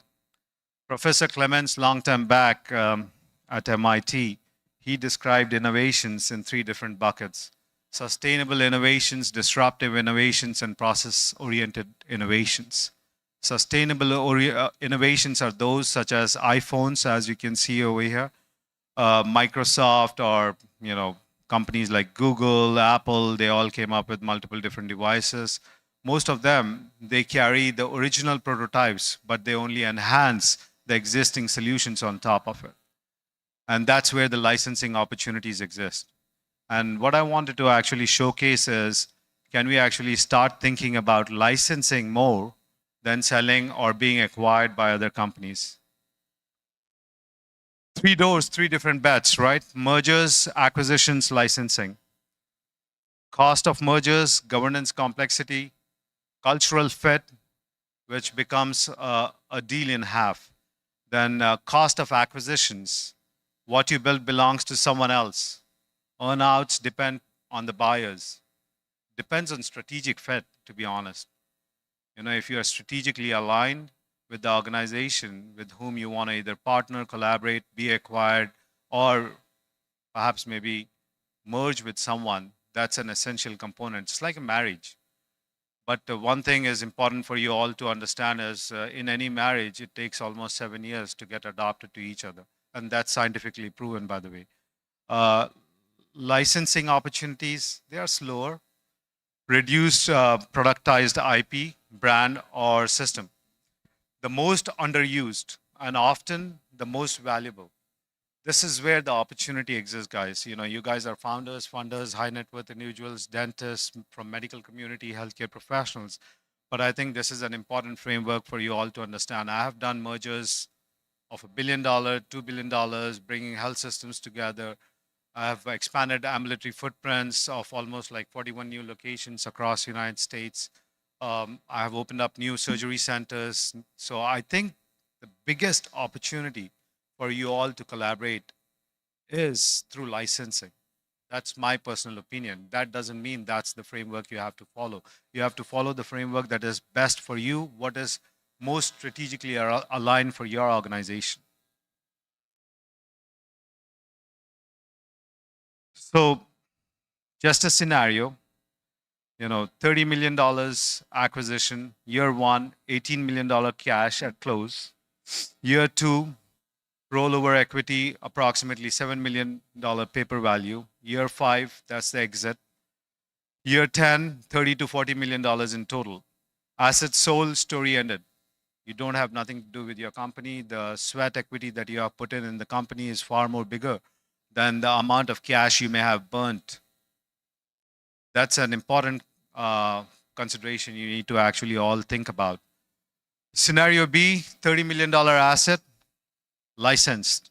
Year one, $2 million signing, $3 million royalties from first 3 partners. Year 2 to 5, $8 to $12 million annual royalties as partners scale. Year 5, asset retained, multiple licenses completed. Year 10, $60 to $100 million cumulatively. You still own the IP. So ceiling is unknown, floor higher every year. So just so you know, these are illustrative numbers, not actual forecast. This is just forecasted potential probability of how you will end up if you merge or potentially license out your solutions. So what most people get wrong about exits? There are 5 assumptions. I have watched this more value than any market downturn. I will tell you, these are 5 myths. The biggest check wins. Biggest check doesn't win. It's the strategic fit and second bite economics. Beat headline price almost every time. Second myth, exit when the market peaks. The best operators exit when their business is undervalued by buyers. My business is worth what comparable businesses sold for. Comps, they are just a starting point. So don't actually put a valuation to your company based on the comps.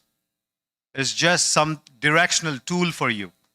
The ceiling could be established based on the business, the adoption, or with the go-to-market strategies that you may have put in place. If I am not selling, I'm not exiting. Again, a myth. People think that if you don't sell your business, then you are not exiting out of the company. Well, there are other opportunities, licensing, royalty deals, minority recaps, and IP carve-outs. Then adoption follows acquisitions. Adoption is the harder problem and the more valuable one. The technology is healthcare into broken. The adoption is not broken. This is where I think, the biggest opportunity, you, the dental community or folks providing care to overall healthcare, I would say the opportunity is convert your data into an adoption platform. Create federated data learning platform where you can actually run proof of concept, pilot studies for all the startups, the founders who are here in the audience. They can actually deploy, reduce the runway, improve sales cycle, exit out of the company or license out their technology. So that's a very valuable tool when I'm talking about adoption. Convert your data into a federated data learning platform. Protect health information at all times, but just by converting, you will improve that sales cycle. Dental has an advantage from various perspectives. But just to give you a quick recap, dermatology, ophthalmology, physician practice management, they all have consolidated, merged, have been acquired. But some of the key consideration for you guys as you are embarking in that journey, I think dentistry is still almost 5 to 6 years behind in terms of mergers, acquisitions, licensures when it comes to in comparison to dermatology, ophthalmology, physician practice management. They have already consolidated and many of the private equity firms have acquired them. So keep that in mind. What can a dental founder actually license? Clinical protocol systems, you can license them. Implant placement system, full arch workflow, sedation protocols, surgical guides, you can actually license them. Operational playbooks, scheduling models, treatment plan acceptance scripts, hygiene products, RCM workflows, training and certification. If you are actually providing any training programs to your staff, and if you have an IP associated with it, that's an opportunity for you to actually license it out in the future. Technology and software, and lastly, brand and patient experience. For funders and high net worth individuals in the room, why the thesis of adoption actually matters. Capital efficiency beats capital intensity. The IP is the moat, not the chairs. Adoption is the new diligence question. as we are doing diligence as venture capitalists. Where is Gary? Gary is a venture capitalist over here. Darius is a venture capitalist. Many of the folks who are the venture capitalists in the audience. I personally, when I'm doing diligence, I'm looking for whether they can enable adoption when I'm investing in companies. And that's the new rule of thumb as we are investing. Whether we can deploy this innovative solution and bring them to the market, that is an important consideration as we are going to deploy capital. 4 questions to ask your next deal. What in the business could be productized and isn't yet? If we bought it, could we license the system to non-competing markets? Is the founder selling because they want to exit or because they don't see how big this could be? Sometimes lack of vision. What's the gap between what's running this business and what's documented? The gap is licensable IP waiting to happen. You all have IP. Leverage it. Quick question, quick scenario, no calculators, nothing, just, go by your gut feeling. It's a quick question. You built a 12 location dental group. Many of you probably have locations, practices established. $4 million EBITDA, strong brand, proprietary patient experience system, top decile treatment acceptance. You are 52, you have 3 offers on the table. Strategic acquirer, PE platform with rollover, license the system. Upside to a strategic acquisition, clean, done, headline grabbing. Risk, your system gets absorbed and diluted. You watch it from the sidelines. Then you have PE, private equity platforms. The upside, 2 bites, second bite could match the first. Risk, you are now at an employer of the buyer or employee of the buyer. License the system, what happens? Upside, $5 million upon signing, 5 to 8% recurring royalties. Risk, slower, requires productization. Your IP is now visible to competitors. So taking this as an example, how many of you will actually be strategically acquired by someone? You can raise your hand. No one, I think so, in the audience. Private equity platform with rollover. No one. Licensing, I will do it. Since no one wants to be acquired private equity and licensed by the system, I will do it myself. But there is a reason why I'm saying that, because you'll have to take this into consideration as you are being acquired in the future. Where to point these strategies for what's next? For founders, I would say audit what's actually portable.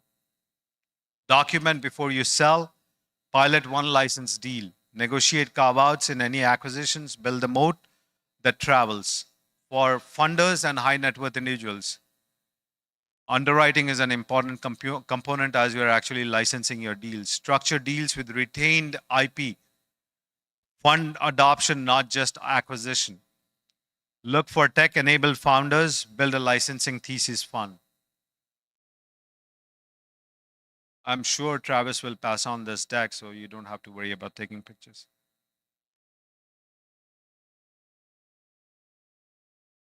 Everything I've rambled over here, if you don't retain anything, 3 important things to retain. The exit you don't take is sometimes worth more than the one you do. Selling closes the story. All your hard work, all the sweat equity that you have put in, your employees have put in, the story ends over there. Someone else will rebrand it. Or perhaps the company may die in 2 years from now. Productize what makes you valuable before someone else does. Whatever you're selling that your competitors envy, that's licensable. IP, document it, protect it, then decide what to do with it. Even simple workflows, document it. Adoption is the only durable moat in healthcare. Technology spreads, but capital is more and more getting commoditized. Keep that in mind.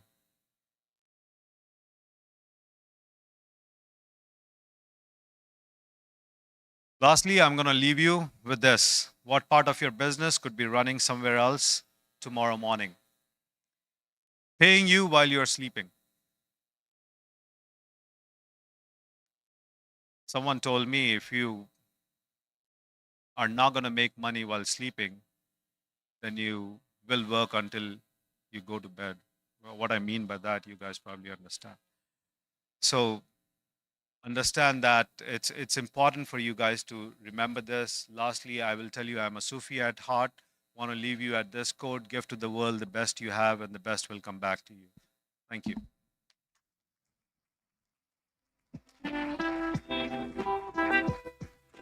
All right. We're going to take a 5-minute break, and then I've asked the staff to bring in the happy hour a little bit early. So stay tuned for that. That's coming soon. So 5 minutes, and then we'll get back in. We got a couple pitches, one more panel. We'll wrap it up, do some speed networking if we have time, and then on to happy hour. And you.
to get started in just 1 minute.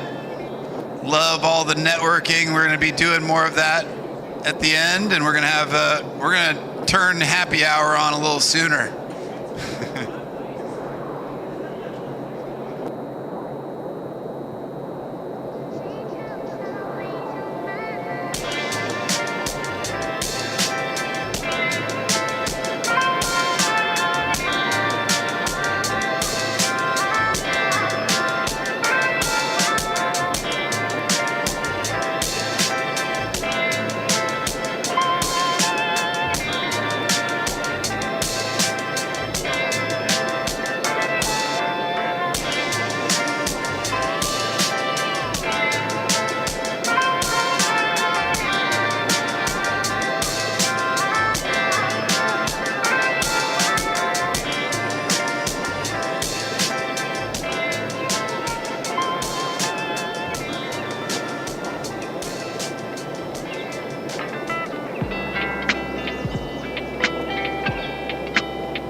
All right, everybody, we're going to get started. We got just a couple more presentations and then on to a little networking and happy hour.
All right, here we go. Everybody take their seat. We're going to get started. Got Vin Cardillo, longtime friend of mine, and we are going to get going here. Up next, Vincent Cardillo. I'm excited to introduce Vincent Cardillo. Vin is a 25-year dental industry leader, DSO pioneer, and founder of Pronto, which is a comprehensive performance platform and single-source data warehouse for dental groups. He's founded and led 3 successful DSOs, including one that grew to over 12,000% and landed on the Inc. 500. Today, he helps groups make faster, smarter, data-driven decisions. Please welcome Vince Cardillo.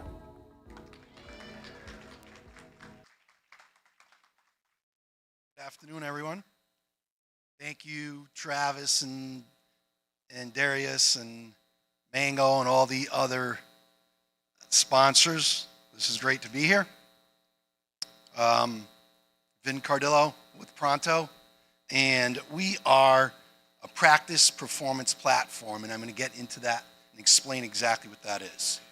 So the problem in growing a number of DSOs, data was always an issue for us. And the last DSO I was involved with basically added 1 office per month. And my role as a partner was the COO, and having the ability to make decisions is very difficult if you don't have data. And in today's market, it's more difficult because there's all these technologies and every practice continues to add technologies. So this data sits in siloed technologies. Second is there's lack of benchmarking in all of the dashboards that exist out there. So there's no ability to measure performance. Third is the ability to identify hidden opportunities. Because of all this data and the ability to find the problem becomes harder and harder if you don't have access to it. And what we've been finding is that when we do find opportunities for the practices, their inability to execute because they really don't know what to do to fix it. And lastly, there's really not a performance tracking tool to hold the teams accountable. So that is basically when we go into practices, it's just more and more and more data. And there's data chaos. And what happens is nothing happens because it's just too much data. So it gets neglected and not looked at. I see people nodding their heads here. So the solution that we've developed is Pronto, which is basically developed from everything that I had to deal with. So Pronto aggregates the data, clinical, financial, operational, cultural, and compliance into a single unified platform. We have benchmark intelligence that is either industry standard benchmarks or ones that we learn every day by creating new metrics and seeing how clients perform on these metrics. So looking at the moment, we bring in 200 metrics. And within those metrics are thousands of data points. So we have an AI decision assistant that goes through all of these and says, hey, practice number 4, here are 20 areas of opportunity that you should work on in this quarter. And once a quarter, a team, whatever it is, once a week, quarter, month, management with the team and with the Pronto team, you create an opportunity, it's time-stamped, and at any moment in time, you can see and track how that practice is doing in those particular areas. There's the AI co-pilot to assist with executionable direction, training and support with SOPs or videos or training CE courses. And, you know, the fun stuff is the predictive analytics, right? What's happening with revenue trends? What's happening with patient flow? How are we going to manage our human capital? Because we can identify hey, based on new patients, based on your retention rate, in 6 months, you should add 8 hours of hygiene. So that's all very cool things that happen. And the real exciting parts are the agentic AI pieces where we have workflows that are developed from data across all these technologies. We want to partner with all the technologies that are out here and bring their data in. So we don't want to be the technology developer. We want to be the data aggregator. And we feel there's a lot of value in having the data so we can manage the organization.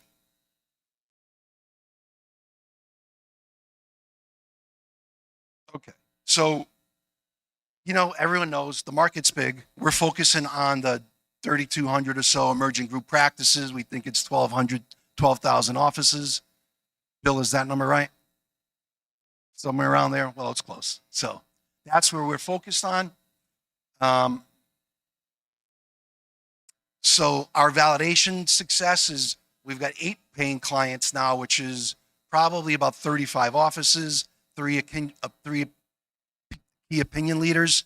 We have just signed a partnership deal with an organization that's going to refer 70 practices for next year, and we have 0 churn. Some of the things that we're seeing is 21% organic revenue growth, 50% decrease in the number of new patient phone calls missed. The percentage of new patients that are booked increased by 21%, organic EBITDA by 38%, patients leaving without an appointment 14%, and a 40% decrease in over 90. This is just 6 metrics. People always ask, well, which are the most important metrics? I don't know. For every practice, it's different. We just had onboarding with a client the other day, and this random one that came up was the percentage of emergency patients that convert to a new patient, right? And that number traditionally is 24%, and we give it a 45-day conversion. They were like at 2%. And that opportunity alone drove 10,000 more a month because the value of a new patient is $400 higher than the value of an emergency patient. So with hundreds of metrics, it's difficult to identify these things on your own. Our competitive advantage is that we're bringing all the data into one unified database, but more importantly, we have this middle tier metric store, which allows for the goal setting and for benchmarking in our predictive analytics. Right? Jarvis, Dental Intel, they're bringing data from the practice management system, and you have to know what the numbers are, whereas we're telling you. OS Dental, they are bringing data in from multiple sources, but again, there's no benchmarking and there's no AI telling you where it is. It's just more data. So, you know, Dr. Mendelsohn was talking about, you know, being positive in your head. Well, most of us are entrepreneurs in here. And, you know, I really couldn't be where I am today. I'm so lucky to have the team that I have around me and the advisors, half of them in this room. And I have other advisors that aren't even on here. So it's amazing to have the right people around you. And I'm so grateful for it. And the revenue model's simple. It's $549 a month. And if you have more practices, it's less, and there's a one-time onboarding fee. Our forecast is we think we can get to 3,500 practices in 5 years, which we feel would be a $100 million practice. The last time I presented this, there was a VC on the panel said that my projections were too low. So I've got to go and reevaluate that. We're looking to raise $2.5 million, and it's, you know, mostly for sales and marketing and product development. And that's it. Thank you for your time. I really appreciate it.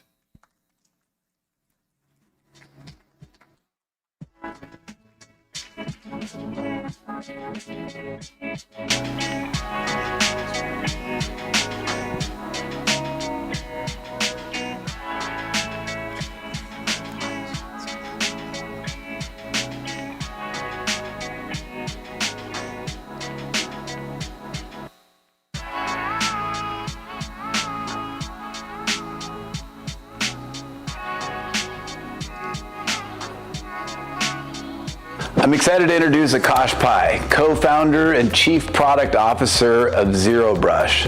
Akash brings more than 25 years of experience building products, ventures, and teams at companies like Microsoft, Yahoo, Intuit, and multiple startups. With ZeroBrush, he and his team are tackling a major gap in oral health through AI-powered automated oral cleaning. He's a builder, investor, mentor, and product leader. Please welcome Akash Pai.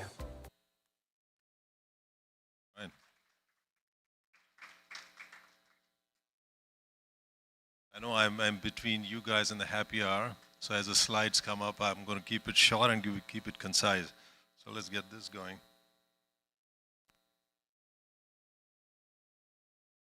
Yeah, so I'm going to, and thank you for the introduction and Travis for this.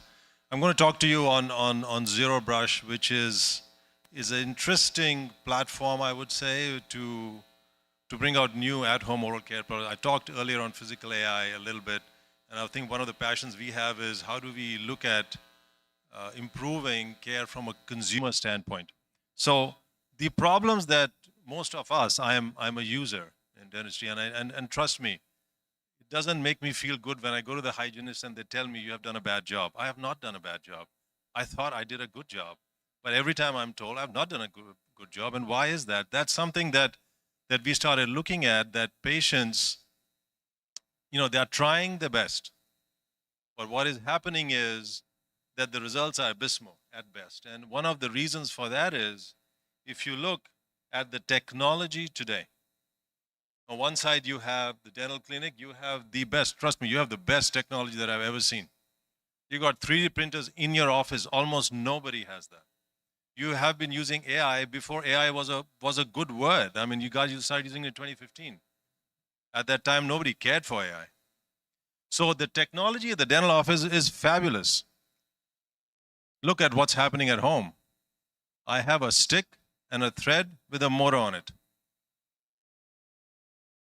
Nothing has happened at home. Majority of us spend time at home to improve our oral health, and that's what's not happening. So we wanted to change that, and we went back to the first principles. What is the problem? The problem is you have to angulate, you have to perfect it, and if you do that perfectly with electric toothbrush, you are going to get a perfect clean. Nobody does it. That's the problem. So that's what we wanted to solve. So as a short video, we'll show you what we did. What we did was we created something which is very custom to you.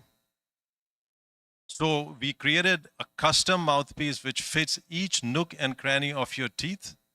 It contours exactly to your gum line and is unique for every individual here. This is nothing generic in it. And in the time it has taken for you to watch this video, you got a full mouth clean with 100% custom fitted mouthpiece. And the technology that we used to make this, and that is the key piece in this, was that we created a digital impression of your teeth. And we are keeping that updated with information and data. That is the power of this platform. So what happens here is we can create significantly high number of products, and we'll get into what we could do in the future, but our first foray is to replace your toothbrush all up. So that's what we are looking at. It's patent protected worldwide, 11 issued patents, 3 pending, and our tagline is every tooth, every time, perfectly clean. So what is the evidence on it? The clinical results we have run and we have published a lot of clinical studies, both on plaque removal, but also on gum health improvement. We are beginning to show it. A lot of our team come from Procter & Gamble and Philips. So we are using their robust protocols to run these studies. And my favorite part is the consumers. So we have run significant number of trials, multi-month trials at home, where the consumers have actually used the device, and the NPS score is excellent. So 89% of the users want to use it. In fact, a lot of the tagline that we use on our website, which talks about dentist-like clean, is not something that we created, it's something what the users told us. So in any new consumer healthcare product, the biggest problem you have is consumer acceptance. It's not clinical, it's always consumer acceptance. So we spent a lot of time on that. We even went into people's homes into their bathroom to see the counter space on how it actually fits in. And as I said before, a lot of our team members come from Procter & Gamble. So the push on creating a very robust consumer acceptance device was very high. And from a business standpoint, we have relationship and supply chain all ironed out. So the custom mouthpiece that you see, which I have with me, I can show it to you later, is 3D printed in basically in what they call GMP, good manufacturing practices, and in an industrial setting. So we have those partnerships lined up as well. I wanted to step back a little bit and talk on the platform. When I was talking about this platform that we have created, we are a technology-first company. So what we do is we capture the digital impression of the user and we create this digital twin, if you may. You know, we started capturing this data before the digital twin was a word that people even knew. So with this information that is kept updated, we can create various products. So the first product that you see that we are bringing to market is to replace your toothbrush with a custom mouthpiece, but you can get into various kinds of other products that you can think of because the entire supply chain is ironed out by us. Some examples that some of our team members have thrown out is, if you're looking at novel gum therapies, products these don't even exist today, can be experimented with. And the reason they can be experimented is because what we have solved is the ability to manufacture this at scale and at unit cost. So, you know, people talk about the moat. The moat in this company is the fact that I can do mass customization at scale. That is the moat. And for this, we had to work with our 3D manufacturers. We had to work on novel materials. We had to get, though this is FDA exempt, we still have to get regulatory submissions done for that. So a lot of work has gone into it over several years. Going a little bit on our team, I won't spend too much time on it. So we have clinicians on our team. We have a lot of people from Procter & Gamble on the consumer strategy and design side. We have people from our manufacturers who are also on our team. And our team is an explicit blend of deep experience of people who are what I call toothbrush engineering and people who are not. Because you cannot make a novel product from people who have too much of an experience. That is a problem itself. So you need to divide it into people who are coming from outside this area. On our advisory board, we have the dean of the UCSF dental school on our advisory board as well. So it's a very well-rounded and a powerful team.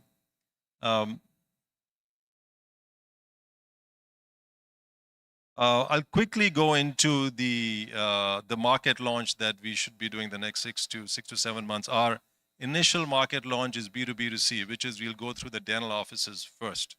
Eventually, we'll get into the direct-to-consumer network, but first is dental offices. The reason it's a novel product, so we want to ensure that it gets clinicians' credibility, if you may. So the thought is that you capture a scan, a digital impression through a scan or some other means that we are working on as well.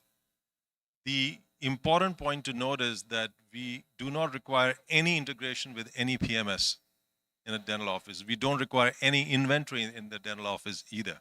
So all you have is a sample product. The hygienist is positioning it to the user. The user will then buy that product from our site, and we own that relationship all up. And this is, as you may have guessed, a subscription model. So that's where the money is actually made. So once the starter kit goes in, the subscription model every 3 to 4 months can only be manufactured by us. So you cannot get a knockoff from anywhere. The reason is because it's custom to you. The price points that you see have been tested extensively. So these price points are acceptable to the users. And based on these price points, we have come up with kind of the market sizing, if you may. Who are the early adopter groups who may be interested in it? What are the consumables that we can spend?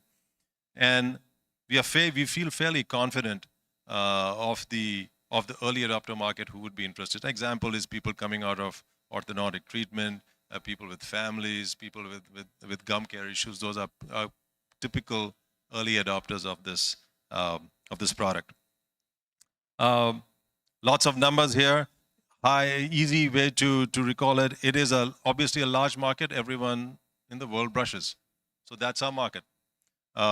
We see a greater revenue coming in from subscription as the market grows, and it's a very sticky revenue. The round that we have today is we are doing a 6 million raise. We have a lead investor and a couple investors already lined up. So the lead investor is in place. The term sheets and others should close within 1 or 2 weeks. And what we have open is we have kept aside around $500,000 for interested partners and others who would be interested in taking part in this journey. We have a few strategics with significant investments on our cap table as well. Happy to talk about it later. Most of the spend is going to go on scale manufacturing, and happy to say that the IP part of this is going to be manufactured in the US. So it's IP protected, and then of course on the go-to-market. So I want to keep it short. I know that people are looking forward to the drinks, so I won't come in your way. But if you're interested, happy to show the product and talk at length about our oral digital twin platform as well. Thank you.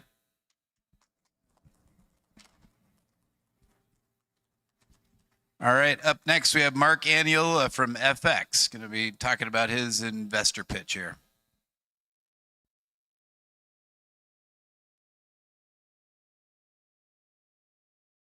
I'm going to make this quick because I can see the alcohol flowing back there, and that's going to try to get you through this.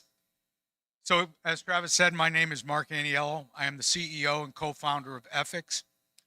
What are we doing at FX? At FX, we're transforming what we call dental practice compliance from analog chaos to digital clarity. To understand the value of FX, we have to first look at the catalyst of the problem: analog chaos in dental practices. Today's practices are highly reliant on siloed software, spreadsheets, handwritten logs, or doing nothing at all. The fallout from that: increased cost of non-compliance, legal exposure, damaged reputation, operational disruptions, high staff turnover, loss of business opportunities. Ultimately, this is increasing the risk exposure and complexity are causing what? They're causing inefficiencies and liabilities for the dental practice. We are replacing the status quo with the FX platform.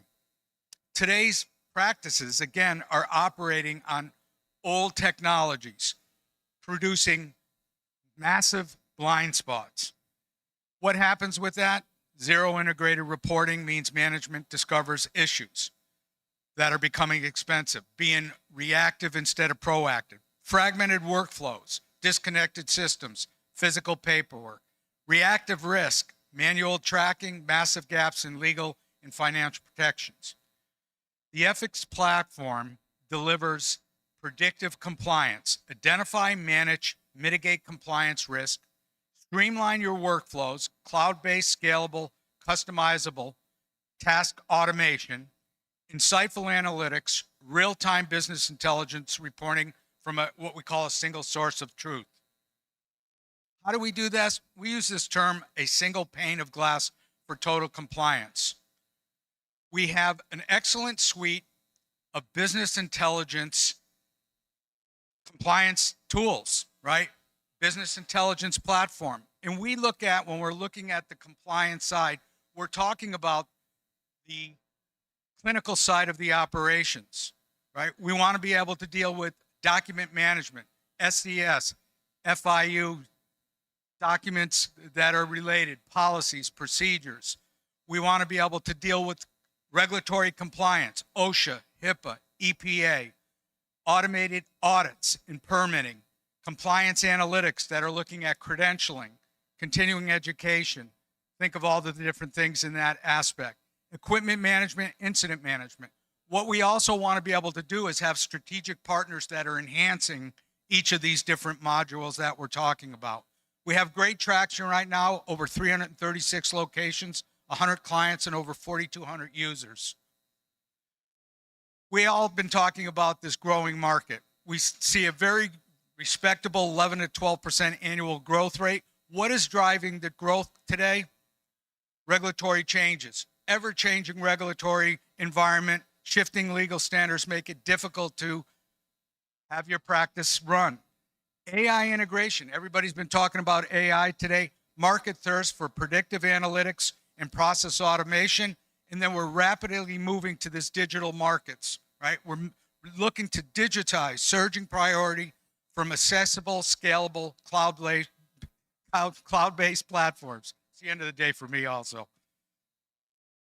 So when we talk about we're looking to raise $2 million in capital, we're going to stay with our stabilizers in our development.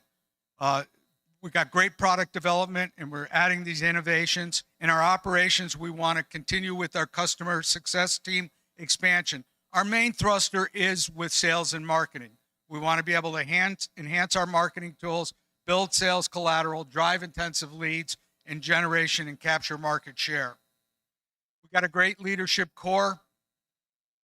You can see that we have good backgrounds for not only SaaS execution, but understanding dental compliance and dental operations. It's important. Our mission is to empower organizations with seamless compliance.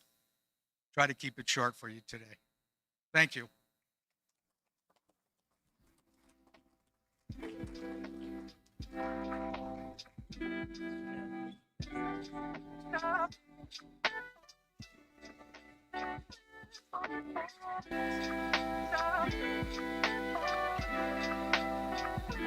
I'm honored to introduce my longtime friend, Lauren King. Lauren reminds us that innovation in healthcare is not only about technology, it's also about awareness, compassion, and protecting people who may otherwise go unseen. With 15 years in dentistry, she brings a powerful voice to human trafficking awareness, trauma-informed care, airway health, and ethical innovation. Today, she'll share the Dr. DDS Founder Fund and its portfolio companies. Please welcome Lauren King.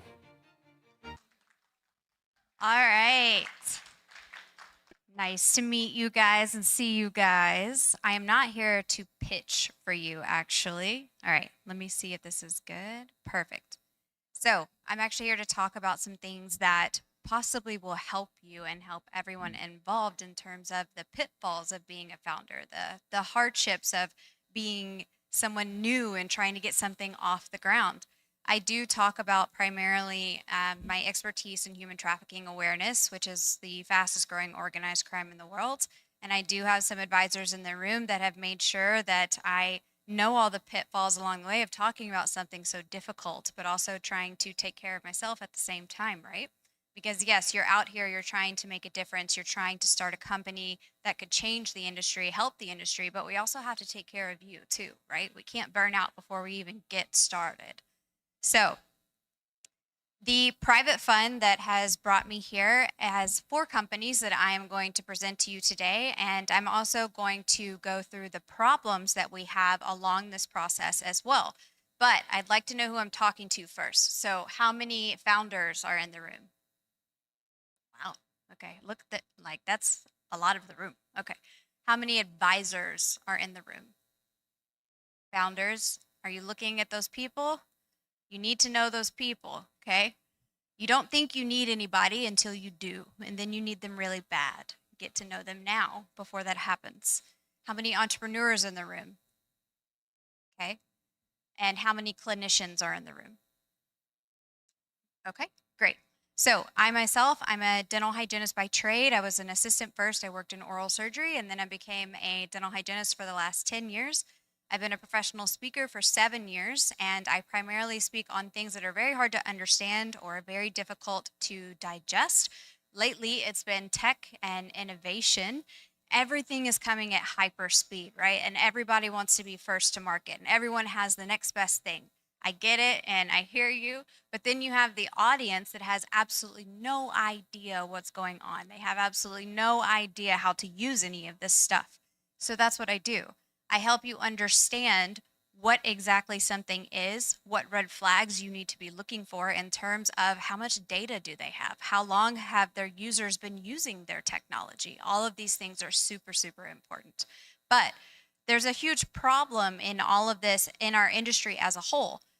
With the mental health crisis that we're dealing with and why we're all here and what Travis is trying to get off the ground is that we're burnt out. We're being overworked. We are isolated. I can't tell you how many times after seeing patients at the end of the day, I just want to go home and crawl up in the couch and I don't want to talk to another human. I'm sorry. I just don't, right? We're not talking about that necessarily. You have pressure and then you have exhaustion. When we're talking about innovation, if you're not innovating, you're technically behind, is what a lot of us are told. But nobody's taking care of us along the way. I have a question. So, why do you think most founders fail? How many think it's cash flow? Okay. How many think it's energy? Okay. Very possible. What about support? Okay. What about adoption?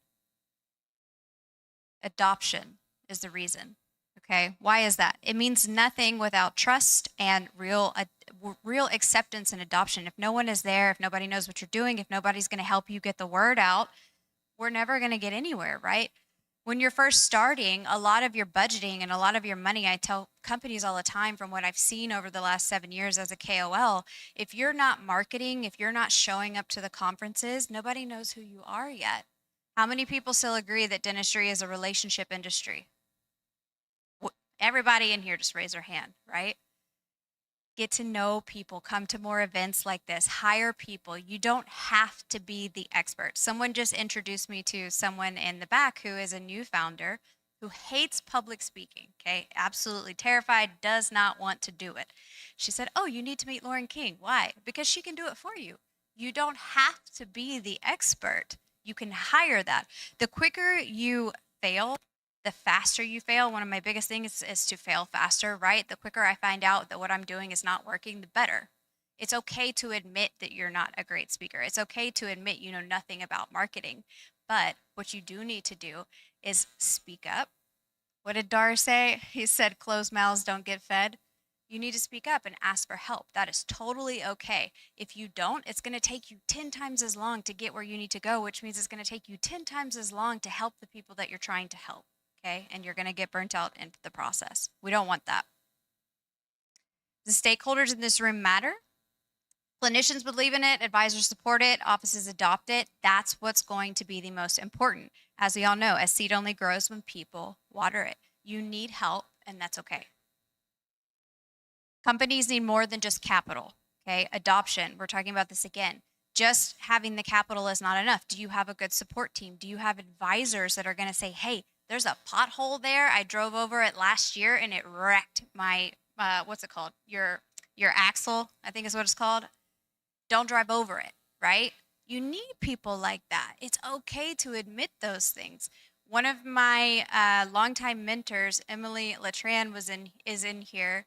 When I first got off the stage 7 years ago, she came up to me and she was like, I'll teach you everything that I need, that I know, but you have to pick a topic. You're all over the place. Right? That was great because then I could learn and I could adapt. And she told me that I needed to pick a topic that would resonate with me the most. She was 100% right. And I feel like I got further along than I would have without her. So, as I told you, I'm not an investor, I'm a clinician. I have 15 years of experience of trying to bridge that gap of helping you understand the technology, the innovation, the dark side of some of the things that we're not being taught as clinicians, like how to spot human trafficking in our patients. How many of you knew that 30% of human trafficking victims reported that they visited a dentist while being trafficked and nobody caught it? 2 of you, right? Nobody's teaching you these things. It's not your fault. You don't know what you don't know. That's why I'm here to try and help you along the way, okay? So the fund asked me here, it is a private fund. If you want to know more about it, there are people here that can connect you. You cannot talk to me about it because it is a private fund. So I can connect you to those people in the back of the room if you would like to know more. But they brought me in here because these companies that I'm going to present, there's 4 of them, and I'll go as fast as I can. They need support, and it's not just that they need money. They need you to know who they are, right? One thing that I do is these founders and these CEOs, they can't be everywhere, right? You can't just keep cloning yourself. And you can only be on the road for so long. How many of you are founders in this room and you're already burnt out this year flying? I know y'all are lying. You're lying like a Persian rug on the floor. Thank you, my friend. Yes, I will give you a, yes, this is why I love you. Y'all are, anyways, we're going to keep going. All right. You cannot be everywhere. And how long do you think that that is sustainable? You're going to live the rest of your life that way? I mean, I say that all the time, but my mom says all the time, do as I say, not as I do, right? Because how are you going to sustain that long term? Okay, so have someone that is able to go and do that for you. Maybe, like my friend back here, you're traumatized by public speaking. You don't want to get up and ask for money, or you don't want to get up in front of people and, stutter. Or, I mean, I'm clumsy. What if you fall off the stage or something like that? Having people to go in and do that so you don't burn yourself out ahead of time is going to be very, very important. 4 companies, 4 problems, 1 industry. So we're going to have, is this a pointer? It is not. Okay. We have Pear Dental, we have Process, AssureTech, which we have here with us, and OrisDX. Okay. Pear Dental. So 16 years of trust, that's insane in the dental industry. And it's, as we all just agreed to earlier, is a relationship industry. So I know that means something to you. They're going to connect the right clinicians with the right offices, right? But they're specialists, okay? This isn't just dental hygienist, dentist. This is like a traveling periodontist, okay? And it's not just it's a recruiter. It's, okay, what's the culture of the office? What's the culture of the periodontist? What kind of schedule do they like? What kind of patient demographic are they used to? All of these things matter. Would you agree when it comes to a clinician and you're looking for a new job and then you go in there and you're like, I'm not working like this, or I don't know, it could be something as simple as you're not religious and they play Christian music all day. Not saying it's wrong, I'm just saying you're going to be very unhappy in that office every single day, right? So having someone to pair you and make sure that those things do not happen beforehand are what's going to be key. So everyone knows we're placing the people in wrong rooms. The turnover is high. We have a lot of hygienists that are not even going into offices at all because the culture is just not there anymore. It's not that we have a shortage. It's that we're not taking care of our clinicians. We're not doing a rev share. I'm still a part-time clinical dental hygienist, and I'll tell you, I see 16 patients a day. How do I do that? Well, one, I have an assistant. She's an angel, and if anything ever happens to her, I will find her myself and go find, like, she's coming back. But also, my doctor trusts me, and he believes in me, and he sees what I can do, so he's giving me 30% of my daily production, right? Sometimes I'm outproducing an associate because we are working very hard, but he's making sure that we're both taken care of. She also gets a percentage of that production, right? All right. I'm going to keep going. Okay, so how it works really quickly, match 1 is that there's going to be associates and specialists. So they're going to connect the dental specialists and associates in the right offices. But we have a lot of advisors and founders in here. Pear Dental is going to match the experienced advisors with the founders. So why does that matter? Because you don't necessarily have to be an expert in this anymore. You can be connected to people like Darius that are going to be like, hey, I know that you don't know how to do a 501c3. I'll use myself as an example. One thing that I really, really need to do for my career in human trafficking is to get a 501c3 off the ground. Why? Because honorariums as a speaker, Melissa, as you know this, they're non-existent. Not everybody can afford to bring a speaker on a stage and pay them. But how am I supposed to go? And I refused to believe that I had to say no to certain speaking engagements because they couldn't afford to get me there. How am I willing and able to talk about one of the darkest things on the planet, but money is getting in the way? That's unacceptable. And so Darius explained to me what a 501c3 is.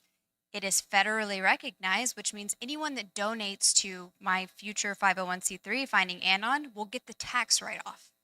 And then you pull a salary from that. I didn't know any of that, but now I do because I have an advisor. He then introduced me to a CFO that volunteered to file federally for me because it takes months and it actually costs almost $1,000 to do. I didn't know any of that. I would have been so behind. All right, process. The easiest way to explain this, imagine that you have a little like piggy bank all over your house, okay? And you're putting coins when you walk in the door, and you're putting coins when you go to bed at night. You're putting coins in the laundry room.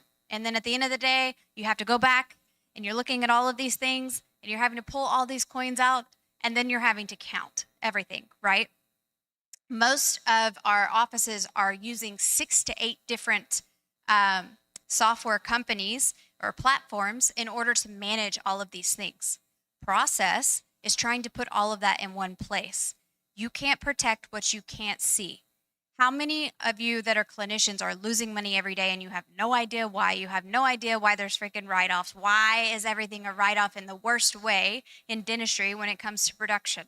Okay? You need to know where your money is. You need to know how to fight claims. You need to know, are you in the red and why are you in the red? But you also need it in one place. Okay?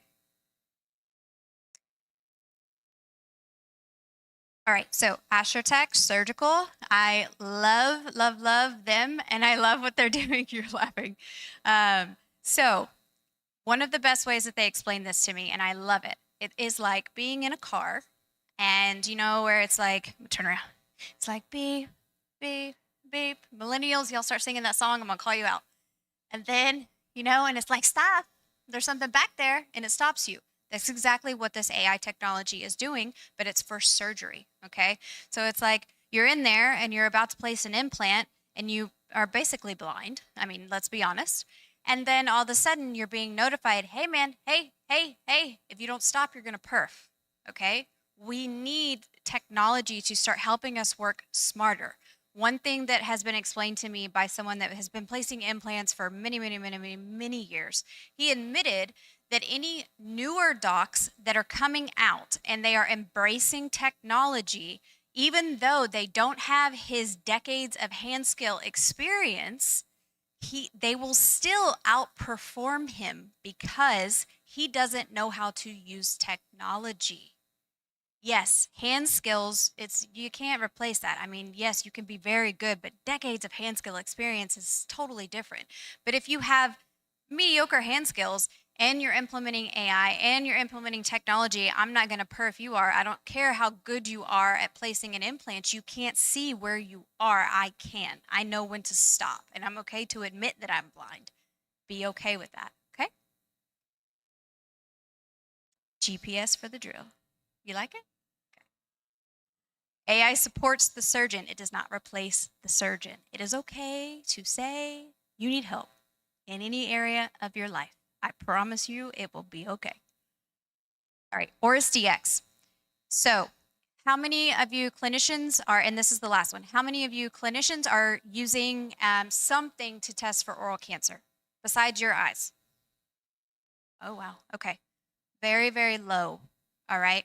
One thing we know as clinicians, and one thing I say to my patients to get them to understand the severity of why I'm being so serious about it. If I can see it with my eyes, it's too late, okay? We need the technology to see beneath the tissue and to be able to tell us, or in the body, in the throat, which we cannot see at all with our visible eye unless we're doing surgery. We need to be able to tell you early because the survival rate is so low. And even if we catch it relatively early and you do survive, your quality of life is terrible. You can't talk, you can't eat. Some people can't do much of anything at all, anything that includes their face. What if they're a salesman? What if they're a public speaker like me? Now you have to find another job, right?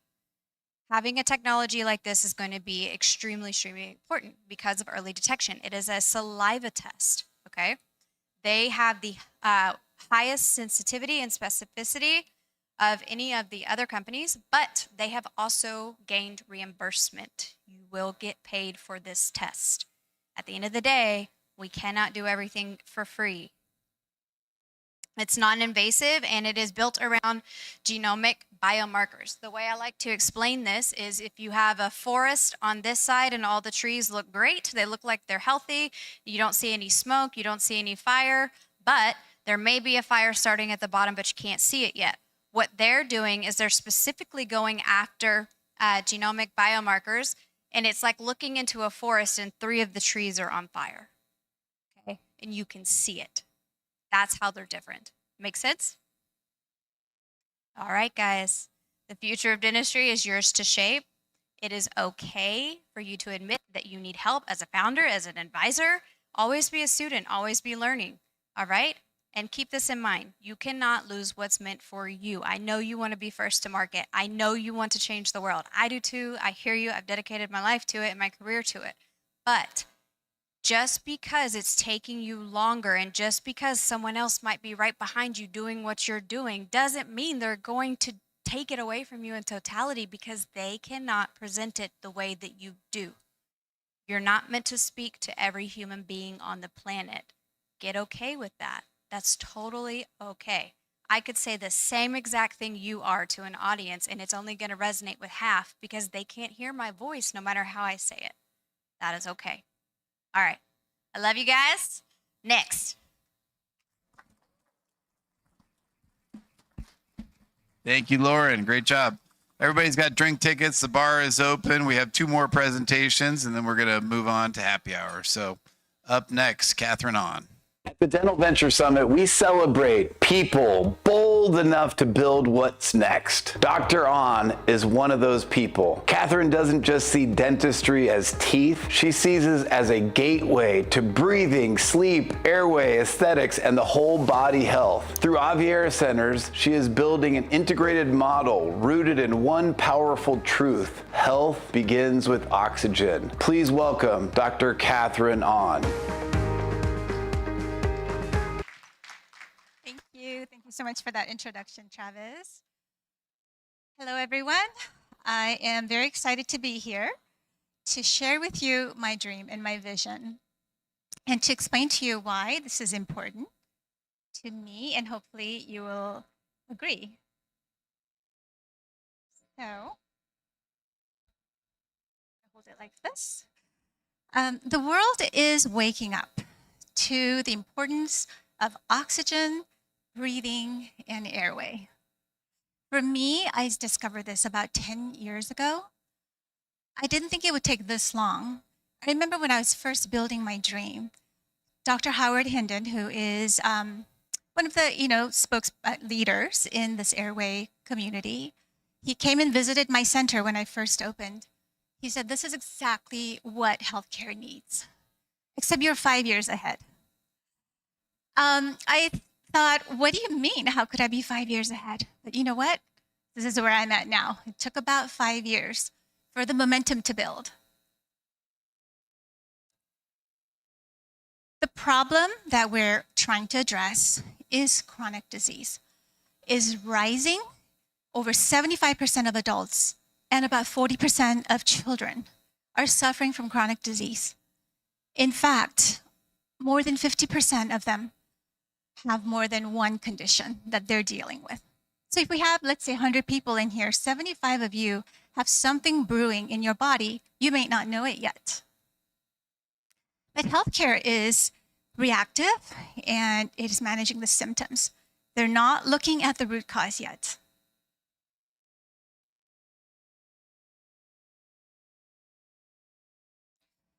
But there is a growing demand for holistic health. Functional medicine, lifestyle health, breathwork, they're growing rapidly. Just in the last 4 years, the conversation on social media is growing very quickly. So the demand is there, but the healthcare itself has not caught up yet. So I'm sure some of you have seen things like forks over knives, live to 100. Longevity is a big conversation. In fact, a lot of the people in Hollywood are promoting zero-proof drinks, right? You've heard that. And why? Because they have everything that they need. What they don't have is ability to lengthen their lives. We want to live long and we want to live healthy, especially if we have the means to enjoy life, right? But even though the holistic world is growing, like in functional medicine and lifestyle health, they're still dealing with offering supplements and peptides and hormones. They're healthier versions of managing the symptoms and the disease. They're still not quite getting to the root cause. And that's what I'm going to share with you today.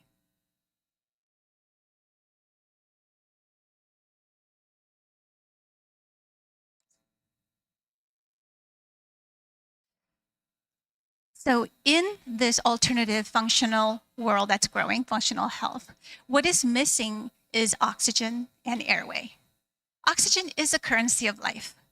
Without it, we cannot even live more than 4 minutes without our brain cells beginning to die. With water, food, we can go a little bit longer. What people don't realize in healthcare or in medicine is that oxygen is compromised by nasal congestion, mouth breathing, tongue tie, the restriction in our jaw growth.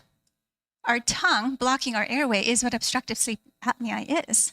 It is not some genetic disease. It's something that can be prevented, especially if we can get to our children and guide their growth from birth. We can start to identify these signs and symptoms at birth. So in my practice, I treat babies, children, all the way to adults who are 100 if they're living that long. So about this airway, we as dentists, we are the gatekeepers of the airway because we not only just provide CPAPs and sleep pillows, but we can actually change the structure and function of the airway. We can actually improve it. We can actually prevent and maybe even reverse some of these diseases that our patients are dealing with. So as dentists, of course, there are traditional dentists and holistic dentists that are focused on microbiome because we understand the oral systemic connection of having imbalanced microbiome in our mouth because of the pH, the endotoxins that they're released and that's released into our system, and that causes inflammation. And we know there's a relation with that and heart disease. But what about the airway? There's a very strong correlation between airway compromise and sleep apnea and cardiovascular disease, diabetes, and so on. I believe market is ripe for impact and growth. Earlier, I talked about the demand that we're seeing in our community, in public. People are searching for root cause health, longevity, lifestyle health, emotional airway health. These are keywords that are actually being searched on Google. In fact, I recently discovered Oscar Patel. He is an influencer now, he is. He has over 1 million followers, and he started out just interning at myofunctional therapy clinics. And he discovered and realized the power of retraining your tongue and how that affects the airway and how that affects actually his face and the looks. So he coined the term looks equals health. And it'll be really interesting. I invite you to check him out because some of the things that he's doing is basically what we as airway dentists have been talking about for the past 10 plus years on how powerful and important myofunctional therapy is and tongue function is and stability is to protect our airway and our health. But because he linked it to looks and people are very interested in looking better, so they are motivated now. So when I tell my patients, okay, we need to do myofunctional therapy. It's a really important part of your sleep apnea treatment or your orthodontic treatment because everything is airway focused in my practice.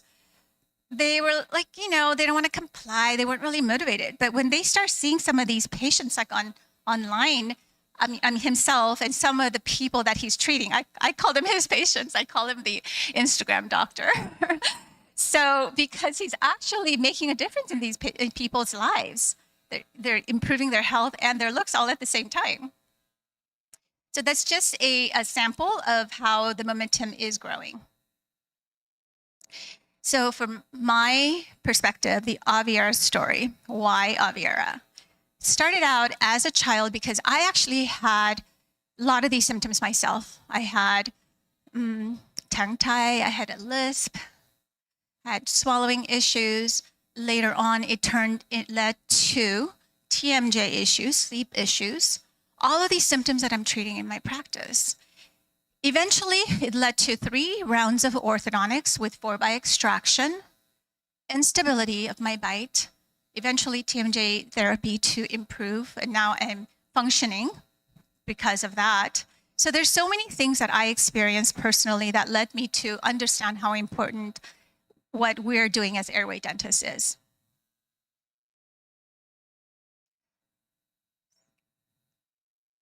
the solution for the problem that I discussed earlier. The solution is what I packaged as the Aviera method.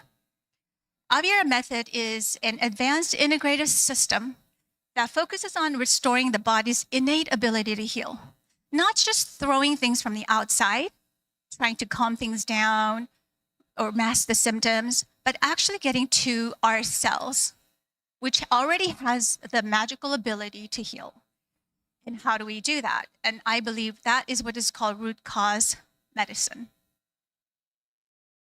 So I've developed a specific system where I can intake the patient, look at the patients integratively with an integrative team so that we can truly create a whole body health, personalized health plan, which I call bioarchitectural blueprints or bioaesthetic blueprints for people that are interested more in the aesthetic side. So we build a foundation that's necessary to heal and to bring about vitality and natural aesthetic harmony.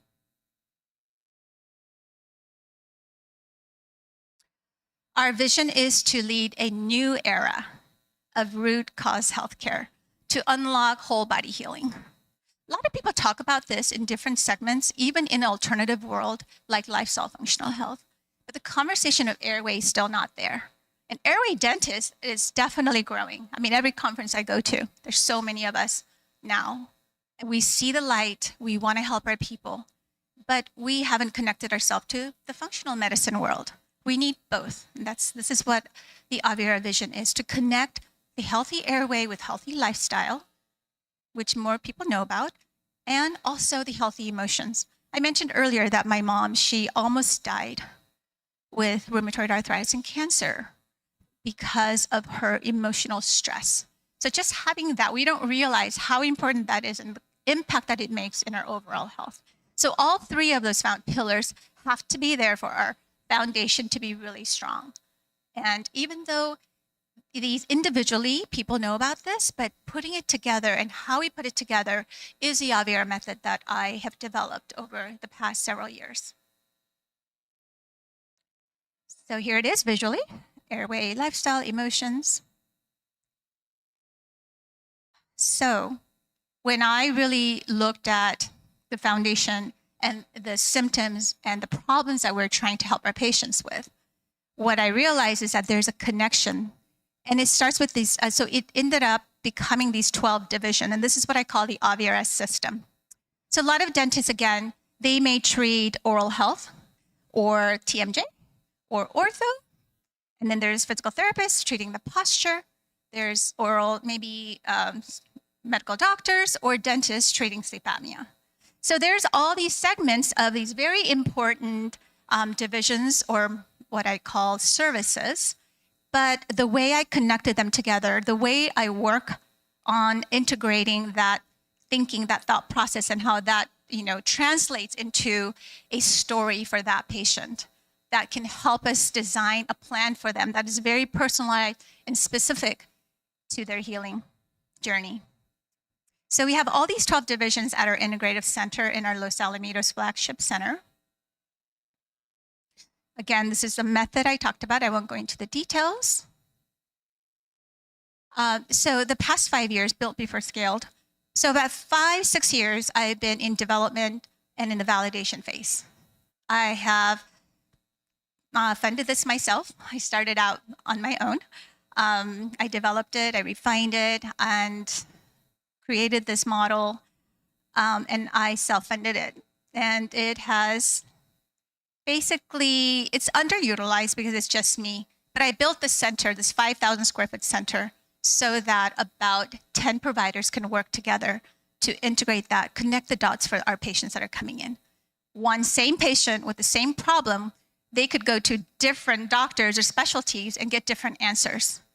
Well, we need a place where, in one place under one roof, where the philosophy is united and the patient can get the proper diagnosis and proper method so that they can reach their outcome in the most efficient and effective way possible. Where I'm at right now, the next phase that I'm in the process of developing is the advanced platform activation period, is what I'm calling this. And I've created how I will incorporate this new model to bring in the rest of the providers that we need to complete the picture for us.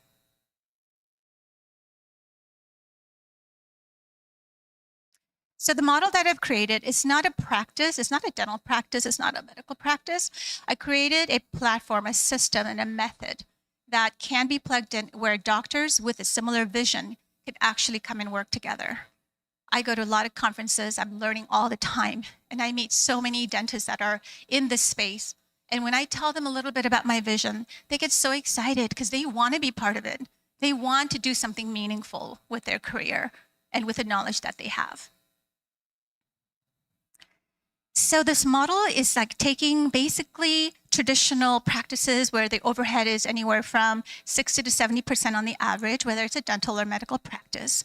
So I've developed a system so that we can actually keep the overhead low as possible so we can be more efficient and everyone can be more profitable as they work together towards better outcome.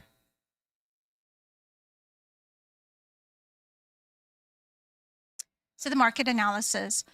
Total addressable market, it is huge. I think I believe it's about $500 billion. That's the kind of the market we're talking about.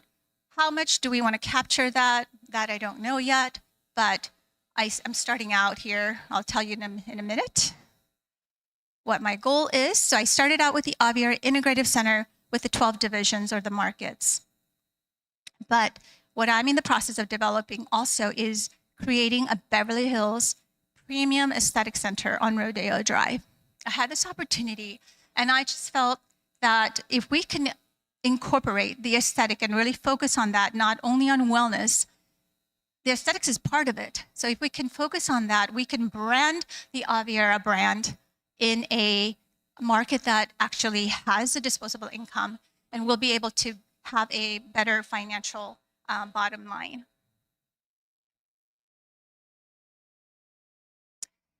Why Aviara wins? Because what I've developed, I put my all into.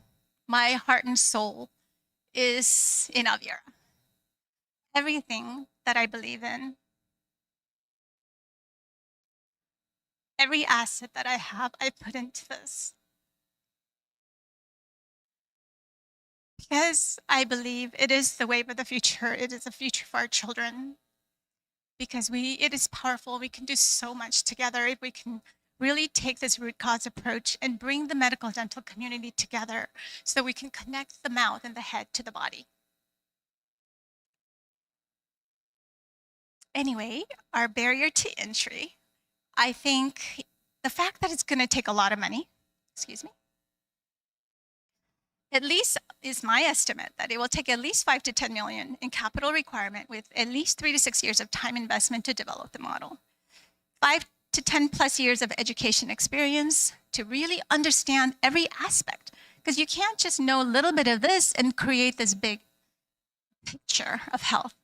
And I believe I had the privilege of actually experiencing all of that from pediatric residency all the way to cosmetic and all of the learning that I had in 33 years of my dental career.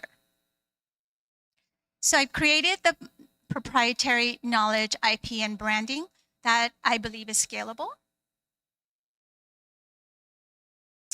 So a little bit about the finances. I think with a two-center scenario, which is what I have right now, Los Alamitos and the Beverly Hills that I'm building, I believe the revenue, I believe this is conservative.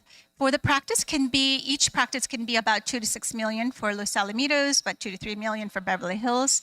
And the combined practice revenue could be about 5 to 9.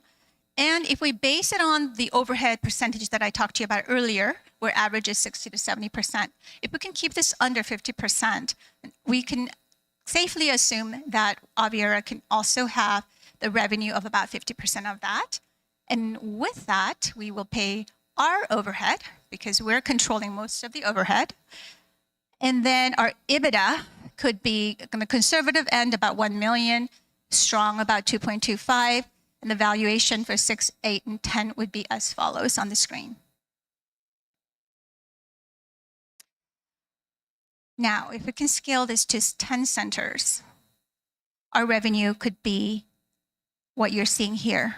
it can start to exponentially grow. So, investor positioning. Our current stage, we're at the platform activation stage. Proof of concept is complete. We are ready to commercialize. The midterm vision is to have a regional expansion, about 5 to 10 centers, with standardized infrastructure provider onboarding. And then our long-term vision is to actually go national and global. Because I think this is so important, I think because this is what everyone needs, people are searching for this already. Remember, we don't have to create this market. They're already there. We just need to be there to help them find us. So I believe it is a scalable IP ecosystem that we've built. This is our Aviara Center, a little glimpse of what it looks like. This 5,000 square foot integrative center for airway, I wanted to design something that feels airy. And you know what? Every patient that comes into my office, they say, oh, this is so nice. Even little kids, I go, oh, I love this office.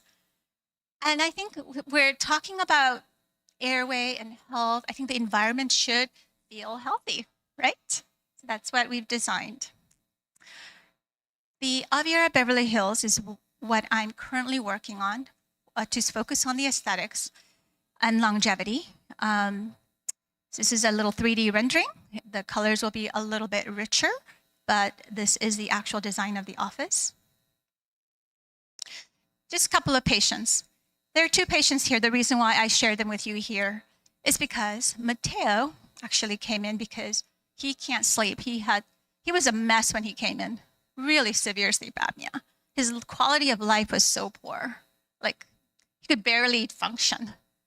May, on the other hand, she was functioning even though she had a lot of problems that she didn't even know was connected somehow to her mouth and her airway. She just wanted veneers.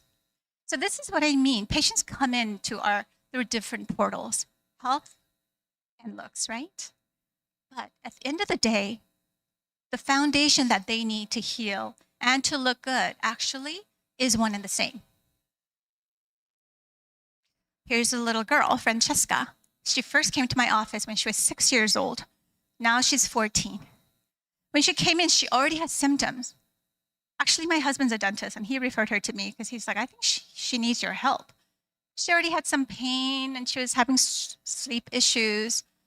And she had like 2 missing, congenitally missing 2 teeth on the bottom. And even with those 2 teeth missing, she was crowded. She was just constricted. So we opened everything up, and the amount of just improvement in not only health, but also her looks, because she's expanded. Now we created the spaces, she can have full set of teeth. It's like so powerful what we can do as airway dentists. We can not only help our patients look better, but we can actually prevent and slow down the aging process and the disease process. So this is me, focusing on airway aesthetic dentistry, TMJ and ortho. I am the founder of, obviously, Aviara Integrative Center for Airway Health and also oxygen tape for breathing. I did develop that for my patients. And I also have a nonprofit called Our Community Cares, because I think giving back and raising the next generation of healthy youth, I think is really important. I'm very passionate about that. So I try to live a very balanced life, although I work very hard. I probably work about 50, 60 hours at least. But I do my best. Anyway, I have a great team. I have my new marketing director. She's amazing. She's helped me with all these work that even to prepare to come here. And Travis, who actually agreed to be my interim COO, because I'm a visionary, but I don't have the time. I'm also a clinician. I need someone to integrate all of this and put it into action and to be able to execute the vision and the dream that I have. So thank you, Travis, for being a part of our team. And it's just growing provider network and different specialties. R&D phase. 2 offices. I put in about $5.5 million so far in the period of about 6 years, and about $3 million worth of my time. Just in case some of you were interested, this is kind of our last 5 years of overhead on top, and then our revenue on the bottom. As you can see, we're not profitable yet. I wasn't expecting to be, because we're still in the R&D phase, and I'm halfway practicing, halfway developing a business, and so I had to split myself in half. But it's good, because I mean, this is with zero marketing. People are out there, they just come in. They contact us with internet. I don't even want more patients because I'm so busy trying to get all these other work done. But I mean, the market is right, for sure. We can do a lot together. I believe we can the sustainable growth. I'm not going to go into details of this, but with the additional capital deployment, we can really take this concept to the next level. So this is my ask to expand for additional operating capital, so we can now finally put marketing and really capable teams, recruit really top-notch providers. So I need about $3.5 million to do that. So join us in this exciting journey. I hope you're curious and interested enough to contact me. There's a QR code right there. And thank you for giving me the opportunity to share with you my vision and dream for the future.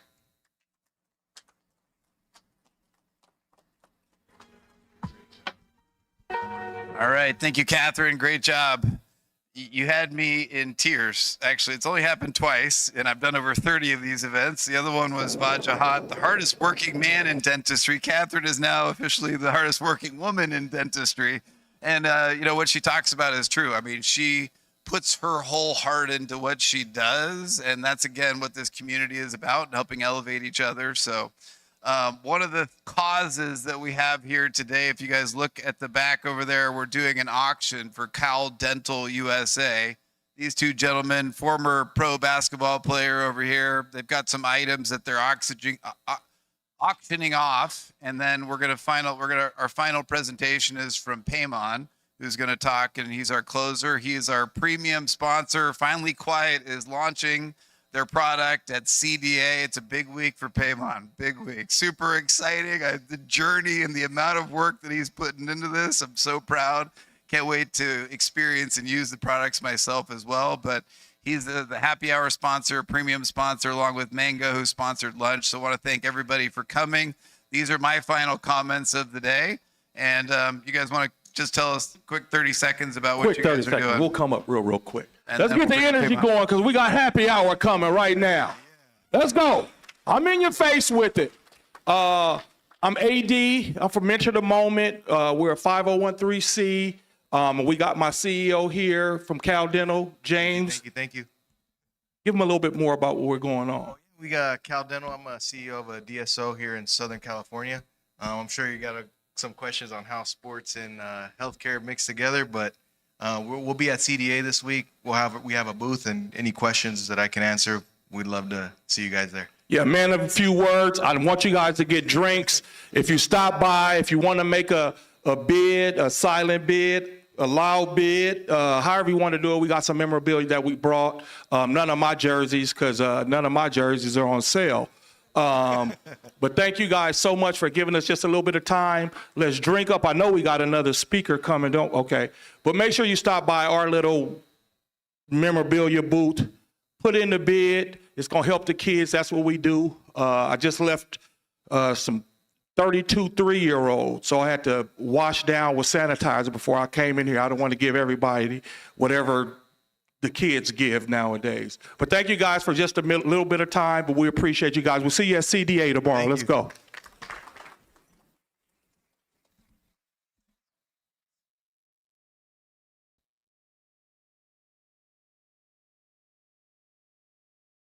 Montezemi. At the Dental Venture Summit, we talk about impact, innovation, and influence, and Payman Montezemi brings all three. I've started calling Payman the Elon Musk of the dental industry because he thinks big, builds fast, and solves real problems. As founder and CEO of Finally Quiet, he's creating AI-enabled noise canceling and communication technology for dental and surgical environments. Calmer patients, clearer teams, smarter workflows. Please welcome one of our premier sponsors, Payman Montezemi of Finally Quiet. Thank you.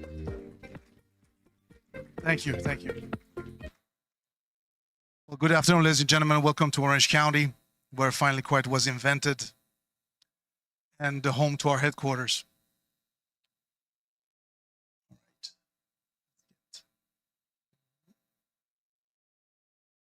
All right, well, the story started with 12 and a half years ago with my wife, who's a dentist, and she has raised to my attention that she has the beginning of tinnitus, which is earringing. And usually when you have tinnitus, that means that you have 90% of hearing loss, at least in certain frequencies. And she said, you're a biomedical engineer, why don't you fix this? So we're here 12 and a half years later, and I'm about to hear your story. Okay, well, it shouldn't be a surprise that dental clinics are quite noisy. You have drill sounds, you have people talking, you have conversations, you have phone rings, you have everything else. But what is really peculiar is the fact that we have this multi-noise source environment in which we try to have multi-speaker having conversations. And we also have, of course, noise bleed from other operatories if you don't have a secluded, basically operatory. So most of you are familiar with our solution, mostly the treatment. This is the first time that presenting to you. It's an honor and a privilege to present you our pre-treatment and treatment solutions right here in Orange County. I'll just talk very rapidly about our treatment, which basically protects the hearing of doctors. You have AI speech commands at your lips, and you can not only stop the music for the patient, start the music and have them join the conversation or leave, but you can manage your entire practice selectively. You can do chair to chair. You can do code reds. You can also do personal first name. I want to speak to Julie, and within a fraction of a second, you're connected to them with our AI engine. So it's a fancy noise canceling AI control system. And for the patient, the first generation removes the acoustic noise of drill and ultrasonic scale.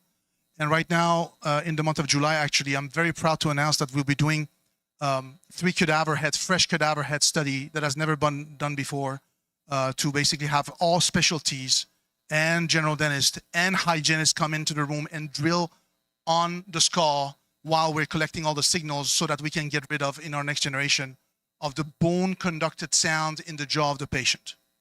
So we're very excited for that. So that's the treatment.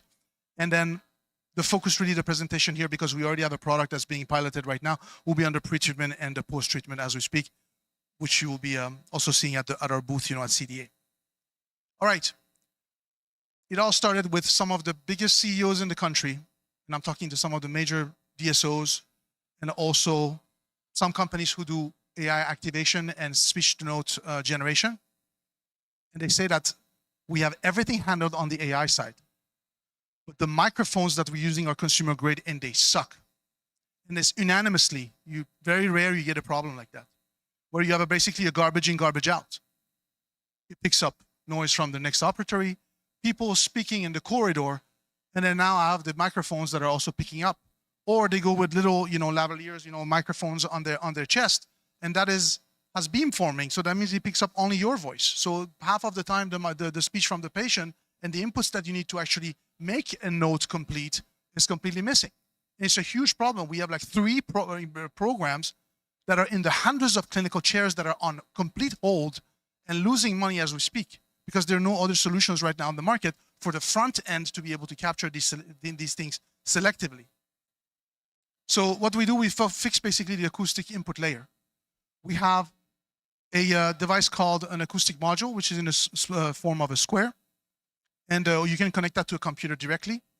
We can change the distance that it listens to, and it gets completely rid of all dental noise because we have experience for the past 12 and a half years only with that noise. That's all we wake up with and we go to bed with. So we know exactly what the enemy looks like. And the second piece is the prism, which is the box right behind it. And that allows us to make basically like an Alexa type. What you can do, you can say, start taking notes. And it's real time. It's not connected to any cloud. You can take it home and you can talk to it and you can record conversations up to 6 months on it. Now, I don't recommend you having a delay and a lag of 6 months in your notes. But my wife says the same day or do or die. I say, okay.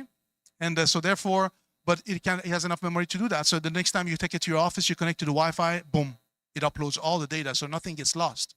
In addition to that, it will ask you for the MRN number. what is the MRN number, and so you know exactly who you're talking to and the notes are for. And then we also partner currently talking to 6 different AI speech-to-note partners so that we can support them for their SOAP note-taking, payer charting, translation in more than 50 languages, follow-ups, and dental software integration.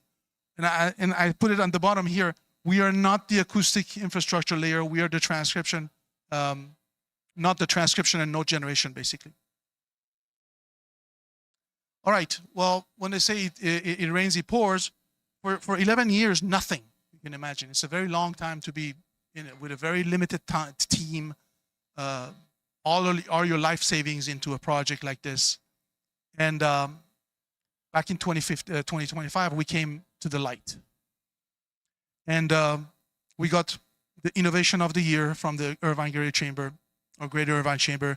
We got the most prestigious high-tech awards from Octane for Best Consumer Innovation of the Year. We got the Golden Heart from TechCo's Venture Network for the top most fundable startup in Southern California. And then I got a phone call from Congressman David Min, and I couldn't believe it's him. And I'm like, how can I help you, etc. I said, well, I would like to provide you with the Congressional Visionary Innovator Award to you and your wife, because your wife is also a co-inventor. So we were honored to receive that back in December.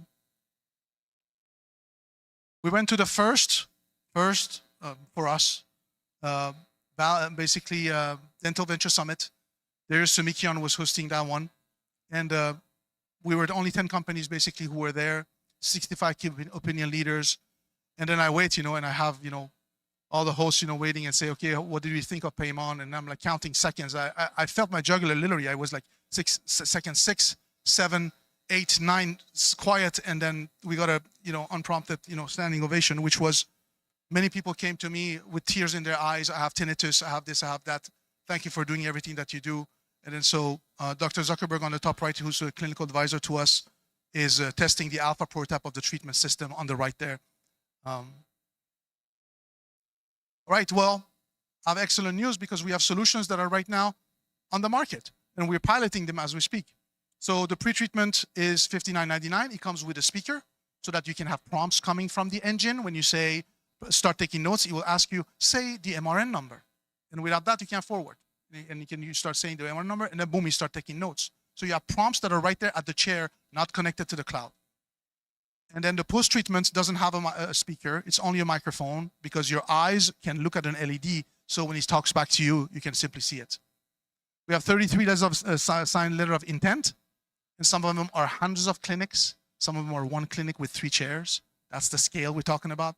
We have 3 paid POs right now, and already 11 chairs that have piloted into the first 50 units part of our first cohort that are basically already closed. And then we're already onboarding our second cohort. The gross margins, we have between 70 and 90%, which is gold standard right now when it comes to medical devices. I've been in med devices for 25 years, and that's really, really good numbers when it comes to that. All right, I'll invite everyone to participate in our phase 1 clinical pilot. We still have, our second cohort that is open. The next, basically 50 units. You can scan any of the QR codes, and we will have our lunch event on June 5th. All our board of directors, clinical advisors, business advisors, scientific advisors, the mayor of Irvine, the dean of the School of Business here at UCI. We have 65, extremely important people who can move things in the right direction in dentistry, for dentistry, and for Finally Quiet at that event. The market opportunity that we're going after, and we only counted 20 years because our business model is a recurring model, only 20 years of practice for dentists, where the average is between 35 and 37. And counting that only for the US operations in commercial lunch is a $15.4 billion market. Going with the treatment option where hearing loss is important, that gives you 40% of hearing loss among basically dentists, specialists, and hygienists. That gives you 6.2 billion SAM, or service addressable market. And on year 5, we're going after 15% cumulative, or 7% new dental practices that we capture on basically on year 5, and that gives you a sum of $142 million. And depending on multiplication factor, that means that we are right now on track to become a unicorn company by year 5. Okay, Strategic partnerships, Evo Nexus, because we are the healthcare innovation of the year. Guess what? We're not paying rent for 5 years. That's about $1 million here in Orange County, to give you an idea, that we save. And we put it in what? In clinical operations, in product development, in our staff. Qualcomm Snapdragon, all the chipsets that we use, we have a very strategic partnership with them because we have custom stuff that we are developing with them only for Finally Quiet. And so we're both very excited about that specific opportunity. Catapult Education, Dr. Sam Shamardi, who's basically our chief dental officer and a clinical professor of periodontics at Harvard and UPenn, is basically every single class that he teaches through that, we're sponsoring basically Catapult through that. Orange County Dental Society, basically we're also the major sponsor of them. And the minutes we had a conversation with them, they literally put us in the newsletter that went to 25, 100 dentists. We didn't even have to pay for it because they want to support the cause that is behind hearing loss, the cause behind mental illness, the cause behind dental fear and dental phobia for patients. And Dr. Balasanyan, thank you so much for being here today, ex-president of OCDC, and honoring us of your presence. Keyboard Med is on the SaaS side. They help us with everything that is related to cloud. And then level 9 for cybersecurity, extremely important, that piece. They handle government projects, and then so we took the best. And we're pursuing, as we speak, conversations with the top 12 note-taking STT companies in the world. All right, our IP, we're represented by Kenobi Martins, the best law firm when it comes to IP in the nation. And they recently won the case of Massimo against Apple. Some of you may be aware. Our first patent was granted in March of 2017, covering 18 claims of basically noise reduction passively and actively. And the fact that the doctor can switch the patient between conversation and music, and external music, so that they enhance the treatment experience. The bone conductors piece, which is the vibration neutralizing technology we're talking about, that patent is pending as we speak. And then we have 8 more patents that are coming, upcoming, part of our basically portfolio for the seed round that we currently have. All right, well, if some of you get to visit our facility right here in Orange County, we have an acoustic lab that we have custom built. Our engineers have designed it and built it. And what we did, we put our square and we blasted noise from the office at it from one angle. And then we had a reference speech that we recorded that is every time the same. So we used AI to generate that speech, generative AI. And then and we benchmarked it with the 2 best consumer electronic solutions on the market. One of them is the Dragon. Everybody in this room, if they're using any kind of AI tool, at least must have heard of the name of Dragon. And we benchmarked, a $50, $60 one that has an AI button on it from Amazon, which is the AirHug. And then we benchmarked it against, Finally Quiet. So we go back to the garbage in, garbage out. And the Dragon has 19.27% word error rate. And AirHug, with the AI button enabled, has a 37.61% word error rate that it captures. So now, all the time that you were hoping to save by adopting one of these tools, basically the noise is sabotaging that work. And you have to go in and then either redact, change stuff, or then do voice dictation on top of it to correct what was basically captured. And the issue is really not the AI engine, is really the front end of it. This is a timeline. So we basically have our seed round that is basically towards the end of the 2026, will be closed. We have a beta prototype development that is happening. We have our, in Q1 treatment system, beta launch, which is following the pilot, naturally, and the commercial launch of general wellness product for the treatment in Q3 of 2028 and Q1 2029 as a class 2 medical device. Okay, and the claims are hearing protection for the doctor and the staff, and for the patient, it is lowering the anxiety. Okay, and then on the regulatory path, that's at the bottom, we have an NIH grant that we have, which is the test we're going to be doing in July.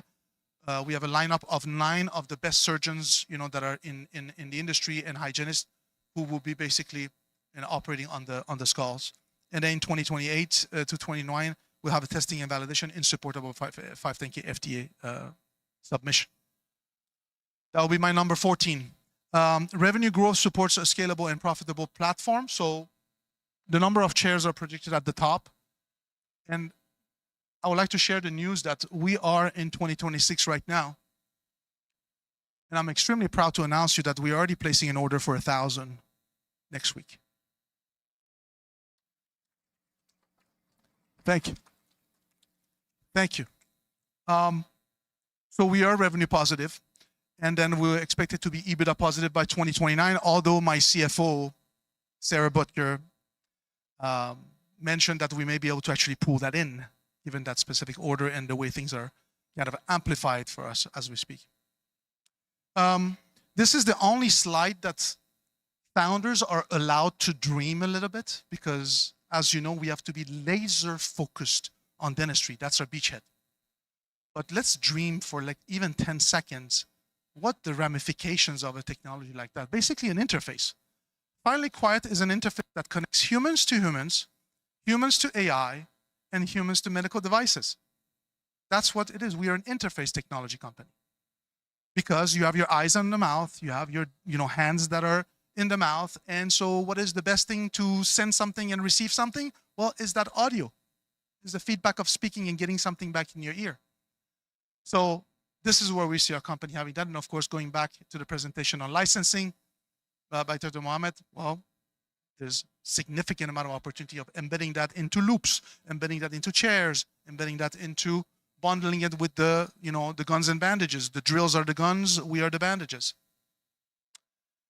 All right, I couldn't be any more proud of our team and how much we have achieved, given that our team is still in recruitment mode and our C-suite is being built.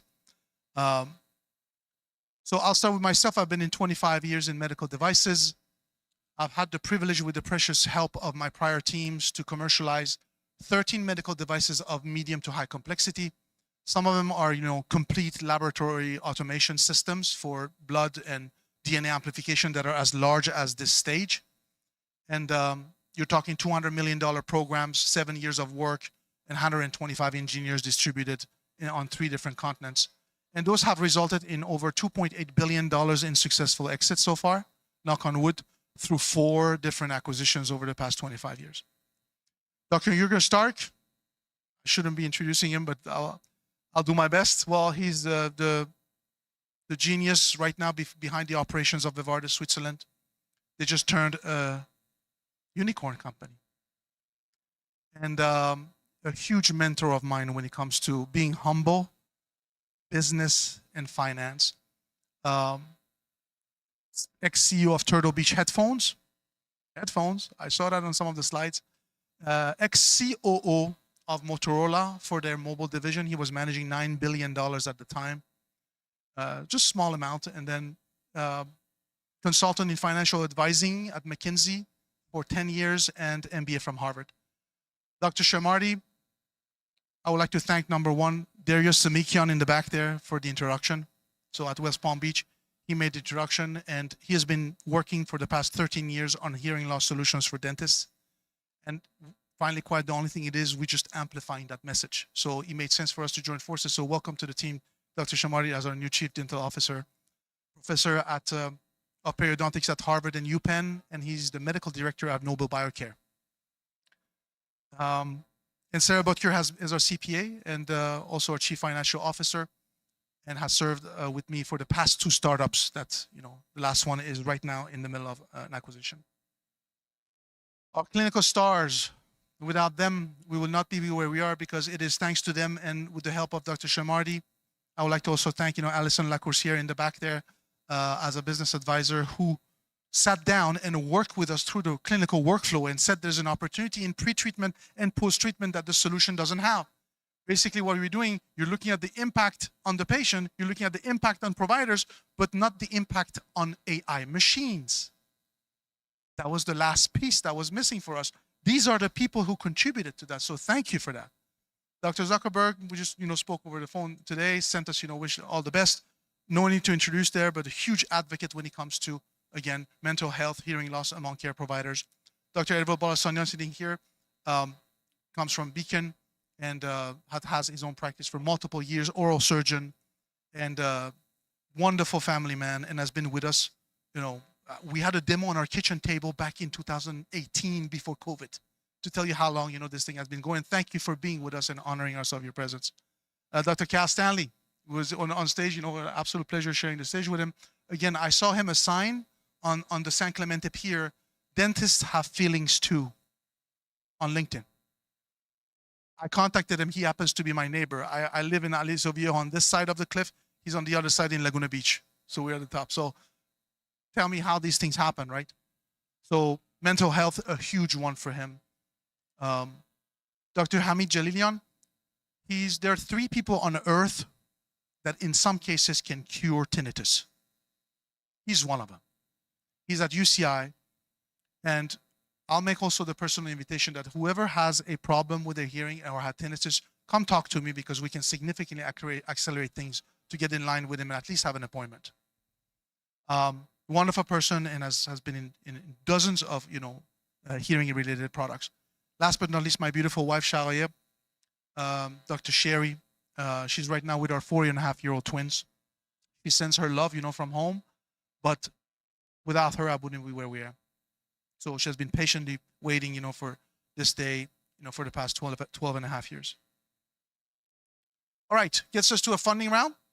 We closed our pre-seed, for 400,000. 330,000 of that was from our funds, 70,000 from families and friends. We opened the seed. We already closed the first tranche.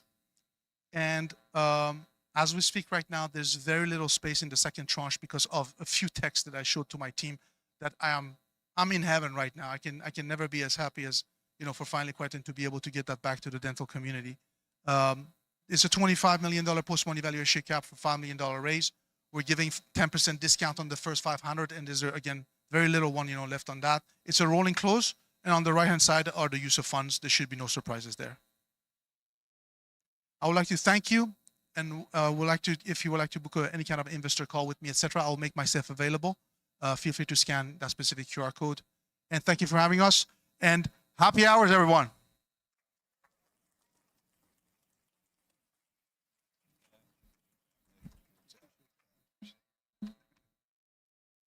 All right. Well, that's it.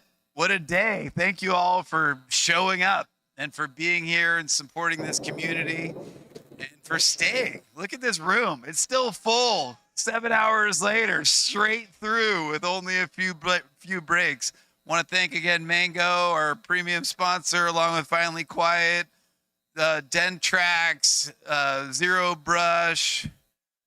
Forgot all these names. Yeah, FX, appreciate it. Aviera, Byte Zen, Isaac. So encourage you guys all to go to all these booths. Claim Chaser, Gemma. So visit the booths. We're gonna set this up. What do you guys think about this screen? Isn't this amazing?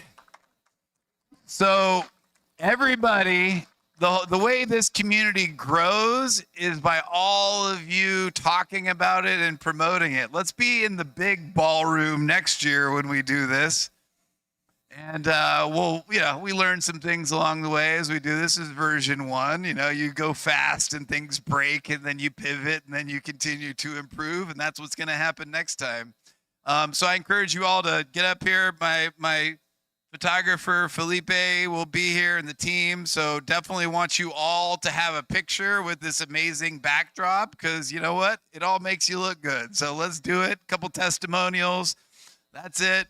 Thank you. I love you. Big shout out to Megan back there, my fiance, for all of her help as well.